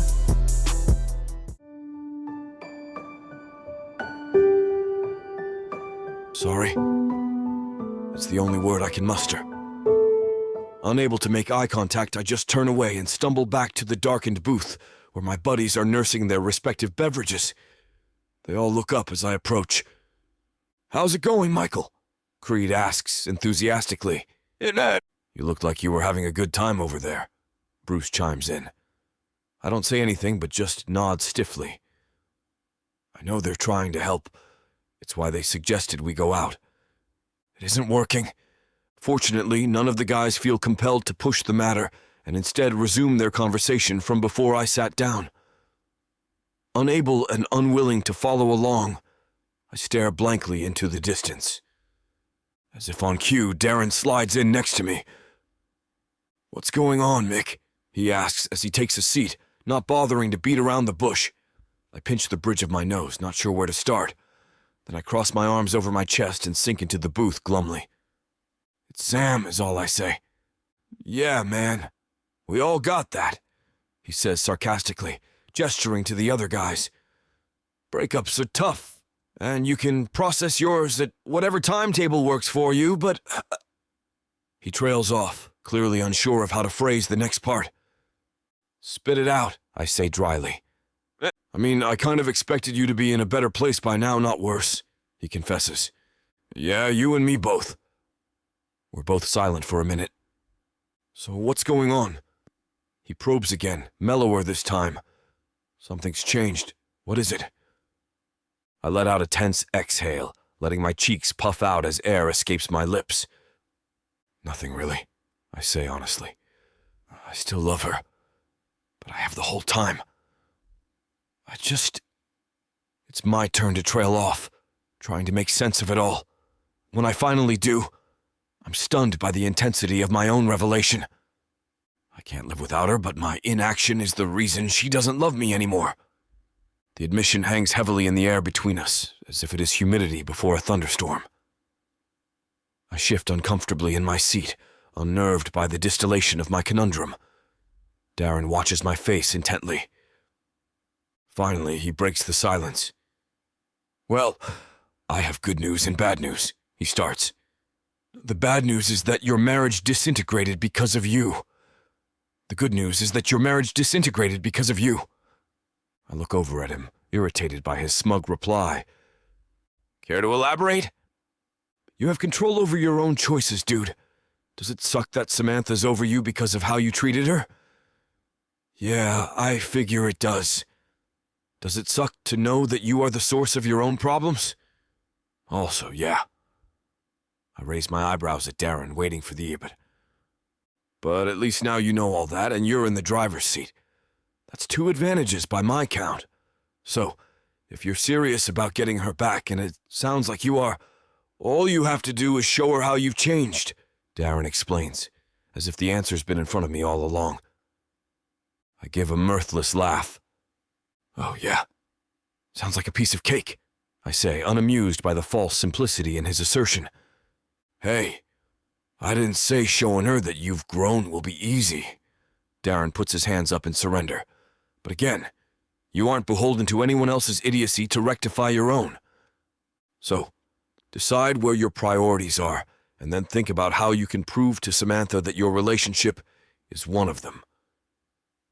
If it's why she fell out of love with you, there's a real chance she can fall in love with you again. He shakes the drink in his hand to emphasize the next point. Oh, and take some time off work, man! You've earned the time to really think through this and give it your full attention. I groan audibly at the suggestion. There's so much riding on the deals at work right now, but Darren stops me before I can even protest. And before you give me some stupid excuse, I'd like to remind you that the last time you and Samantha tried the wham, bam, thank you, ma'am, route, things didn't pan out. Maybe this time you give it a real, slow and steady college try. I sigh at this suggestion, resigned to the fact that he's right. Darren's right about everything, it turns out. We sit in silence again for another moment. This time, though, the atmosphere isn't so crushing. Thanks, man, I finally say. You know, despite the delight you take in your playboy status, your insights on relationships are surprisingly intelligible. He grins. Hey, if anything, playboys are overqualified to give relationship advice. Think of all the experience we have with women. Darren laughs at his own joke, and I roll my eyes. Then he adds one last remark. Oh, and just for the record, I don't actually think you're the only one responsible for your and Sam's predicament, he says. I'm definitely not a therapist, but I do know it takes 2 to tango. I head home shortly thereafter and fall into bed immediately. The next morning, I call out of work and tell a very shocked Franks I'll be gone for at least a week. Then I get in my car and set out to find Justice Gregory. Chapter 38. Samantha, I don't want to be here. I know Rose's heart is in the right place, but shopping isn't really what I want to be doing right now. Honestly, getting out of bed wasn't something that was on my list for today, but here I am. A shopping spree usually is the right medicine for almost any kind of discontent, especially in Vegas, but not this time. And not only does Rose force me to get out of bed, She also invites some of our friends along, as if socializing's going to help. I sulk behind the group and glare at my 4 friends behind my giant sunglasses. Look at them, I think sourly, all happy and pointing to the latest design through the boutique windows. Ugh. It's like they haven't got a care in the world. I hate them for that. Rose turns her head and notices my glum posture as I drag my feet. She falls back. Hey, try to enjoy yourself. It's beautiful out, and it's on me. Whatever you want. If we did whatever I wanted, I'd be home in sweats eating chocolate. Rose slaps me lightly on the shoulder. Don't be like that. We're all here for you. Yeah, right. Marissa, Claire, and Janet are only here to shop, and wonder if I'll let them model in Fashion Week. Rose shoots me a stern look. Seriously, Samantha, stop. Just take a break from moping and pretend to enjoy company. It might actually trick you into doing so. I drop my head back dramatically and huff. Finey. There, that's better. Rose smiles and loops her arm through mine as we catch up to the trio. The Vegas Strip allows us to hit all of the stores, almost at once. It's quite the sight for designer locations. As the girls fawn over outfits, I look at how they are displayed along with color schemes and window dressing. I may be forced to go shopping, but I'm going to make it work-related. That'll help more than allowing my grief to send me into debt. I force myself to buy a couple things, as well as flash some smiles to the girls when they ask my opinion on clothes. I'm trying to involve myself and mentally be here. I can do that for Rose, 'cause I sure as damn am not doing it for myself. Finally, the spree comes to an end with a mimosa-filled lunch and quick goodbyes. I do like those girls. Usually, I love being adored by them. But dear God, today took more out of me than I want to admit, especially in the be civil department. You know I'm coming over tonight, right? Rose asks as I get us an Uber. You really don't need to. Like I would let you be alone right now, I'll at least make you move to the couch instead of your dark bedroom. Your choice. I'm happy that she's coming over. I really don't want company, but Rose is like a sister. She's the only person I can be myself around and not make it feel like I'm on display. Maybe not being completely alone is a good call. The moment we get to my apartment, I throw on loose sweats, a comfy shirt, and release my feet. Freedom. I find extras and toss them at Rose. If I'm in binge mode, so are you. She accepts the rules. I order us a jumbo-sized extra cheese, double pepperoni pizza. While we wait, I tell her to pick some K-dramas on Netflix. I'm busy crawling on my counter to the shelf above my fridge. Aha! What? Rose asks as she flips through movies. I knew I had some symphony bars stashed up here. I'd always forget they're here, and now look. I run to the couch and throw 5 king-size bars on her lap. You're not going to eat all of those, are you? No, we are. Rose laughs and rolls her eyes. I hear a knock and grab my wallet. I lay out the candy and pizza on the coffee table, along with napkins. I feel like plates are unnecessary for this meal. You ready? I nod, and Rose starts a movie as I shove the hot cheese into my mouth. We're on our 3rd K-drama, and I've run out of food. The big problem with this is that I stuff my face every time I feel like crying, and it helps. Well, a little. I manage not to choke and sob desperately, but I definitely still have tears and snot escaping my face. The floor and couch are now covered in tissues, napkins, and candy bar wrappers. With no more food to muffle my sobs, I cry even harder and have to gasp for air. Rose looks startled for a minute and pauses the movie. What's wrong? It's just they're so in love. I don't get why they can't just be together. Why cause so much pain and deny the heart? You only have so much life to live. They should be together every moment. I grab the last tissue and blow my nose. Rose remains staring at me. Samantha, they're 16 years old, and she's at a sleepover right now with her best friend talking about the boy she loves and how to tell him. I don't think they're hiding much. That's not the point. She's already on the path. She's going to end up heartbroken and pine over him for the rest of her life. It's a movie, and all these ones end the same. It'll be okay. Everything works out. But that's not life. I start coughing from the escaped cry. Okay, well, I think we've had enough. Rose turns off the TV. I force myself to take a breath. I think you need a man. No, I can't.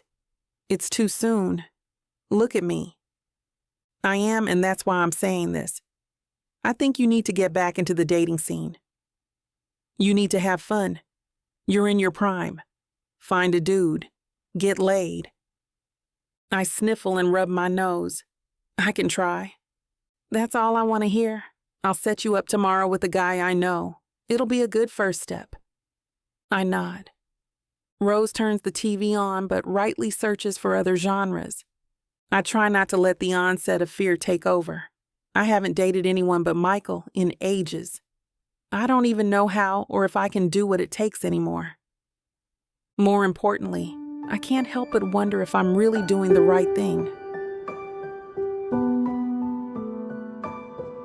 Chapter 39. Michael. For once, I stopped fighting. Fighting for something. Someone for the wrong reasons is why I'm in this mess. The only living father figure in my life right now turns out to be Justice Gregory. He's been there for us both. He adores Sam and me. If honesty is what I should seek, it will start with the old man. After a few calls, I find him. Justice is back in his Desert Springs hometown, living in the modest bungalow he had with his late wife, well before fame and fortune hit. I drive out to the property. I'm nervous, but confident this is the right move at the right time if I am to win Sam's heart once and for all. What brings you out this way, Michael? Did we forget something in the chain's handover? No, sir. I suddenly feel the need to show my respect for the man. Calling him by his first name, given the circumstances, feels a little too bold. Actually, I've come out here to confess something and to get your advice. If the former doesn't sit well, I won't ask for the latter. Justice sports a questioning smile and leads me into his den. We take seats across the old man's desk. With no further ceremony, I dive right in. I walk Justice through every twist and turn of our plan to buy his chain. I divulge our fake marriage. That yes, we are exes, but the love Sam and I have for his properties remains the same. You see, sir, we knew how you felt about your family business and the adoration you have for your late wife. That you both wanted children, but owning these resorts gave you both some satisfaction. That despite being childless, you gave joy to children all over the world. Sam and I want to do the same. Unfortunately, we knew we didn't exactly fit into your mold. I don't have to fake expressions anymore. I'm sad and filled with regret. I find myself praying Justice will at least see where our hearts lie, even if our acts betrayed our hearts for a time. Well, son, I can't say I'm not disappointed. You and Samantha mean the world to me. You two are like the children my wife and I never had. I only ever saw you as a loving couple with a bright future, and eventually children of your own. Samantha is such a natural mother, and I heard how wonderful you were with the resort kids. Yes, sir. And we never wanted to deceive you or play any tricks. We felt sure when you found out we were divorced, there could be no deal struck. I'm relieved to know the truth, Michael, but let's not have this type of subterfuge ever happen again. Not with me or anyone else in your corporate or personal sphere. Truth above all, my son. Without it, you hold in your hands simply nothing at all. Yes, sir. I've learned my lesson more than you know. Justice leans back in his chair and slowly rocks for a while, his fingers enmeshed, his mind in prayerful thought. Michael, despite what you've just told me, I have something to tell you. You are still in love with Samantha. Games aside, since day one, it's been obvious that you adore your ex-wife. I lower my head. My cheeks are hot. My eyesight grows blurry. Don't cry, don't cry. And what's more, I see that level of love in Samantha for you, son. I'm not as old and dried up as you might think. I also saw moments of high tension. I sensed something was awry at the resort. But what made me continue on with the deal is the love I knew you both shared. That is undeniable. I blink away the tears, raise my head, and meet the man's gaze. That may have been true at one time, sir, but not anymore. Samantha has told me as much. We simply don't see eye to eye. I've tried. She's tried. I won't lie. It hurts like hell. Justice leans forward. Michael, have you ever put yourself in her shoes? Have you seen this relationship from her side? It's doubtful the poor girl will admit her love for you if she fears being hurt yet again. Mark my words. That girl loves you. It's as plain to see as the age-spotted nose on my face. I lean forward. My eyes pop. My senses tingle. I can't believe my ears. I want to take Justice by the collar, beg him, ask him, how does he know? Michael, you have worked like no other completing this business deal. Apply that level of grit and determination to Sam. Prove your love for her. Listen, and I mean really listen, to her needs. Then get busy satisfying them. Marriage is a two-way street, my friend, and it's about time you made tracks. Yes, sir. It's just... Just what? What is at the heart of this mess? Justice. It's just that Sam wants children. My boy, a blind man can see that. But I don't.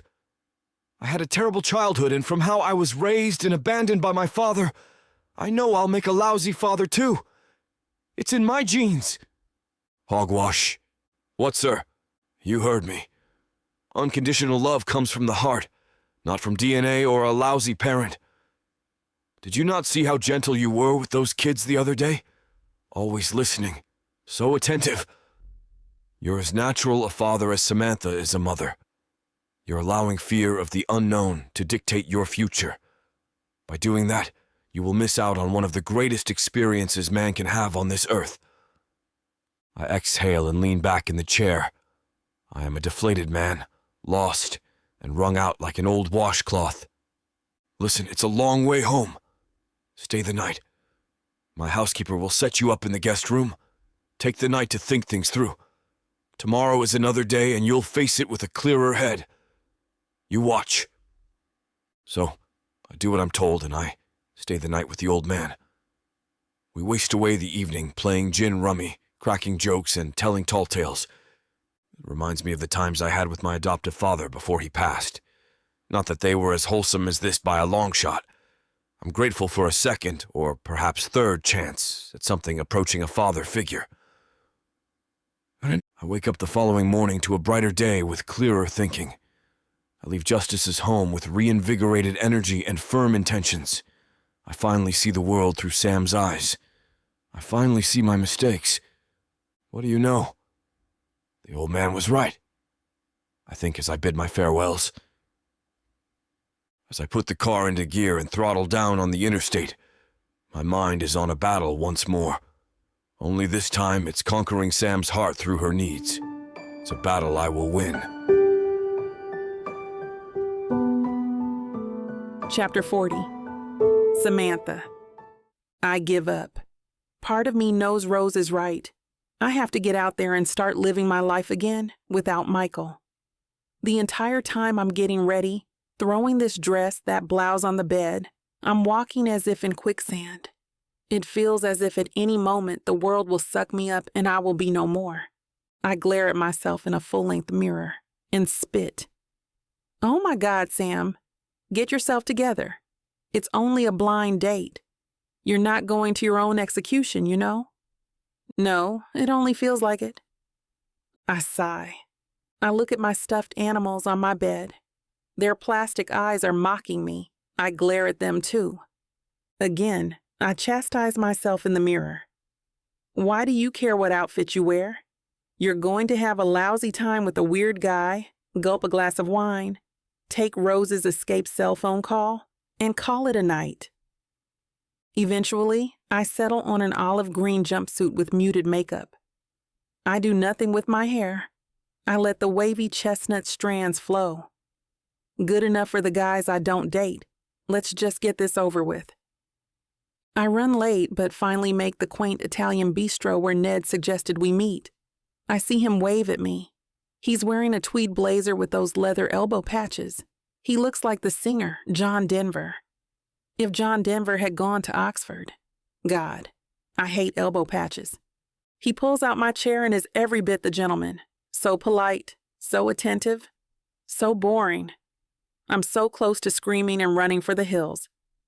So thrilled to finally meet you face to face, Samantha. Rose had nothing but stellar things to say about you. I meekly smile. Note to self, throttle Rose when you see her next.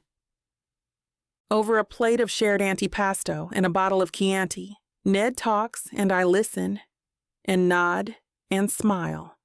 Finally, he clues in this might be a one-sided date. Samantha, is something wrong? Did I say something wrong? I know I can be such a chatterbox when I'm nervous, and I've been nervous all day, knowing I'd be meeting you, first impressions and all that.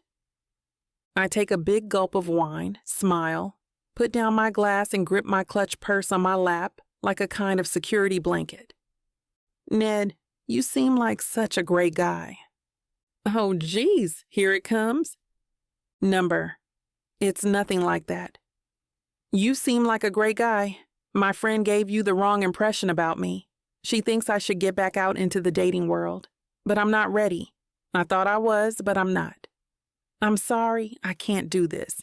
It's not fair to you or me. Get back out. You mean you... Yes, I'm coming off a long relationship. We tried. It was no good, but it's too early, you know. Ned puts up his hands. Hey, I totally get it. I'm not offended in the least. We've all been there, right? But can I give you some advice? Hey, fire away. I need all the advice I can get these days. Why don't you give this date a chance? At worst, we have a fun time tonight with no strings. I smile. Hey, if I thought that could work, I would. It's just my mood. I'm in such a funk. Maybe some other time? Sure. Let me get the check. You came by cab, didn't you? At least let me drive you home. Thank you, Ned. And believe me when I say I'm so very sorry for all of this. Ned drives me home. He pulls his Aston Martin up to the curb. Before I even get out, I spot someone sitting on my front steps. In the darkness, I can't make out the figure until I get within feet of my front door. The stature, the scent. No guesses needed. Ned takes the lead, surely thinking this man is some hoodlum. What do you want, man? This is private property. I take Ned's arm and gently pull him back. It's okay, Ned. This is my ex. Your ex? Ned looks shocked I'd go for a rough around the edges guy.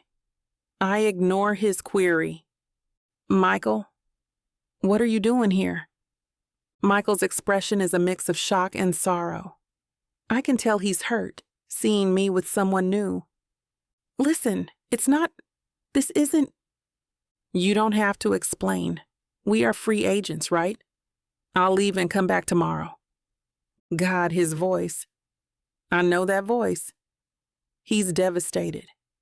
Hey, man, maybe it's not my place, but I just sat through a dinner date where Samantha explained she couldn't be out with me because of you. I think you two need to hash stuff out. I mean, really hash it out. Michael looks directly at Ned, no longer as a foe, but a friend. Wow, okay. I mean, you don't mind? Samantha's no good to anyone out here until you two talk. Trust me. I think I'm going to head out and leave you two alone. Call me later, okay? Sure, and thanks, Ned, for everything. I sheepishly smile. As Michael and I watch Ned drive off, it's Michael who breaks the uncomfortable silence. You know, your friend there was right. Yeah, I know. He's quite the gentleman. So it seems. I'm sorry for crashing your date. Michael, like Ned said, I did the crashing. Michaels takes a few steps to stand close beside me. He raises his arms as if to touch mine, hesitates, then lowers them again. Sam, can we please talk this out? I look down the street, seeing Ned's glowing red taillights turn left and go out of sight. There goes a perfect gentleman. How many of those are still in existence? I look up and lock sorrowful eyes with Michael. The heart wants what the heart wants, but at what cost? Chapter 41. Michael. I follow Sam in complete silence. I'm beyond nervous. Once we're inside, Sam sits on her couch. I follow suit, sitting on the other end. I want to be able to face her and watch her reactions. I want her to see the truth and seriousness in my eyes when I tell her everything I should have said, but never did. Sam. I breathe deeply through my nose. I can do this. I have to do this. I know you want kids. That's a big reason that we didn't work in the past, because plain and simple, I don't, or didn't. I notice she shoots me a curious glance at my choice of words. I never told you why, though. Being scared of not being a good father is a big part of it, but not all of it. I was left, for lack of a better word, at 4. I don't remember too much about my biological parents, but I know it wasn't the Cleaver household. The words almost burn as they come out. My dad had a temper, and my mom loved to drink. Vegas was perfect for them, but I wasn't. I remember feeling like I was always in the way. Then one day they told me to go ask a guy about a flyer he was passing out. Next thing I knew, they were gone. I stopped to gather my emotions so I can continue. I don't dare look at Sam. I have to get through this. I looked everywhere for them, but no luck. They didn't want to be found, and that was that. I kept asking strangers if they had seen my parents until I was too tired and curled up between one of the buildings on the strip and fell asleep. I was awoken by a soft kick. It was an older guy reeking of booze. His clothes weren't in the greatest shape, but he also didn't give off the homeless vibe either. Anyway, he asked me what I was doing. I told him. He laughed like it was no surprise I was abandoned. He told me my parents weren't coming back and growing up was starting early. He took me in the only way I think he knew how. He was a tough old bastard and acted like he never cared, but he also taught me more than anyone else has. I needed to be tough, hard, and smooth to survive the streets of Vegas. I learned to pickpocket with the best of them, what was worth scrapping over, and what fights to just let be. I take a chance to look at Sam. Her eyes are glassy. I clear my throat and continue. A lot of the scars I have are from just surviving the slums and juvie as well. Like I said, Charles was not a gentle soul and made sure I knew the consequences of my actions were my own. Hell, some of my scars are from the old man himself when we would get into it. It was hard, but it was the only way I knew. The only form of care I really knew as well. I pull out my old beat-up Swiss knife and start spinning it in my hand. This is the only thing I have left of him. He gave this to me when I was maybe 7 or so. His idea of protection for a kid. The only thing he ever had me really promise was to make it out of the slums, to make something of myself. Now that I'm older, I know that was his way of showing he cared about me and that he knew I could do more. Be more than just a punk waiting to get busted. I hated him while I was learning these things. Now I know that's a feeling that some kids just have with their family.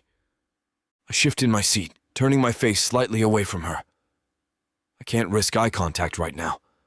Not for something as personal as what I'm about to say. When he died, it was one of the saddest days of my life. I was angry at him for abandoning me too, but I also swore on his grave I would not spend another day on the streets. And that was that. His death motivated me to be who I am today. I thought it was hate and the ability to not care that drove me, but it wasn't. I had it in me all along, and in his own twisted way, that was how he showed me. Finally, I meet her gaze again. I feel something between shame and relief. It's not a pretty picture of life. I didn't have the best role models for parenting or even how to do that. That's why I never wanted to have kids. I know it was a screwed up way to learn things, but it's all I know. Telling the story out loud makes me emotional. I try not to tear up. My appeal is done, and I'm sure she has questions and disgust for me. Tears are streaming down her face. Why didn't you ever tell me this? I didn't want the look I'm seeing now. I didn't want you to pity me. My unwanted tears threatened my eyes.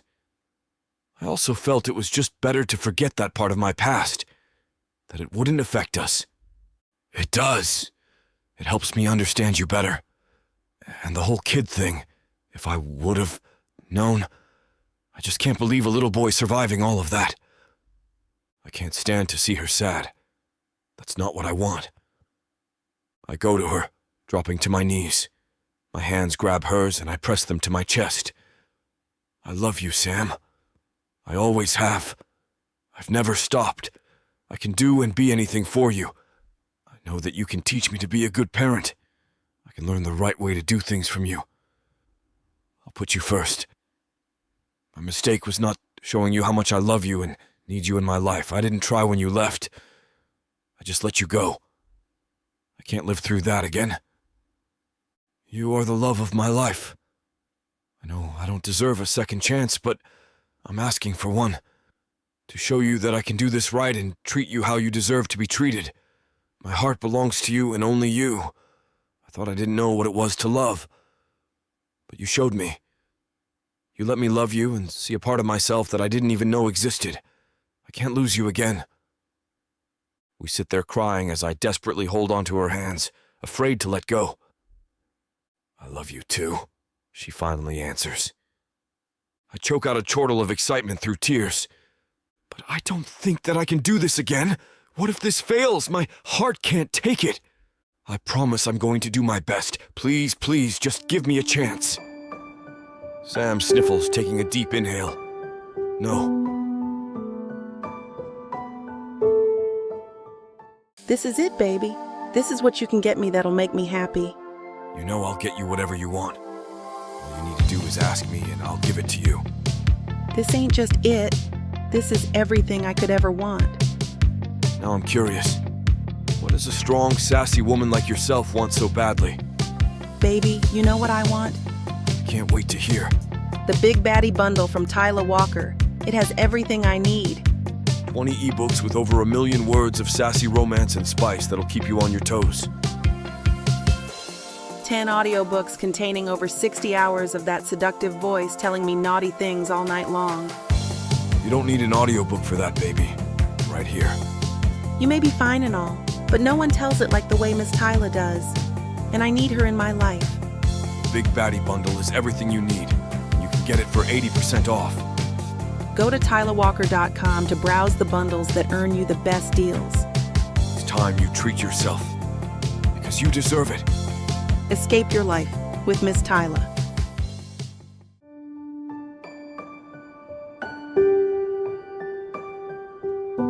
Chapter 42. Samantha. No? The heartbreak in his face almost kills me right then and there. But despite the pain ripping through my chest, I have to stand firm. I need to do what's best for my heart. I can't gamble my feelings on us again. Or my life, Michael. I pull my hands out of his, wiping away my tears before setting them on my lap. He drops his own and leans back on his heels. Silent tears keep cascading not only from his face, but my own. I didn't like the person that I was with you. When we were together, I gave up everything, my dreams, my career, all to be your wife. I can't go back to that again. I'm not that person. I'm not asking you to be. I know you aren't, but I would end up doing it. I became dependent on you and I can't allow that. I stifled my dreams for the simple hope that we would be together forever. I know myself too well to know I would do it again just to not lose you. I stand up to go to get a box of Kleenex out of the pantry. It's a good excuse to get myself together. Plus, I used up all the others last night with Rose. I return with the box. After I pull a few for myself, I hand it to him. We sit in silence as we both cry, mourning our relationship. I watch him. All I want to do is comfort him and make the pain go away. This man who has finally opened up to only receive rejection. No, stop. I can't think like that. I promised myself long ago I would never be the woman I was with Michael. Not ever again. I'm going to be a designer and follow my dreams. I have to do that without him. No matter how much I love him, I need to love myself more. Michael breaks the sniffling silence. I want to support you, Sam. In every way, including your career. I know we can work this out. I'm listening now when I wasn't before. I see and hear your needs. I'm man enough to admit I was wrong before, but I love not only you, but your drive and desire. I see your passion through your designs and when you talk about them. Michael, I'm serious. I am not stepping away from designing. This is my life. I don't want you to step away. Now that we know how we feel and what was missing, I'm not afraid. I will talk to you. I want you to talk to me. Open communication always. Hard or not, we have to always communicate. That's how we can work. It wasn't just communication. I know. His head drops. I hold back the urge to run my fingers through his hair. He looks back up, eyes red. It was work, too. I let that control my life and be my main focus when you should have been. I promise to spend more time with you and not just on holidays. Give me the chance to show you that I mean everything I am saying. I remain quiet. The problem is that I believe him. My heart is telling me to go for it. It's all I've wanted. My brain is telling me to tread with caution. Before I can answer, he grabs my hands again. I'm not saying anything here I don't mean. I need you to know that.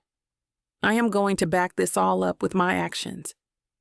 And if you give me the chance and decide this is what you want too, then it will work. The only thing I ask is for your help. I look at him quizzically. With what? He gulps. In teaching me how to be a good parent, a present dad. That way, if you want, we can move towards working on a family. Together. But I can only do it with your help and support. I stare at his eyes, attempting to see any ounce of hesitation. There is none. Michael means everything he is saying, and he's even asking for my help. I'm willing to do anything for us, he continues. For you. And if you want it, I want it too. But only if you're sure, because I know in my heart that being with you and making you happy is my own true calling in life, no matter what. I'm trying to catch my breath, but crying is making it difficult. This man is wanting to give me everything I ever wanted when we were together. I've never seen another being so sincere. Repeating his words in my head makes me cry even harder. Michael leans forward on his knees and wraps his arms around me. He starts kissing me on the forehead, then the cheek. He nuzzles my ear with his own wet face. I'll never hurt you again, Samantha. I love you too much.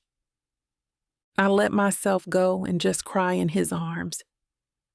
He's crying too, but not as violently as I am. As he holds me, I start calming down.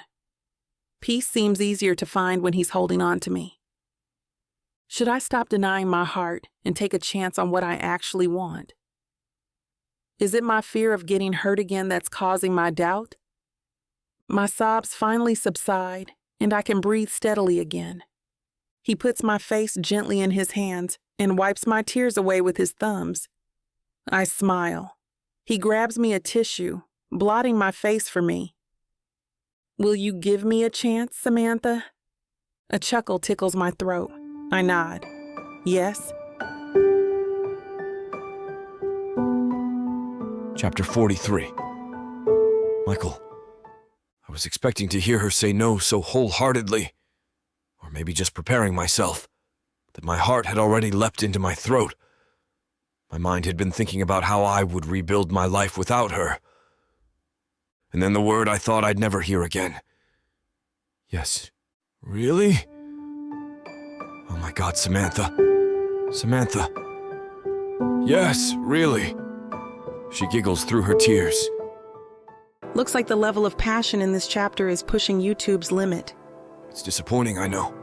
Trust me when I say we want nothing more than to get down to the dirty details.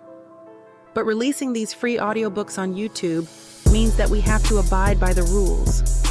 Even though YouTube won't allow us to put something so spicy on the air, you can still find it on TylaWalker.com. Miss Tyla has an unbelievable collection of uncut, unabridged audiobooks and ebooks. For access to the full, unfiltered scene, go to TylaWalker.com and use code SAVE40 for 40% off any digital product. This is the deal of a lifetime, a discount that can be applied to bundles that are already listed at a discounted price. You heard that right. It's time for you to treat yourself. With Miss Tyla.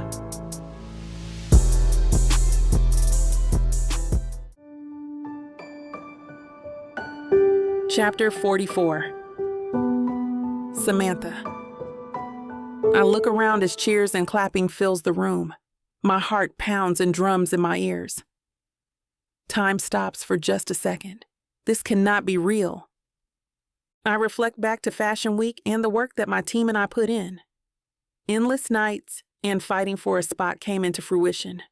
I can barely wrap my head around this situation of pure awe. I feel like I've waited my whole life for this as I make my way to the stage. Seconds feel like minutes, hours. My team in the back wears smiles of pride, and for once, I feel like I may have finally gotten everything I've wanted. I grab the award. The glass feels smooth in my hand as I hold tight to the small statue. I lean into the microphone.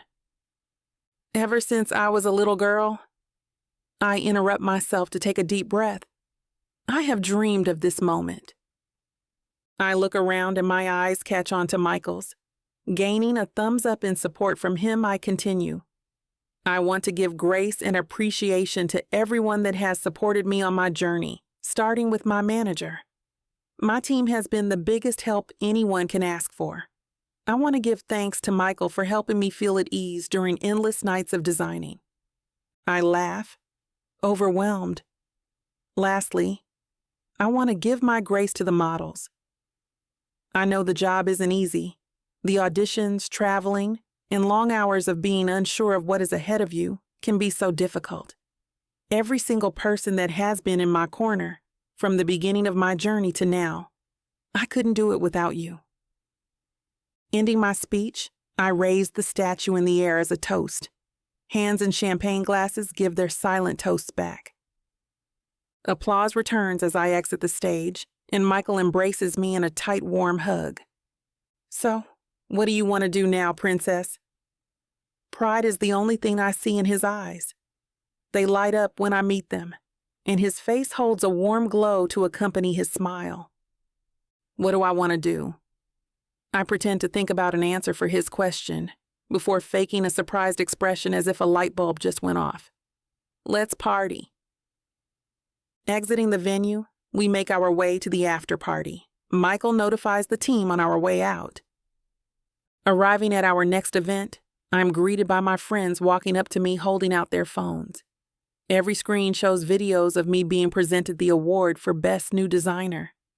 In this industry, news spreads like wildfire. Everyone will know who did what within a matter of seconds. For the first time, I feel jovial about the fact that it does. Playfully, I take a bow. I shoo them away with an imaginary handkerchief. Shoo, peasants. I am Queen Bee now. Hearty laughter fills out around me. I turn to the sound of someone screaming my name. Justice. With quick strides, we embrace each other in no time. I heard the news. He drags out the word news and wiggles his eyebrows. I know. Isn't it amazing? He embraces me tightly again, and I feel a sense of gratitude come over me for everything that this man has helped bring into my life. I hope this friendship sticks with us for a good while. I grab his hand and lead him over to the rest of the group when I notice that someone is missing. Confusion consumes me as I look around for Michael, finding that he made it onto the stage. He's been given a microphone and starts talking. Samantha, you have made me the happiest man on earth. He points to me, and suddenly, I feel like I am having a spotlight moment all over again. I've been in the spotlight many times. However, none of them have resembled anything close to tonight. The first time I was so wrong for letting you go. You deserve everything that has happened tonight. I am extremely proud of your success. He pauses to address the crowd. Give her a round of applause, everybody. The room erupts into cheers, and my face warms up at all the attention. I tap my heart twice and blow him a kiss, not recognizing that he's not finished with his speech yet. I am honored to know you. You are one of a kind, and I give you grace for allowing me to spend this night with you. After all that we have been through together, I can do nothing but be proud of you. With this, I ask, will you do me the honor of marrying me? We make eye contact, and time takes the opportunity to stop for the second moment tonight. My heart bursts and warmth flows through me. For once, there is no doubt in my mind that Michael is the one for me. Ever since we reunited, he has been the one holding my hand. It didn't matter if I decided to take a leisurely stroll or run with the wind. He was always right there doing it with me, and no regrets enter my mind that saying yes will be the right decision. We've been through trials and tribulations. I don't regret anything that happened then, and I feel honored that this is who we've become.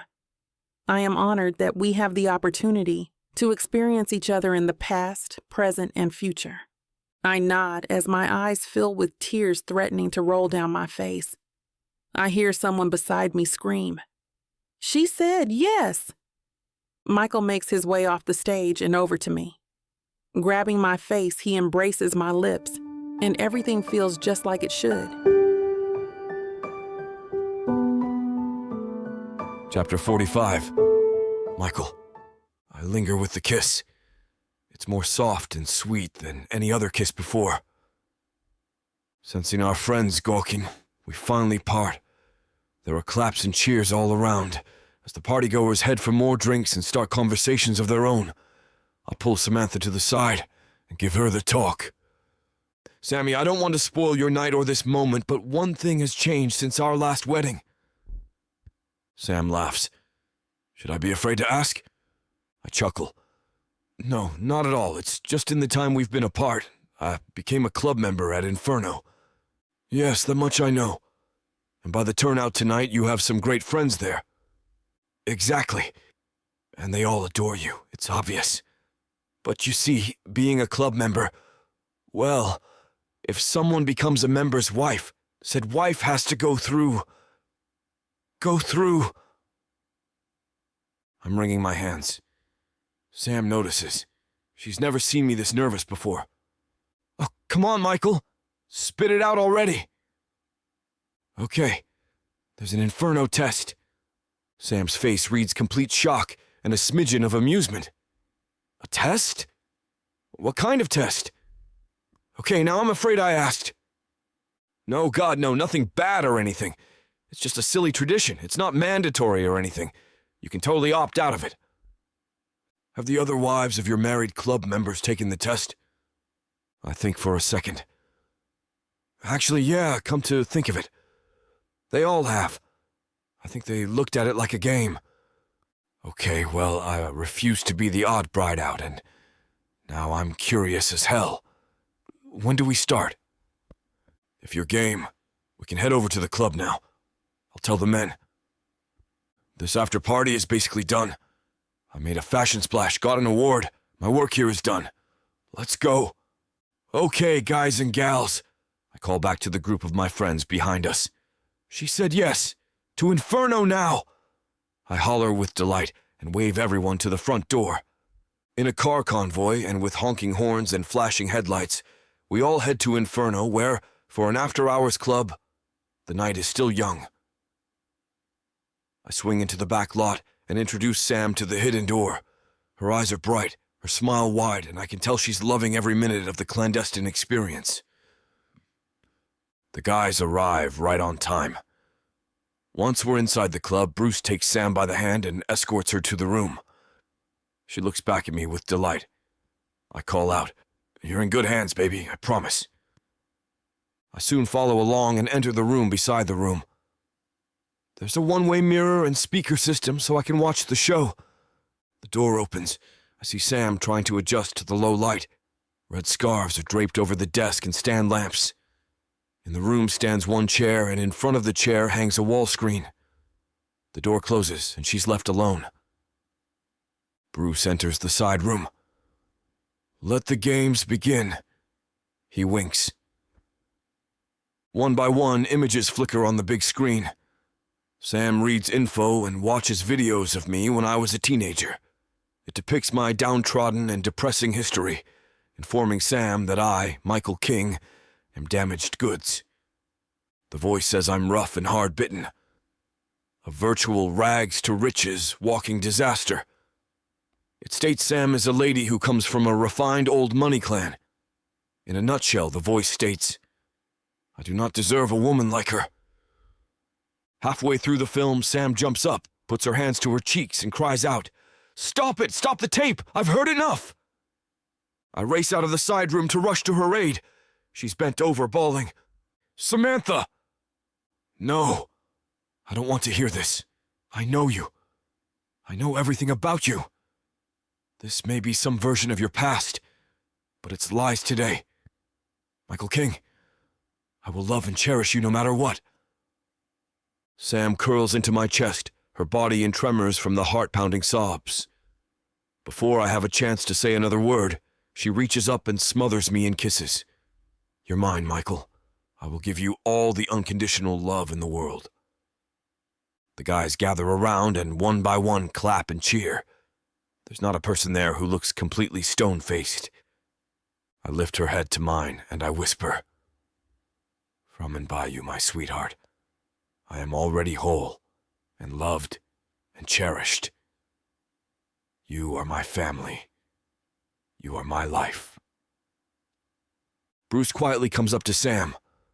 "On behalf of all of us at Club Inferno, you, Samantha Erling, have passed the test. You will be Michael's bride and an honorary club member for life. Congratulations." Again, a round of claps and cheers. The wives throw sparkly confetti, and the husbands pound my back. Soon, extraneous sights and sounds dull, and my world shrinks. All I can see is Sam's tear-stained face and her moist lips. All I can sense is her body heat caressing mine. Before a wedding ceremony, before the giving of rings or the signing of matrimonial papers, here and now in Club Inferno, we become one. The space around us arrests in a visual slow-mo. The confetti flits and flows down to the ground in a languid kaleidoscope blur. I inhale her scent, so delicious no perfume could match. I feel her beating heart next to mine. In a moment's moment, I embrace her soul, and forever she is mine. Truth above all, son, or what you have in your hand will be nothing at all. The man is right. Oh God, how he is right. Truth has put her in my hands, and finally, I have someone to behold. As space and time ebb and flow, and our tiny universe stills, Justice Gregory's words ring in my mind like wedding bells soon to toll. The sonorous sound is carried out on the dry desert winds where the horizon runs free, and love bakes eternal under a warm and welcoming sun. Chapter 46. Samantha. Everything about getting married feels so different this time around, except the bride and groom. In the most important ways, though, we couldn't be more different than the people we were the first time around. Or the second time around, I remind myself, thinking about how much I wanted to kill Michael when he proposed the crazy scheme for buying the park from Justice.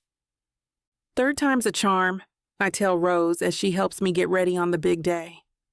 "You look even more beautiful now than you did 6 years ago, Sam," she tells me. "The first time you were so nervous, trying to be the perfect bride. This time around, you're perfect because you're so comfortable in your own skin." What matters in a marriage isn't what it looks like from outside. It took a marriage, a divorce, and a fake marriage to realize it. Now I'm ready for real. Oh my gosh, Sarah, you look amazing, Rose says, looking over my shoulder. I turn around and I almost start crying. Shh, baby, you'll ruin your makeup, comes the all too familiar voice. I know how long it takes to put it on. My mother. If I look half as beautiful as her at her age, if I look half as beautiful as her now on my wedding day, then I'll have no reason to feel insecure about my looks ever again. I brought a gift for you, sweetheart, she says, and she gives me a box. Your grandmother's veil. I can hardly speak. It's handcrafted Venetian lace. I grew up hearing the story of how my grandmother gave it to my mom to let her know she was part of the family. Being a traditional Italian family, they initially balked that my Italian father was marrying an American, and an African-American woman at that, but they met my mom and fell in love with her. I know that this is her way of saying she was wrong about Michael the first time. You barely know him, they said. He doesn't have any family. He's not what we want for you. They didn't even come to the wedding, and now I'll be marrying him wearing my grandmother's handmade veil. I throw my arms around her. It's beautiful, Mom, I say. Thank you. I'll treasure it. Just make sure he treasures you, she says. You deserve nothing less. I can see how much he loves you. Your dad sees it too. He finally admitted it. I'm not used to seeing Michael nervous, but when he met my mom and dad for dinner a few weeks ago, I had to remind him to breathe. I think he was more anxious about proposing to them than proposing to me. After all, I had already said yes many times. But when they said yes to coming to the wedding, he looked like the blushing bride. My bridesmaids and my mom all gather for a selfie in front of a dress form. Just an hour ago, the dress I'm wearing was on it, having last-minute alterations made. Say stretch, Rose says as she snaps the photo. The most important quality in a dress, the experts say. Allison shouts with a smile. She's looking so much better. Maybe she'll click with Darren during the procession. Who knows? I laugh to myself imagining Allison or Rose going through the gauntlet I just went through. It's time, the wedding planner says, and we all get into our positions. I walk into the grandest room I've seen, in one of our favorite Scala hotels. It's in colonnade style, designed to look like classical Italian architecture, both rustic and imposing at the same time. Rose walks arm in arm with the best man, Justice. Allison walks in with Darren, and I walk in with my dad. Michael's jaw drops looking at me. He takes his hand out of his vest pocket. I can tell he was fingering his Swiss Army knife. I'm glad I know the story of it now, and that he's continued opening up to me since that night he first shared the tale with me. His eyes radiate pure love as I step onto the dais with him. The first time around, I felt like a scared teenager. I'd barely entered adulthood, and I plunged into marriage with eyes closed. This time around, they're fully open, and I see my future so clearly. My future isn't Michael. My future is us. I can barely concentrate on the vows. All I'm thinking about is how much I love my husband. He looks so sexy. I don't know how I'm going to wait until the honeymoon. You may now kiss the bride, and you may now kiss the groom, the officiant says. He kisses me so deeply I almost lose my balance. I forget about everyone but him, and we stay kissing. He lifts me up, and I wrap my arms around his neck. The wedding march starts playing, and I feel like I'm over time on my Oscar speech. I can't believe I get to kiss this man for the rest of my life. I can't believe I get to share my bed with him. We dance all night, and my feet feel like heaven. I've been breaking in my snow-white Converse All-Stars, practicing my moves around the house. I use them in rehearsal with Michael, adding new steps to our old routine. Toward the end of the night, just before we cut the cake, Justice makes a speech. I wish these two amazing young people many years of happiness. More than anyone, their love reminds me of my own marriage to the love of my life, my wife Luann, who was by my side for more than 40 years. May yours last even longer. The crowd cheers, and Michael plants a kiss. As Justice hands us the knife to cut the cake together, we notice the outfits on the custom bride and groom toppers, made to look like us. The groom has on a tiny t-shirt with the cartoon face of Cliffy, the park's desert bighorn sheep mascot. You complete me, the shirt reads.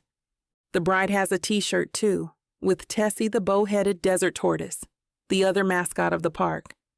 Her shirt says, "Worth slowing down for."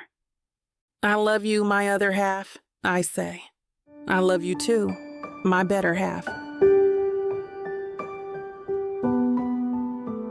Chapter 47. Michael. I have a special gift for you, Samantha, I say. I have one for you too, she says. We're drinking champagne on the enormous balcony of the honeymoon suite at the original Hotel Scala, and she's sitting on my lap, her skirt hiked up around her waist. And she's still in her dress, which she bragged about being so comfortable that she didn't even have to change into anything else. The secret is to make it look like a ball gown and feel like pajamas, she told me during our first dance. We stayed in this room 5 years ago to celebrate the completion of construction on the first hotel. That weekend, when we broke it in, we had make love in every part of this suite. The bed, the bathroom, the floor, the settee, every sofa, every chair. It's for quality assurance, Samantha said. The quality was pretty damn spectacular. This time around, I'm sure we can outdo ourselves. We've already done it on the balcony and the bed. She's even hotter now than she was then. We have 6 years more experience of knowing exactly how to please each other and a lifetime ahead to keep learning and surprising each other. You go first, I say. You sure? Yours might be better, she says. Somehow I doubt it, I say. I'm gonna take a quick shower. Show me right after, she says, and she gives me a deep, open-mouthed kiss.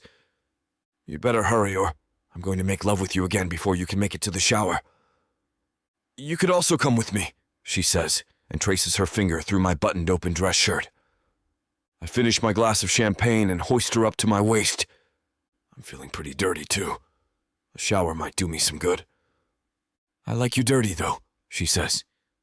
I think it'll take something stronger than a shower to stop me from being filthy, especially around you.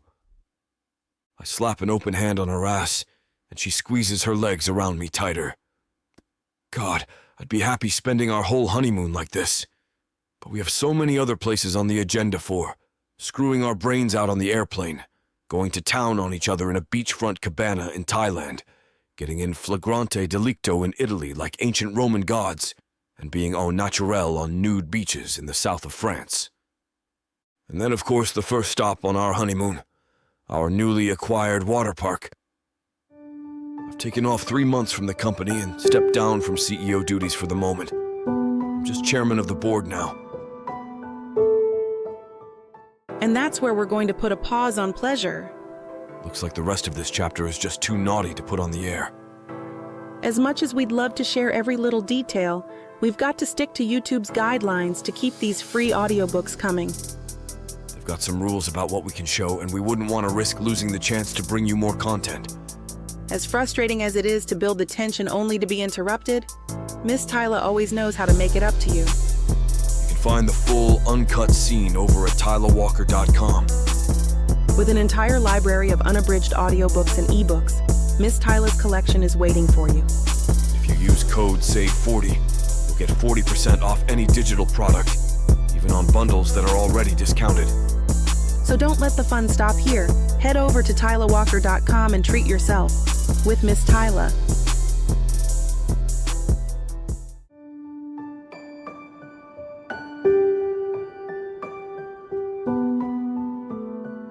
Chapter 48. Samantha. Do you think it's silly? Do you think I'm being cheap? Michael looks at me sheepishly as we pack. Number. Not at all. If you hadn't planned this yourself, I would have made you take me there. We laugh, Great minds obviously think alike. Michael and I can't pack fast enough. We throw everything in bags and hit the road. To Henderson, Nevada and our Meadow Rapids water park. Now our home away from home. The drive there is great. Sun shining, breeze blowing across the windshield in Michael's convertible. Scarf on head and shades on eyes. I feel like Grace Kelly in a romantic love scene. Michael puts the sports car through its gears. We look at one another and serenely smile. We are on top of the world, and what a magnificent view. A couple of hours later, we pull up to the valet desk. Right this way, Mr. King. The valet takes Michael's keys and hands them off to a boy who pulls his car into Justice's old slot. We shrug our shoulders and laugh. We will take your luggage to the president's suite, sir. Go on in and enjoy yourself. I whisper. That's Justice's old suite. He whispers back. Yes, and it's ours now. Who knew buying the place would be this much fun? Michael shakes his head, and we jog up the stairs, our minds floating on invisible clouds. How about our first stop? A cocktail in the Tiki Cabana. We always liked it there. I love that you can read my mind, Michael. Makes life go by so much smoother. Race you, he shouts. You'll have to catch me first. I tear off. No warning, no airgun start. We laugh and tear through the resort, weaving this way and that. Both of us come to a screeching stop at the main bar, slamming our hands on the counter at the same time, breathless. We laugh. Michael scoops me up like the bride I am and transports me to a table for two where we can overlook the park and enjoy our new surroundings. A server brings us 2 Mai Tais. We sit back in the wicker chairs to drink in the potion and the wondrous sight. Did you ever think? Nope, not in a million years. Not with how things first started for us anyway. Kind of amazing it all came out in the wash. I pick up my glass and happily wipe off the condensation drops. Sam, this place, us here, it's all like new beginnings, right? Like Justice and Luann. Only we'll do what they couldn't. We can raise our family here. And Justice can be the grandfather to our kiddies. Another dream coming true for the old man. Maybe things work out how they're supposed to. We strive for something. We think it's a failure if we don't get it. Maybe our failures are paving stones to true happiness. Gosh, I do believe Michael King has evolved. I lift my glass. To new beginnings. Michael smiles brightly. To new beginnings. Throughout our stay, we take full advantage of everything the resort has to offer, going on every single ride, enjoying every single attraction, and luxuriating in a world made for loving parents and their kids. There's water jet skiing on the man-made lake and water gun obstacle battles. It's exactly like paintball. The rule says whoever is dry at the end wins. Michael and I are lousy shots, maybe on purpose. We play volleyball bingo in the giant pool with all the resort guests. What a howl. Michael, of all people, won. He graciously declines and gives the winning prize to a lovely grandmother of 5, an all-expense-paid trip to Harrah's in Laughlin, a mecca for seniors. The lady cries tears of joy, and Michael laughs and hugs the old woman. And when the resort closes for the night to the general public, Michael and I sneak into the attractions area and lazily tube down the gigantic water slide. Just the 2 of us, hand in hand. The stars are twinkling above, and the palm trees sway below. The scent of bougainvillea and the dazzling sight of bird of paradise flowers greet us as we lazily drift by. Inside both tubes, we babysit several bottles of chilled champagne and polymer champagne glasses. We giggle, popping cork after cork.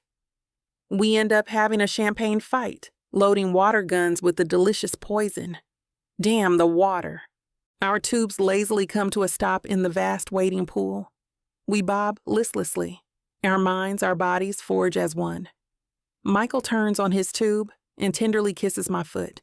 I turn on mine and kiss his cheek. There are no words. We need none. The hours waft slowly by, and Michael and I head back to our suite.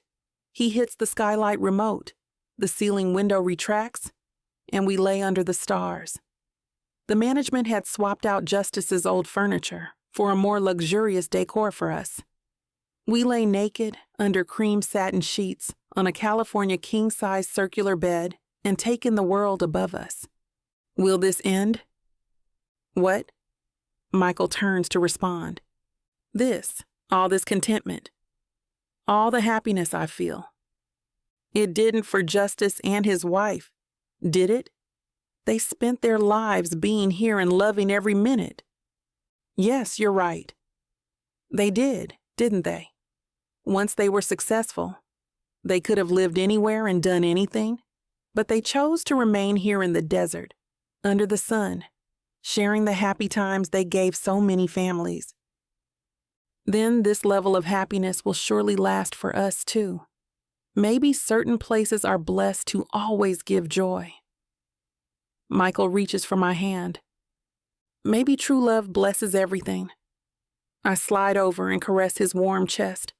As Michael's body folds into mine, we both effortlessly fall asleep under the Milky Way to the sing-song of chirping cicadas in the scent of exotic blooms. The last thing I ponder comes to me before my eyelids close. Wherever love lives is paradise. And in love, paradise never dies. Chapter 49. Michael. Sam? Yes? Would you be up for coming with me to visit Charles's grave? Sam turns around and, with loving eyes, gets up off the couch and hugs me. Of course, Michael. I'll be right by your side. We head out onto the interstate since the cemetery is at the north end of town. It gives us both a chance to prepare our minds for the visit. On the way, I stop and buy a bottle of Jack Daniels to pour onto his grave. The man was never one for flowery tributes when a good bottle of bourbon was at hand. I wheel up to the main gates. The entrance is an ornate affair with a wrought iron design on the top in an arc-reading Mojave Memorial Cemetery. We get out. I grab the liquor and walk up to the gates, then hesitate. Samantha turns around and looks back at me. Are you coming? Is this too much for you? I shrug my shoulders. I guess this is harder than I thought it would be. Samantha walks back to weave her arm into mine, then guides me through the gates. We are alone. The place is empty of souls, at least the living type. There's a cross breeze, so the sun is less searing. I grab my sunglasses to protect against the glare and any emotions which may leak out of my eyes. I'm not sure how I'm supposed to feel being here, but I knew the anniversary of his death couldn't be ignored. He's at the far end of the cemetery, if I remember right. Samantha nods her head and smiles and holds me close. Sam, I'm so in love with you, and I know our future will be long and bright, but dealing with death has always been a struggle for me. If you have so few people in your life you cherish, losing even one is a mighty blow. I know. I feel the same way. Maybe don't look at him as being gone. I doubt his soul actually is. I'm sure he's looking over us both now and helping us along. I turned to Samantha with a look of surprise. You really believe that? What you just said? We stop walking. The birds sing in the trees and the breeze blows gently on our faces. You know what? I think I actually do. I can't label it, but I feel it, you know? I nod slowly. I kind of get what you're saying.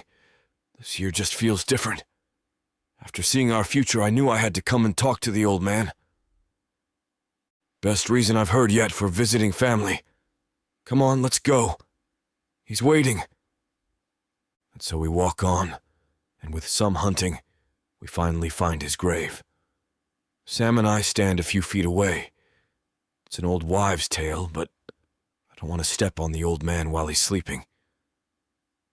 Michael, how about I leave you two alone for a few minutes so you can say your piece? I nod and smile. Thank you. As Samantha wanders off to go peruse other headstones, I make my way to my adoptive dad's. I take the liquor bottle, open the seal, and pour out the amber liquid. Every drop. There you go, Charles. Figured you'd be thirsty on a day like today. Listen, I know it's been a while since I've been out to see you, and I'm sorry for that. But I figured until I had good news to share, you didn't need to hear of my shortcomings anymore. I glance over at Sam. She's avidly reading names of people long since gone. I gulp down the emotions filling my throat to carry on. I guess I wanted to come out and finally say thank you for all you did for me. I know I wasn't the best kid, and you weren't the best father figure either, but you took me in when no one else wanted me. I can never thank you enough for that. I see Samantha coming back my way. I smile and invite her in on my one-way conversation. And Charles, I wanted you to meet Samantha. She's my wife. We just got hitched, again, and that makes me the luckiest man alive, twice over. I promise to cherish her. I'll make you proud of me. You'd already be proud, Sam chimes in with a soft smile, speaking to Charles. And I think very hopeful. Michael gets a go now at being a father like you. I chuckle. Yeah, we're working hard at becoming parents. No, Michael. Our work is done, Sam says, turning to me with a sparkle in her eyes. I wanted to tell you, but then when you said we were coming here today, I thought what a better place or time to tell you. Michael, in less than 9 months, you and I will be parents. I smile. Her words are going right over my head. Then, their meaning finally sinks in. I jerk my head. Will be, as in, what did you say? As in, I'm pregnant with our first baby. Welcome to fatherhood, Michael. My eyes pop. My mouth is agape. And although my head swims with words, I can't voice a single one. My trembling hands reach for Sam, and I hold her like she's a priceless jewel. I hold her at arm's length, and the look on my face silently asks again. Sam eagerly nods. Yes, baby, it's true. I hug her. I lay my head on her shoulder, overwhelmed. Life. It's come full circle. Through all the heartache, fear, and failure, there is such a thing as a happy ending. I look at Samantha and kiss her softly. This time, it is one lathered not just in love, but in never-before-felt confidence. Chapter 50. Samantha. It's a boy, Michael cries out, and I break down in tears of joy and exhaustion. A 36-hour labor, where neither of our heartbeats pounded well, but the baby and I safely made it through. And I experienced sheer joy again, gazing into our baby boy's big, bright eyes. Have you two thought of a name? Asks the obstetrics nurse, smiling, happy the birth went well. I look up at Michael and he proudly answers, Yes, ma'am, we have. It's Charles, named after my father. That's a lovely name. I'm sure your father will be very proud. I reach for Michael's hand and interject. I believe he already is. The weeks go by, and through sleep deprivation and constant feedings and umpteen diaper changes, Michael and I are madly in love with our little cooing boy. Justice stops by every chance he gets to play grandpa, and we love to see the two together. Justice, a family man in the end. Now, my little grandson by proxy, I think I'll take you for a stroll and let you survey the grounds, maybe show you the inner workings of all the attractions. All this will be yours someday, and you'll need to know the ins and outs. Charlie coos and smiles up at his grandpa. His tiny hands reach up toward Justice. Tears well in Justice's eyes. He blinks them away and swallows his emotion. Now, lesson number 1. Do not take your staff for granted. They are the backbone of the entire enterprise. Treat them as you would your 3 brothers and 3 sisters. My eyes pop. I put a hand over my mouth to stifle the laughter. Glad Justice has already planned for the brood I haven't had yet. Charlie is mesmerized by Justice. It's as if the two are destined to be together. I see a smidgen of sadness in the old man's eyes, too. I can tell his wishes his wife were still alive to see their dream come true. New beginnings. Just like Michael said, never ending, life ever anew. I fold my hands and breathe in the moment. There is no better sight than family loving itself. From the day Michael and I brought home little Charlie, Michael was a man possessed. The baby's room is decorated in Michael's childhood dreams of toys and stuffed animals from another era. It all makes me smile. More time goes by, and Michael somehow only gets more attentive. I get such a kick seeing Daddy and his boy together, whereby the boy is easygoing and the daddy is anything but. The rough around the edges man I fell in love with is now a helicopter parent. His touchy-feely behavior gives me the giggles. "Do you think this coat is warm enough?" asks Michael one day, a concerned look on his face. "More than enough, silly. It's midday in Vegas, not midnight in the Arctic." "Yeah, but there's a breeze." I roll my eyes. "A desert breeze, not a polar vortex." "Take a chill pill, Dad. At this rate, you'll have a coronary before our kid hits kindergarten." I smirk. I watch Michael take the handle of the stroller and strut down the street like he's on his old motorbike, feeling just as manly. It's a mighty thing to behold. With every day and in every way, Michael is making up for lost time and missed moments with his own father. I know why, and I don't interrupt his need. Charlie is the picture of Michael, too, just a few shades darker. Michael already has him dolled up in a mini leather jacket and tiny jeans. I catch the two of them in their private moments, too, in the weirdest of conversations. "Now listen, don't forget what I told you about changing the oil in your car. That's very important." Or on other days, when... Now, this is a Phillips screwdriver, and this is a Robinson. And remember, lefty-loosey, righty-tighty. Or when Michael is sure I'm not overhearing, whatever you do not relinquish the TV remote to women, and that goes for your mother, too.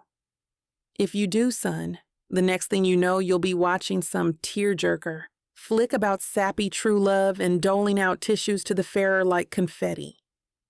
On those occasions, I throw a pillow at Michael, and he throws it back, and we cuddle and tickle little Charlie and laugh up a storm. And on quiet nights when Charlie is sound asleep in his cradle, we sit on either side and take turns rocking him, looking out the big picture windows of our resort suite, gazing up at the stars. Did you? Nope. Still can't believe it. Our world is perfect. Yes, it is. Is this what those rags to riches tales are all about? More or less, I guess. Of course, having our own playground doesn't hurt. Hey, when do you think? Oh, no, you don't, mister. Charlie is not ready for the giant water slide yet. Okay, well, maybe he can help me with the blueprints. Blueprints for what? I think it's about time we expand the franchise and change our company name from the Scala Hotel Group to SHG & Son. What do you think?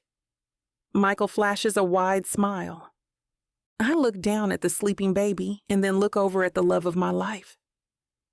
I've never heard a better company name in all of the world. I'm going to the lawyer tomorrow and making it official. It's never too early to start the next generation of kings off to a good corporate start. And if we next have a girl, then SHG and family has a nice ring, don't you think? Michael winks, and we stifle our laughter. Maybe we plan for a big family, the kind Justice and Luan always wanted? Sounds like the right amount to me. Sam, you and Charlie are my world. With you, I have the family I always wanted. It's like the scars in my past have finally healed, and I'm living the life I always wanted as a child, through my own child's eyes. Thank you, sweetheart. Thank you for everything. Michael and I reach over the cradle and softly kiss as our slumbering boy happily coos.